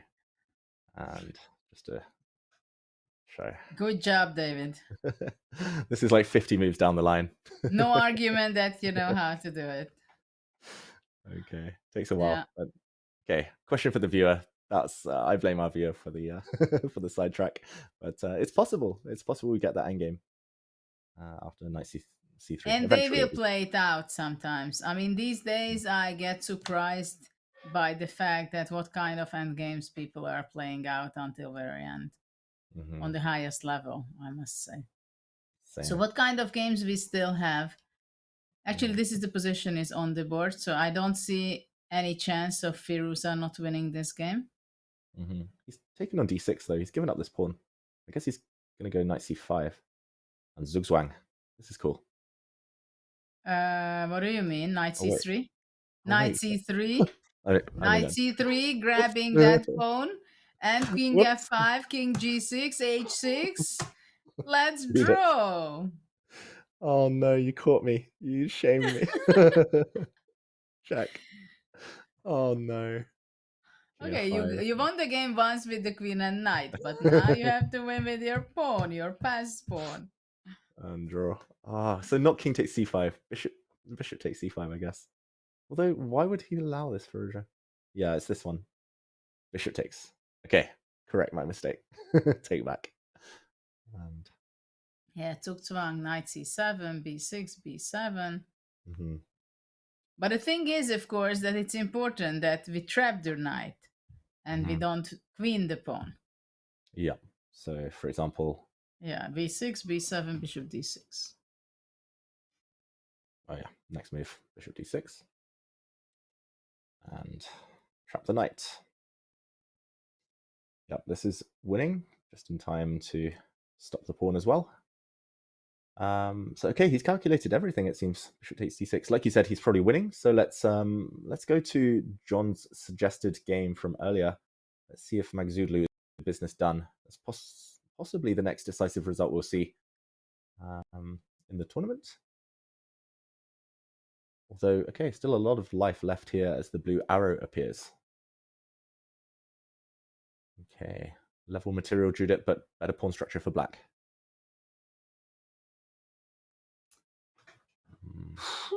Good. Check. I mean, it looks sad for white.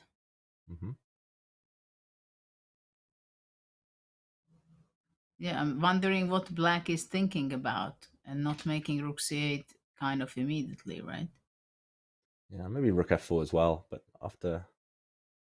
But somehow rook c8 seems to be more natural because you're pushing back the king completely. Yeah. The question is maybe after rook c8, king b4, what do you think? Yep, king b3 loses the pawn to check, so probably king b4 is a good practical try, although maybe rook c5 was one idea. Yeah. But he's just giving up and comes back to hide on a2. Yeah, black will now defend. I don't know which rook b6. Oh, maybe he goes rook a8 and d5. Also tempting.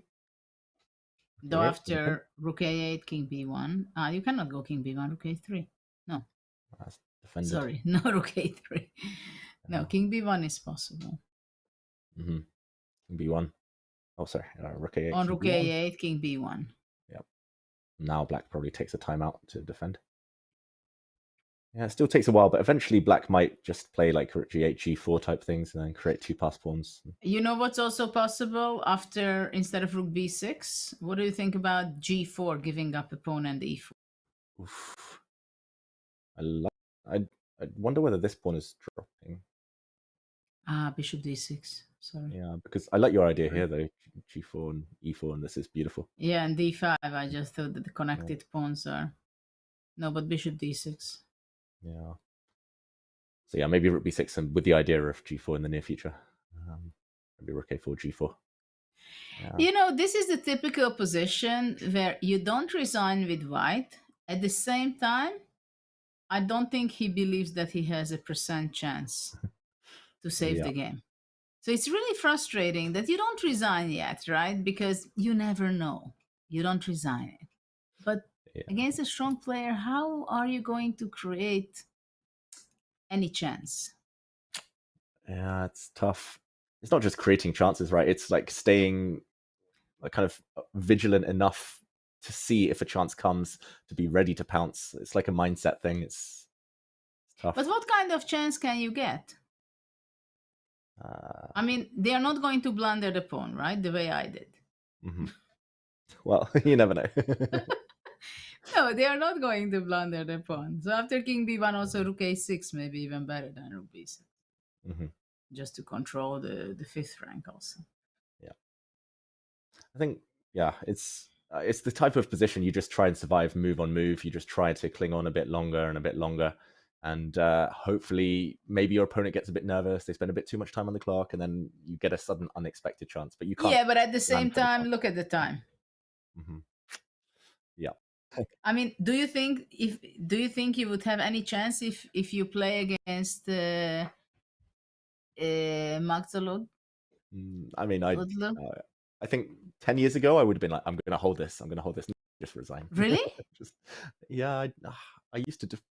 I don't know. I used to defend crazy positions just because I think I was so naive. I didn't really understand as much as I do now about chess. So I would just always think there's a chance. But I was also the same. I was fighting, but probably I didn't ask myself, do I really have a chance to save? I just played it because I thought that there is always a chance, just general. But if I really would ask myself, yeah, same. Sometimes at this level, not thinking too much is promising. Like at least calculating, but not like talking to yourself is probably a blessing. Yeah. Okay, looking very, very difficult. I'm going to bring us to another game, and it's someone I know very well actually, but it's Maxim Rothstein. And okay, I'm just having to find that. I saw it a second ago. Here we go. Board 54, and look at this, Judith. White is up a knight for just one pawn. Oh wait, just 2 pawns. But the pawn on g2, a bit scary. Visually it's disturbing, but still white has a piece up, right? Black bishop on b7 is a sad story. And knight c6 is a threat. That's true. Maybe it's not as tough as it looks. I must admit, I don't know so much about Rothstein's opponent, Abdisalimov from Uzbekistan, so a local player. Nice to see the Uzbeks representing. Yeah, what's Black's move? You would love to get both rooks on the F file, but not easy. Well, there is not much chance for Black to save this. But okay, with the pass pawn on g2, you always try your best. Yeah. Another position that resigning is probably not the best best idea, but sooner or later it might cross your mind. It will cross your mind, yeah. I mean, yeah. I mean, white can just go bishop e2 next also. True. And then trying to hit the h3 pawn. Yeah, Rothstein, it's nice to see him back kind of in the mid-2600s. Like for a while he dropped, he was out of form, he dropped below 2500, but he's such a strong player, so well prepared. Super solid. He's very well prepared player, Rothstein. Yeah. And I haven't seen him playing so much these days. No, me neither. He plays a lot of team events. I think he qualified for the World Cup from the European Individual Championship, if I remember correctly. Performed very well there, gained a lot of rating. I think he was on the podium. You know, we have a funny end game with Vaishali graph. Can we go there, please? Okay. Because it's queen will be check. Wow. Look at that. White to move. King b6. Okay, these are our moves. Look at that. Queen and King g1. Yeah. And white will give a check. King h2. White will come close, but no closer. This is crazy. Queen e3. Just even king h1 maybe, but Okay, this is going to be. We are going to sit here for 3 more hours because he's going to go Queen E4 check, King G1, Yeah. Queen H4, Yeah. Queen H4. and then F1, E4, and H4. Oh, and oh no. Okay, let's strap in. Let's get the tea on the kettle. I have mine already. Yeah. Cheers. Oh, I mean, it's definitely a draw, especially with an H4 and the White King so far. But it's going to be 50 moves, and then White will play H5. But it's not hands immediately, right? No, that's true. That's true. Do you I know? mean, I understand that table base says it's a dead draw, but here, for example, I would be a little nervous. Yeah. Because it's one-way business, right? I think the king's supposed to be quite bad actually behind the pawn as well, because you're like any queen trades, you're just in a bad position. There's going to be so many block checks. You kind of want to be in the other corner. I think there's some stalemating ideas. Maybe you could stay in this corner, but yeah, it's going to be scary. And Judith, you must know. It's not what you do in your free time to make it draw. Yeah, I mean, as a player, I would love this. As a commentator, I'm like, oh, just handshake, please. Why, you would like to play it with black as a player? Not with black. Okay. Sorry, you wanted to ask something. Yeah. What do you know of Sanan Sugirov since he switched to play for Hungary? I believe a year or two ago now. I haven't actually met him really. I know that the team liked him very much. He was a very good team member, but and he's talented. But I don't go for their training sessions and stuff. Fair enough. Is he living in Budapest? Do you know, or? I think so, but I'm not sure. I think so. Because I first met him when we were very young, and I think he's a couple of years younger than me, 2 or 3 years, and he was like the cutest little boy. He had like the biggest cheeks, and all the older players would literally go up to him and like just say, "Oh, he's so cute." And then I played him in a tournament, and he was like 10, and I was like 12, and he beat me. Ever since, ever since I've just been like, oh, that guy one day, but I've never played him since. No revenge. Okay. Yeah. So queen takes h4 and queen endgame imminent. Are they reaching this position? Yes. Yes. Yeah. No, probably he will make some moves to gain 30 seconds in 5-6 moves. Judith, I did tell you, Maxime, he's always a pawn down, like as black. Like he was a pawn down in the rook endgame. Now he's about to be a pawn down in the queen endgame. I'll pay attention. Always a pawn down. I'll pay attention to this. Okay. But it's interesting, for example, if you go back, like, was this really the best way of making a draw? Because it's interesting, for example, like if you have a draw in different ways, like what do you do? Because here he's going to lose a lot of energy, right? Or he may have to spend there 2 hours more to fight for his draw. Yeah, so he could have defended a rook endgame. We were like talking about rook a4. I didn't see any real danger, but he kind of helped. I mean, first he gave white a tempo, and then in the race that became quite important. But yeah, then suddenly he finds himself calculating later with some f4 and rook takes g2, and myself in this endgame. Yeah, I don't know if it was necessary really. But okay, here we are, and we'll catch up with the live position. Okay. Yeah, we'll come back to this one, queen endgame, and time to time we are back. Yeah. Can I check in on a game we haven't really covered today? Sam Sevian against Jon Ludwig Hammer. Sure. Hammer, a good friend of mine, lives literally 10 minutes away from me by foot. So let's see if he can hold another rook endgame. Tricky one. This is a very tricky endgame. Who is better to start? I see what the bar is telling us, but everybody has a pass pawn, activity. when we have to ask who's better, it's normally 0.0.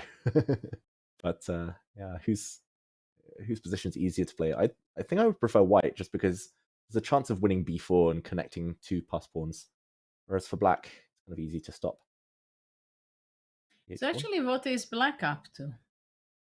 Mm-hmm. Because let's say h2, rook d1. Yeah. Oh, sorry. h2. I mean, black can lose easily because there is a lot of pieces on the 7th. Maybe, yeah. Yeah. All right. White's I mean, I'm thinking how to push f6 and king g6 and so on, so I will be able to give checks on from the side. Mm. So let's say, okay, let's go move on the board. h2, yeah. Rook d1. So if I go rook h4, you go a7. Mm-hmm. And I'm lost because rook h8, rook h1, and then you're threatening rook h2. Yeah. Right? Yes. And so, okay. I was able to lose it very fast. Mm-hmm. Okay. So if we go back. Okay, so live position. You know what? No. If rook how is black doing this draw? If rook e3. e3? a7, I guess? 7? What do we take? Yeah, a7, let's say. Rook e8. there? Beast. This looks terrifying. Like even rook d3.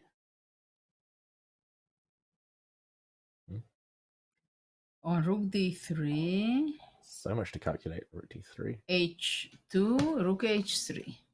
Yep. I mean, it must be a case of the black king coming and race. And... Oh wow, that loses immediately, apparently. But you see, every move, it's like, I don't know, I'm wondering if I can go rook a8, king b6, rook e8, rook h2. No, I'm cooked. Oh, sorry. No. Maybe it's... Wait, checks. I've got an idea. King b4. King v4 and I go back. Okay, so you gave up a pawn. Was Wait, it worth it? I should check. Yeah, I wanted to force you to come forward, so I check you again. But okay, so check me, king check b5, again. And then you check again. Yeah, check again. And you are just going check until I move away, and then rook a6. And then I'll go behind. Yeah, that is study-like. That's crazy. Yeah, but it's when you have 2 minutes. White has 2 minutes. Yeah, but white's not making the difficult moves. At least it's black who's. Yeah. And if side checks are important. Yeah. And he checks. Yeah, anytime the king moves away. Okay, this is important. Okay, I wonder if this is in the game. only way. Mm-hmm. In the game, we have h2 rook d1 on the board. Mm-hmm. Rook e6. Mm-hmm. Okay, king b5, rook e5. Yeah, king b5, rook e5, and just want to say, Judith, that you're getting a lot of praise from the chat from Silver Surfer 31 for using the word cooked.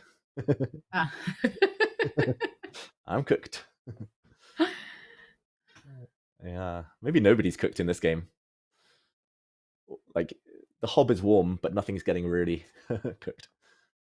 Well, let's see if we're going to see the bar jumping out any direction. But I have the feeling that Hammer knows how to do it. It's Hammer time. Yeah. I've played him in a lot of Blitz games recently, Hammer, and he's always like middle game, like opening middle game is dead lost or worse, and then end games suddenly it's like his level is incredible. The turnarounds, the saving, the way he holds positions. Yeah, his knowledge is a lot. Yeah. Rook e5.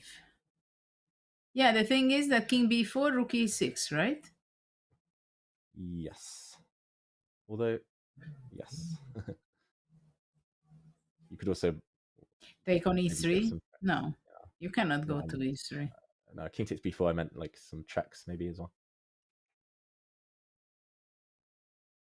But check king a5. And check. Rook e5, king a4. You have to go rook e6. Yes. Because otherwise b4. He goes rook e6 anyway. Same. Yeah. Same. Yeah, it's a very important pattern. Mm-hmm. And it's important that he has the distance between the a pawn and the rook on e6. Yeah, that's checking 3 distance, squares. right? Mm-hmm. Checking from the side, you always need 3 files. 3 lines between the rook. Exactly. Or the rook and the king. Mm-hmm. Same if you're in front of the pawn, actually.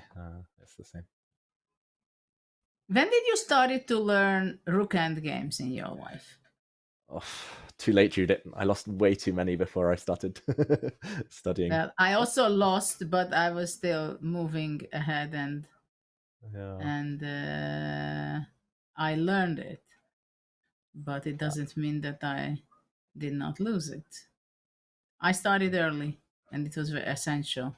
I was not paying attention much on my opening preparation. I paid my price there. But in rook endgames, I was doing it from age 6.5, 7, something like that. Yeah, I must admit, I have enjoyed your columns in New in Chess magazine on endgames. Oh yeah, that was not bad. Yeah, I mean, I didn't study rook endgames or any endgames in any seriousness, like apart from the basics, probably until I was already like 18, 19, maybe even after that. I was 2600, but I was stuck there for this, and in order to make a bit of a jump, I thought, okay, I need to do some serious work now. Okay, so I ask you a very serious question, David. Okay, hit me. If somebody asks you, what is the perfect portion of learning when you're a beginner, let's say 1800, what is the portion of opening, middle game, end game? And this is for classical chess? This is for serious? No, I mean for someone competing, let's say a talented, but maybe not talented kid, but somebody starts, they're 35, they're 1800. What do you tell to them? It's opening, middle game, or end game? If they want to know the best of chess, so what is the best proportion that they get maximum success? The maximum returns. Yeah, I would say probably from 1800 upwards. I would say like openings, I don't know, a very high percent. Also end games. I would say middle games are the one, like maybe doing some tactics is enough, some puzzles is enough. Like if you know what to aim for in the end game, that kind of influences your middle game choices. If you have a good opening, you start the middle game with on the front foot. I would say definitely focus on openings and end games. I'm not sure the proportion. I would say the lower you go, actually maybe more on openings. Just you need kind of to not get killed quickly, if that makes sense. But interesting, I think. Like it really, what is the proportion? Because when I was learning, I was doing not much of opening. I had King's Gambit. I was extremely good in middle game, but I think I was extremely good because I played thousands of blitz games, mainly with my sisters. And end game was very important because that time, if you play with blitz or classical, people are tired. They don't know theory. They make blunders. They get nervous. They get angry. They are frustrated. And so it's always a big debate. But of course, chess changes a lot since 4 decades, let's say. And now we have much more. So, for example, for a grandmaster, what is a good proportion? To spend time on endgames or openings more? Yeah, I mean, these days, I think most of them spend probably 80% of their time on openings, I've got to say. I don't know if that's the right strategy. I know Magnus, for example, doesn't necessarily do that, but they spend so much time on the opening. It's incredible. Like I'll talk. So can you tell us the secret? What is the portion for Magnus? Or what was the portion, let's say, when he was interested in classical chess? I was gonna say, like, in order for there to be a portion, you have to study a little bit at least. And these days it's a lot less. But No, but let's say Magnus in 2020, 2018. 2018. Yeah, I mean, he's always been the kind of guy, like, he's curious about openings. He watches a lot of games to get up, like, to get ideas. But then it's more kind of his team, his coaches, Peter Heine Nielsen, kind of doing the kind of hard graph, compiling notes, kind of building those databases, giving him material to study. I don't think he's going to ever sit down. I don't think he ever has really sat down at a board and kind of, I don't know, for 8 hours every day and done it Look that openings. way. Look at openings, exactly. Like, he'll be very curious. He watches so many games. That's why his opening repertoire is so broad. I think a lot of endgames study over the time, a lot of kind of going through these books, going through these kind of study-like positions, lots of practice games. I'm going to say, just like you were playing with your sister, he was also playing a lot of practice games. Yeah, I mean, even back in the day, I just know stories. I was never there, but like against Anand, he was practicing a lot. Against Kasparov, he was playing a lot of games. Against his seconds later in time, so that maybe helped middle game and end game stuff. But yeah, he has said, I think he's on record saying, like, in the last few years he relies on openings a bit more, just because he's a bit older, can't grind everyone down for 6 hours anymore. So yeah, so he needs the opening hits. How about yourself? Like, if you were coaching a young player these days and they wanted to make that next step, like they're just outside the elite, what should they be doing to Which sorry, who? So if it's someone maybe just outside the top players, someone who not quite making that next step, because a lot of them, I see them doing the same thing. Youngsters, you mean? Especially youngsters, yeah. Youngsters. Well, I think self-confidence is very important. Knowing yourself, it's a very important part of your preparation. And I think endgame is very important also, because it gives self-confidence, not only points. Yeah. And also, if they know that you know well end games, then many times they are going to be avoiding against you that they go into an end game, because you have your image already that, even if it's drawish, I don't go there, I better stay in the middle game. Or so the psychology of it, if you're very good in your end game, I think it gives an extra shift. At the same time, and in openings, I think you have to be diverse as much as possible, because it's not so important anymore to know it so deep. Yeah. I mean, if we are talking about competitive chess, and most of the tournaments are not in classical, so you will not have anyway so much time to go in depth. In one move, you think 25 minutes, and 10 moves later, again 25 minutes. You don't have these options anymore. Mm-hmm. And yeah, I fully agree with all of those words. Judith, talking of endgames, there's been an endgame blunder by Divya Deshmukh, as it looks like she's about to be defeated here. It's been an up and down game. I'll just show the last few moves.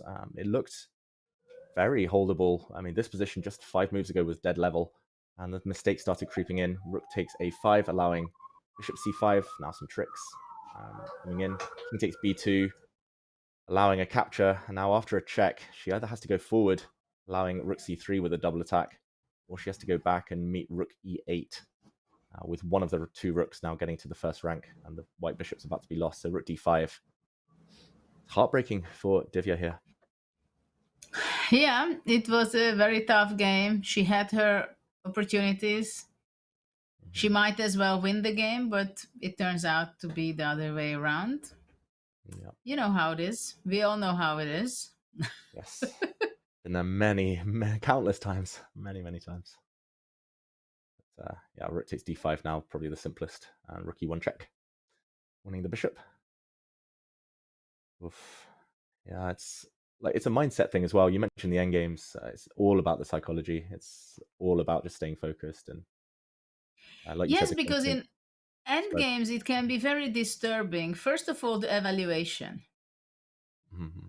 You know, even if you don't know exactly how to win or make a draw in theoretical games, just the fact that you know that what is the evaluation of the position I think it's already a huge thing. Mm-hmm. That's a completely other story, whether you can really make the draw or win and convert your winning position into victory, right? That's a whole different story. It's great if you know both. It's like rook, h and f pawn versus a rook, right? At least you know it's a draw, and just study the key position, like when already the crucial position and there is only one move to make or one idea to make, right? Yeah. If you know that, it gives you self-confidence that, okay, I know how to trick my opponent into that direction, right? Because it can happen that the opponent doesn't know. I remember, I don't know how long was it, 20 years ago, that with the table bases, one said queen, pawn on h file and g file on the same side, and the kings on the king side, let's say, g to h2 pawn with the queens, it's a draw. Still blows my mind. I still can't believe it. The while I was now saying it, it still gives me an incredible feeling that what is this? You have two passed pawns, nothing blocks it, right? But because, Livia resigned. Mm-hmm. Yeah. Because of the stalemate patterns, it's a draw, right? And also, of course, when John 9 wrote his book, before that, actually, this was 91. So what is it, 91? 30-something years ago. Yeah. I remember when he was giving me an envelope and he said, okay, after the tournament, you go home and check it. 5 pieces. You have a pawn on c3, king on c2, rook somewhere, black king somewhere, and the rook, and it says mutual Zugzwang, you know.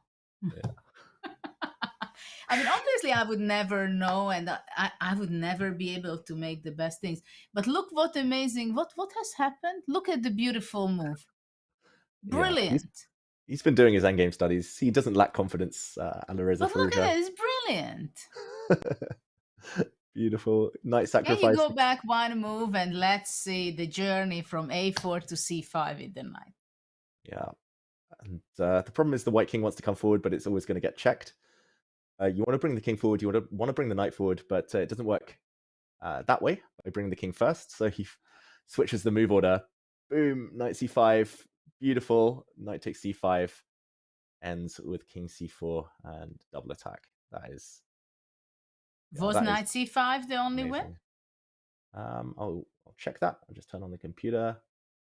It's the cleanest. It's not the only win. Wow. B6 is still good, but knight c5 is the best. Wow. No? That is, yeah. He's only got 2.5 minutes, but with 2.5 seconds plus increment, he probably would still be proud to play a move like this. That is, breaking the defender. That's going to go in the books. Yeah, I would be proud any time I have on the clock. I don't have to have 2 minutes to be proud of this knight c5. Yeah, blockade gone. Wow. But look at that. Hold on. If knight c5, king c4, knight takes c7. Poor king on f5. DC, knight d7, c8, and it's a pin. Yeah. Luckily. Otherwise, I can't even make the move. Yeah. Oops. Details. That's beautiful. Beautiful move, knight c5. Move of the day. Almost. Yeah. No, bishop f2 was the move of the day. Sargsyan. Oof, yeah. That was good. Preparation of the day was Suleimanli. Yeah. Actually, we had quite a few memorable moments. Yeah, despite all the draws, like I don't think we can complain. There were very few like actionless draws. Like everything had a bit of intrigue, a bit of content beneath the surface. Very interesting openings, interesting endgames. Yeah, we are going to see Maxim playing it out. We'll just peek over there. Oh, still the same endgame. He's done everything right. But can we go back to Sam Savian's game? Okay, this will come back, I think. Yeah. What is this? We have the pawns off. And it's black to move, right? So he has to go queen g5, king g5, king g4 fast. Yeah, he's got 45 minutes. They're past move 60. They've got a bunch of time on the clock, but king g5, threatens king g4, winning the e-pawn. Yeah, this is... White is several tempi too slow to try and win this. Yeah. King d4, realistic winning attempt, it feels like. Not really. Yeah, you can make a draw in a few ways, for example, just check and rook here, and anytime the king goes to g4, you give it a check. And probably a draw. It's my prediction. Yeah. But it's interesting, for example, when I was a kid looking at games, of course, I had my sisters to play it out and the trainers to play out, because I think whatever endgame you're studying, if you don't play it out, you're not going to be remembering so well. And also you don't feel that you make mistakes and you can recover, right? Or you get a chance yourself and you have to point out if it goes back and forth the mistakes, right? Yeah. So... That's an important part. Yeah, despite, I mean, there's some fantastic endgame books out there, but nobody learned just by kind of studying the books. Like, it's all practice, it's all like pattern recognition, it's all kind of the emotion that's attached to certain positions. You remember, oh, that's bad, that's good. I like, but you know, I like knight endgames or whatever. Yeah, but you know, these days I think it's incredibly easy to practice because you go online and then you can find a partner and then you say, okay, now I'm going to learn king against queen and king and rook, right? You make 2 hours of study, you understand the patterns, and then you're just playing with each other. Yeah. Always, and you spend the time to understand it, and then time to time you have to go back to repeat it because it fades away. Yeah, that is for certain. That's what I do regularly with rook and bishop. Oh, they agreed to draw. Yeah, I think he got his king and queen a bit muddled up. He should have kept his queen in the center to have any winning chances, but now there's no way to escape. Like, check. Yeah. It's this famous pattern. You keep checking either on the diagonal, or you keep the king pinned down to its queen, and yeah, no way to escape the perpetual anymore. That's why centralized queens are needed to block. Yeah. Okay, that's good. Maybe, but you know, Queen's Endgame is something that I never liked. I was not working much on Queen's Endgame. It is so difficult. It is very difficult. Were you ever avoiding going to Queen Endgame because you didn't like it? I still do, Judith. Occasionally, I must admit that's my least favorite endgame, like the Queen endgame, because I mean that's pure calculation. It's kind of sometimes you have to guess which check, guess which square from the defending side. But yeah, Queen endgames. Everything else, gimme. But that's the one. Well, it's also incredible, no, that some drawing endgames, as you pointed out before, that the king is not well placed behind the pawn, right? It should be the other side. A1, B1, A2 on those squares, right? But on those ones, I barely understood what is going on there. Why is what I got some points and I understood, but I always felt that if it comes in a real game, in the 6 hour of play, how am I going to save the game? Yeah, it's I'm the mouse and the opponent is the cat, right? Playing with me for hours. Yeah, and I've had so many of those over the years that I've come up with these strategies. Like with white, you kind of wait 48 moves and then you push the H pawn one square and then you tire them out a bit more. Then you wait another 48 moves, and it's just like psychology, but just to maximize chances. But on the defensive side, it's never fun. I once had to queen and pawn. I think it was G pawn versus just a queen on 3+1 blitz in the final of a blitz tournament against Nihal Sarin, and at some point my head was fried. I was like, I swear I've seen this position before like 20 times. Just it's so tough. Yeah. Okay, that one saved us a bit of time with the draw. Okay. So we have Firuza is still running. We have also a few other games running. Mm-hmm. Okay. Okay. Looks like that hammer game is about to end in a draw. This one, I don't know if we need to calculate too much, but it's still winning for white.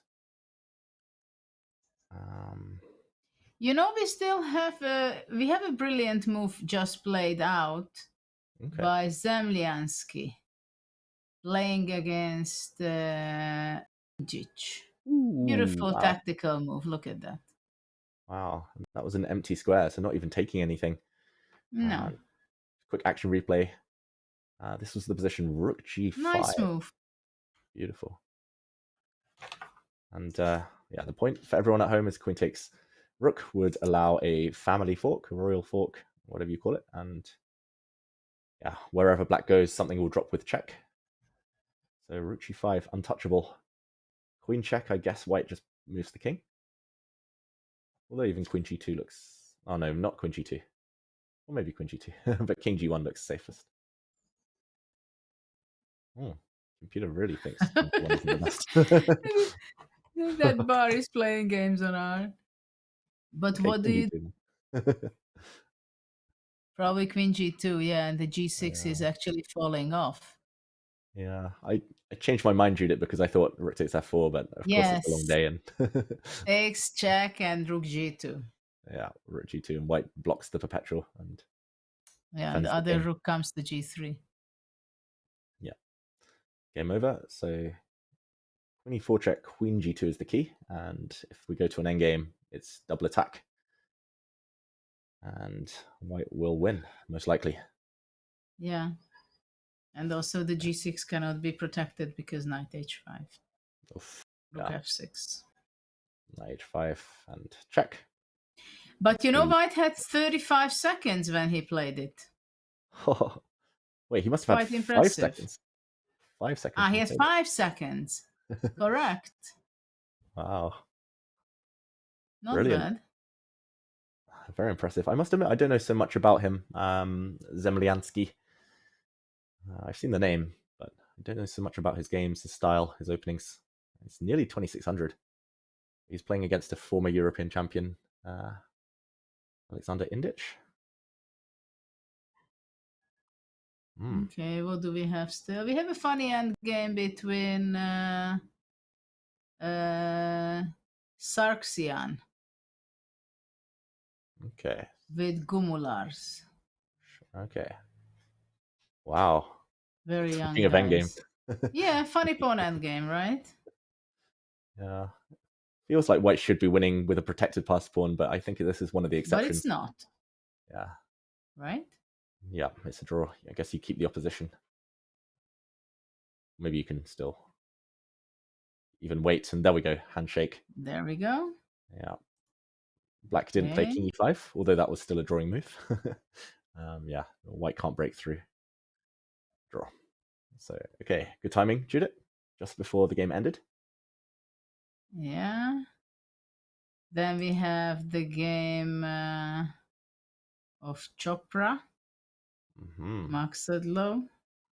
He's converting his advantage. The passed pawn is going to become a queen, or the rook going to be falling off.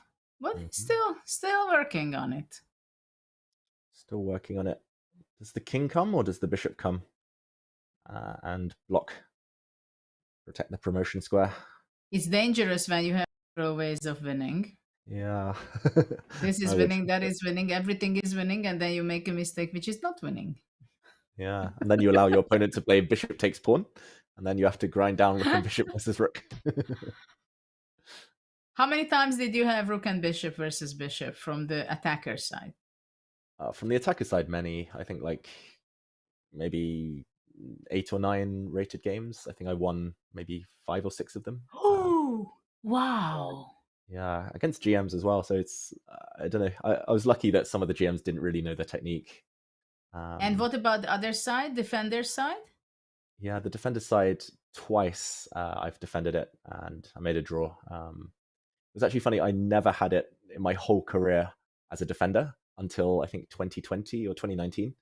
And then suddenly I had it twice in 2 weeks, and I was like, oh no, just I was a bit scared. But both times you saved it. Both times I saved it, yeah. Because you know it so well. Yeah, I've looked at it way too much. Too many hours. How about yourself, Judith? Oh, I had different phases in my life regarding rook and bishop. I missed one of my GM norms back in 91, I think. 90, end of 90 in Pamplona. I played against Novikov, maybe? Novikov was, I think so. And just before the adjourned game, back in the adjourned game period of life, I just made, you know, this when the king goes on one side, you have to go the other side, like the other side to move out. And I did it wrongly. Yeah. But, and so I lost it. And then much, much later, I was working with Banco also on it. He told, it's easy. It's Sena position, right? Sena position also. This is the importance, how to do it. And then I remember I was working on it very clearly, and then I was able to make it a draw. Now I don't know if I would be able to do it, but hopefully I would, but maybe I would need a little time. It's frustrating if you lose it. And so many people I see that they don't know and they lose it. It's like, oh my God. It's like, it's not even the fact that you lose the game. It's much more frustrating the way you lose it. It's like, so painful. The worst is when you know how to draw and you've practiced it so many times and you still, like in the heat of battle, like make one slip and. But you know, once I learned it so well that I went to play in the, what was it, World Cup in Hanti-Mansisk, and once I played the match against Nisipiano, and I had like 2 minutes to finish the game, I was like, I was like making, I don't know, 7 moves, you know, against Nisipiano. And it was like, then after that, people, why didn't you claim a draw? I said, I knew how to make a draw. I had no problem with that. I didn't have time to claim a draw. And then they said it was like 70 moves or something. That's a boss move when you don't even need the rules. You don't even need the claim. You just stare your opponent down and draw. Yeah, then I showed it. I know it. I'm not going to claim a draw of 50. Doesn't matter. I know it so well. I keep it. So it was funny. Yeah, this position, he's still thinking for a while. Like, obviously, we're talking about the white bishop giving itself up for the black pawn, but that's a distant dream at the moment. And yeah, I mean, I would want to play Bishop d4, yeah? I was just wondering, like, really to answering your question, which one to play? Yeah, this must be good. Let's just put it on the board. Bishop d4. So what about bishop d4? I would go, let's say, king d3. And bishop f2. I was going to say bishop f2 isn't quite a blunder, like, because after rook takes f2. I've taken rook e2, king e2, yeah? Yeah. No, but your rook a6. Yeah, rook a6 saves the day, saves the and wins. Well, if the pawn I wouldn't have on b4, bishop c5 would be a draw, yeah? That's true. That's true. No, but the funny thing is, can you get rid of the pawn? Yeah, wait. Let's try this. Let's go. Yeah. Yeah, just get rid of the pawn, please. Okay, wait. I'll do it. How should I do it? Like this? Wait. Okay, very good. Okay, bishop let's say c5. Bishop c5. Okay. Rook a2. a2, king f1. King f1, king e4, and you cannot take the pawn. Yeah. You cannot take the pawn because you're losing. Yeah. King f3. That's true. But what? You have to go king g2, right? You go king g2 and it's a draw. Endgames are so tricky. So tricky. They are very beautiful and nice unless you're on the suffering side. Yeah. In the game. It's like a goalkeeper in football. You like saving a penalty. Like, you have nothing to gain. Like, if you save a penalty, okay, great, but you haven't scored. You haven't improved your team's like score or anything. But I think it's the goalkeeper's glory. Like in chess, you got to see it from the defender. Like, you're not winning the game; you're just holding a draw. But you got to see the beauty in it. And here, it's like the satisfaction. I tricked you, saved the day. Haha, that's enough. But you know that what is ridiculous in these end games, that if the black pawn is f3, it's also a draw. Wow, let's manufacture that. Oh wait, that's going to be difficult. No, you cannot go backwards. That's a problem There's a G. for you. Yeah, the pawn No, goes you to will. G3. No, yeah. I remember Paul Banco was showing me that, and he had some puzzles. Yeah, pawn is there. It's also a draw. Crazy. Yeah, and it's always the trick if like you need to your king on a light square if you have a dark squared bishop and vice versa. That's always the way I remember. You remember which endgame I learned very early, and it was also crazy? When you have your pawn on h4, white pawn, your rook on the g file, right, king, and black king is on h8, and the white square bishop. Oh, how many times I learned that again and again and again. Don't push the pawn too far forward. Yeah, you cannot, because you need your king, right, to come to h5 and g4. Yeah. No, but whoever listens to us, please check endgames because they are so beautiful. And also study-like positions or compositions. They can be really enjoyable. Yeah, and study them with a friend. Like talk about them with a friend or a coach or someone, because studying endgames alone is impossible. It's just hard. But if you have someone to analyze with, go through, like talk about it, like yeah, you remember stuff so much better, and it feels more fun. Oh, absolutely. Very important in chess. If you score the chess penalty, you can remove one of your opponent's pawns. Okay, we've got some new rules going. Well, there is a lot of experimentation going on in the chess world in the last year or two, for sure. Online, different time controls, classical chess, rapid chess, and freestyle chess these days, yeah? Yeah, and Judah, I know you have a lot of experience. Like, I know you're commentating the freestyle tournaments. You had the honor of Bobby Fischer coming up, talking about the rules. But what other variant of chess is your favorite? Do you play any others, or have you dabbled? No. When I was a kid, I was playing, it called the French chess in Hungary, but I think in English there's another way. When you have to lose all your pieces, you have to get rid of your pieces. Yeah. There's another name, I think. Yeah, I'm not sure what the politically correct and sometimes when I was a kid with some American friends, I was playing Backhouse. But that was a long time ago. That's fun, but hard. Otherwise, no, I'm not playing. I like my game, classical chess. Fair enough. I can't fault Freestyle is funny, you know. Freestyle is something that, of course, it's extremely creative, but in some ways it's too creative for me. Like, it's very difficult for me to understand what is the starting position. Like, who is better? What are the weaknesses? What are the patterns? I would have to spend much more time to understand middle game patterns, right? Because it's already from the starting position, it's middle game. But I think there are many patterns exist already, which the players know and experienced. So I would need a lot of time to feel a bit of comfortable on that. What about you? Yeah, like same. I mean, my favorite variants are King of, which I play way too much online. It's like you have to get your king e4, d4, e5, or d5 to win the game, or by checkmate. But Fischer random, like freestyle, I've played a lot. Like I had a training camp with Magnus. So I've done some other. Like, I play a lot online, but it's still tough to get to know like the starting positions. So how much time do you need? Let's say you get a new position out of the 960 different positions. So let's say, how much time do you need to feel that, okay, I am who I am, right? And I can start my game.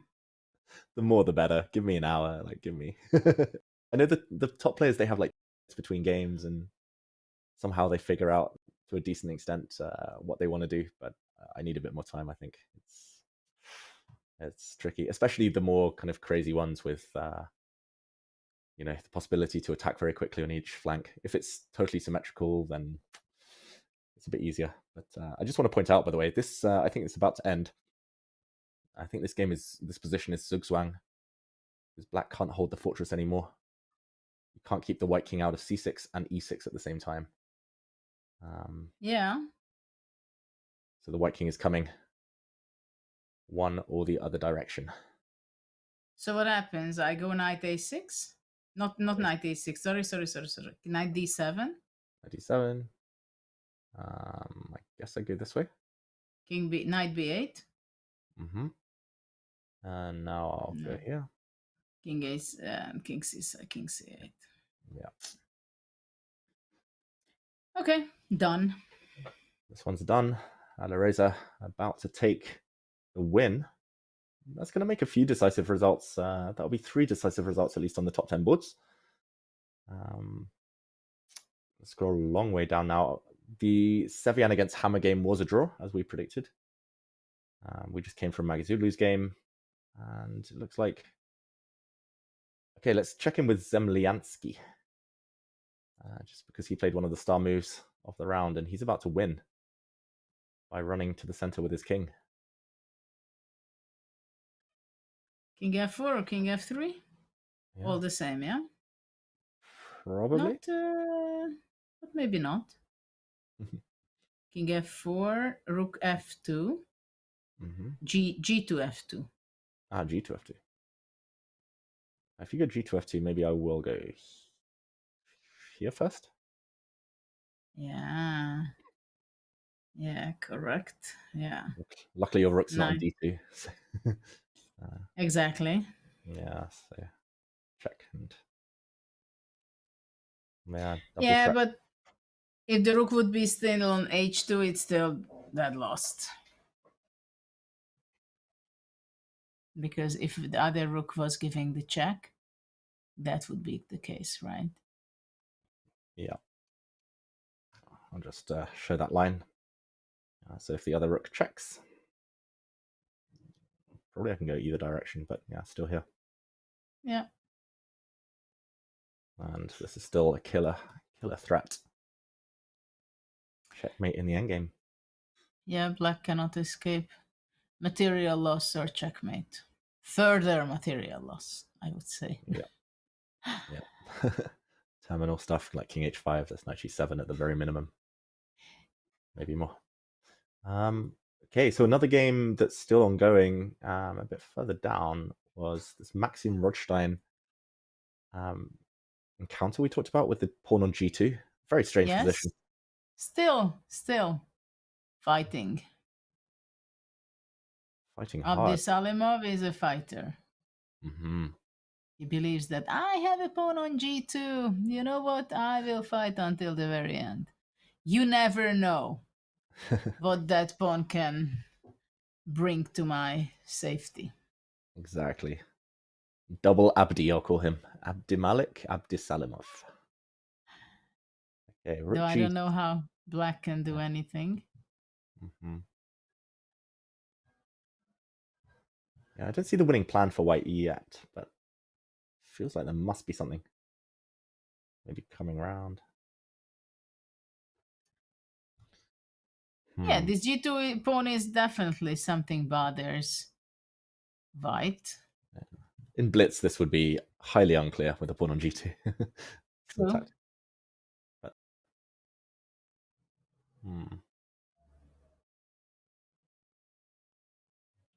Well, maybe... Oh, sorry.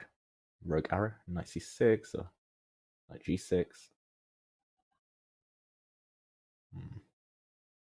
Yeah, it's not so simple because the h3 pawn is so well protected. Yeah. The bishop cannot move. Maybe I still should be moving with the bishop, you know? Maybe I should be moving the bishop to... What about bishop g6 or bishop h7? Okay. Not bishop h7 I can go also. Okay. Do I blunder something? No, I don't think so. Like, luckily after, for example, rook takes g3, like h2 check. Yeah. G2. King g2. Not this and one. Otherwise, if you don't go h2, I will be going king h2 and go g4. Yeah, nice. Well, not yet, because rook f1, there is this move, but I will go g4 immediately. Yeah. And this one still looks very good for white, but no immediate breakthrough. Just to point out that, as expected, Alireza Firouzja did win. And John, it was a game we expected a result from for a long time. Eventually, it went in Alireza's favor, meaning 3 decisive results. Oh, sorry, even 4 decisive results on the top 10 boards. Or 5. On our screens, although it's possible that we don't just have board 1 through to board 10 on our bird's eye view, so I'm cheating a bit and looking at the bird. Might be right there, David, but you're right. We started off not having that many decisive results at all, and then suddenly they came in all over the place. It was fantastic. Alireza's game as well, I feel like it could have been decisive for him on about 4 different occasions, and each time it was for a different reason, which was particularly interesting. So there were winning moments at various moments in his game. It was really back and forth. So much fun. Let's take a look now, since all of our top boards have completed. Now would be an excellent time before we head off for the day to take a look at the results overall. So here are the top 10 boards in the open section, looking a lot more mixed up than we saw earlier. What do you think of this, David? Yeah, it's actually, I think it reflects exactly how I felt about the day. Of course, there were some games that weren't so thrilling. We didn't cover Levon so much. We didn't cover Jan Nepomniachtchi so much. Those games were quite quiet, but there were moments, especially in the 3rd, 4th hour, where things came to life. We saw some tactics. We saw some great opening prep from the likes of Anish Giri, and I don't think we can complain. 40% decisive results in the top 10 boards. That's a decent average. Yeah, exactly. So it means that we have 1 in our bird's eye view that wasn't from the top 10, and we'll be piecing that together after the broadcast, I'm sure. Let's take a look at boards 11 through 20. There's some action going on here as well. Another decisive results on this screen, and a couple of really fun games there. I think, Judith, you highlighted board 12 as well, Niemann Sargsyan, as being a particularly important game to watch. Even though that ended in a draw, there was some really fun attempts at winning there. Oh yeah, that was the nicest game for me because of the players also, and also because the double piece sacrifice. So that was the most exciting. But it was also interesting to see Maxim's game, how he was playing, and I'm not sure he was happy the way things were going. So for him, definitely it was a warm-up round, and he will be happy to be white tomorrow. Yeah, we haven't all games yet. Like, I will be interested tomorrow to see Rapport, how was he against Ponomaro of that game. But yeah, it was some interesting ideas and games today on quite a lot of boards.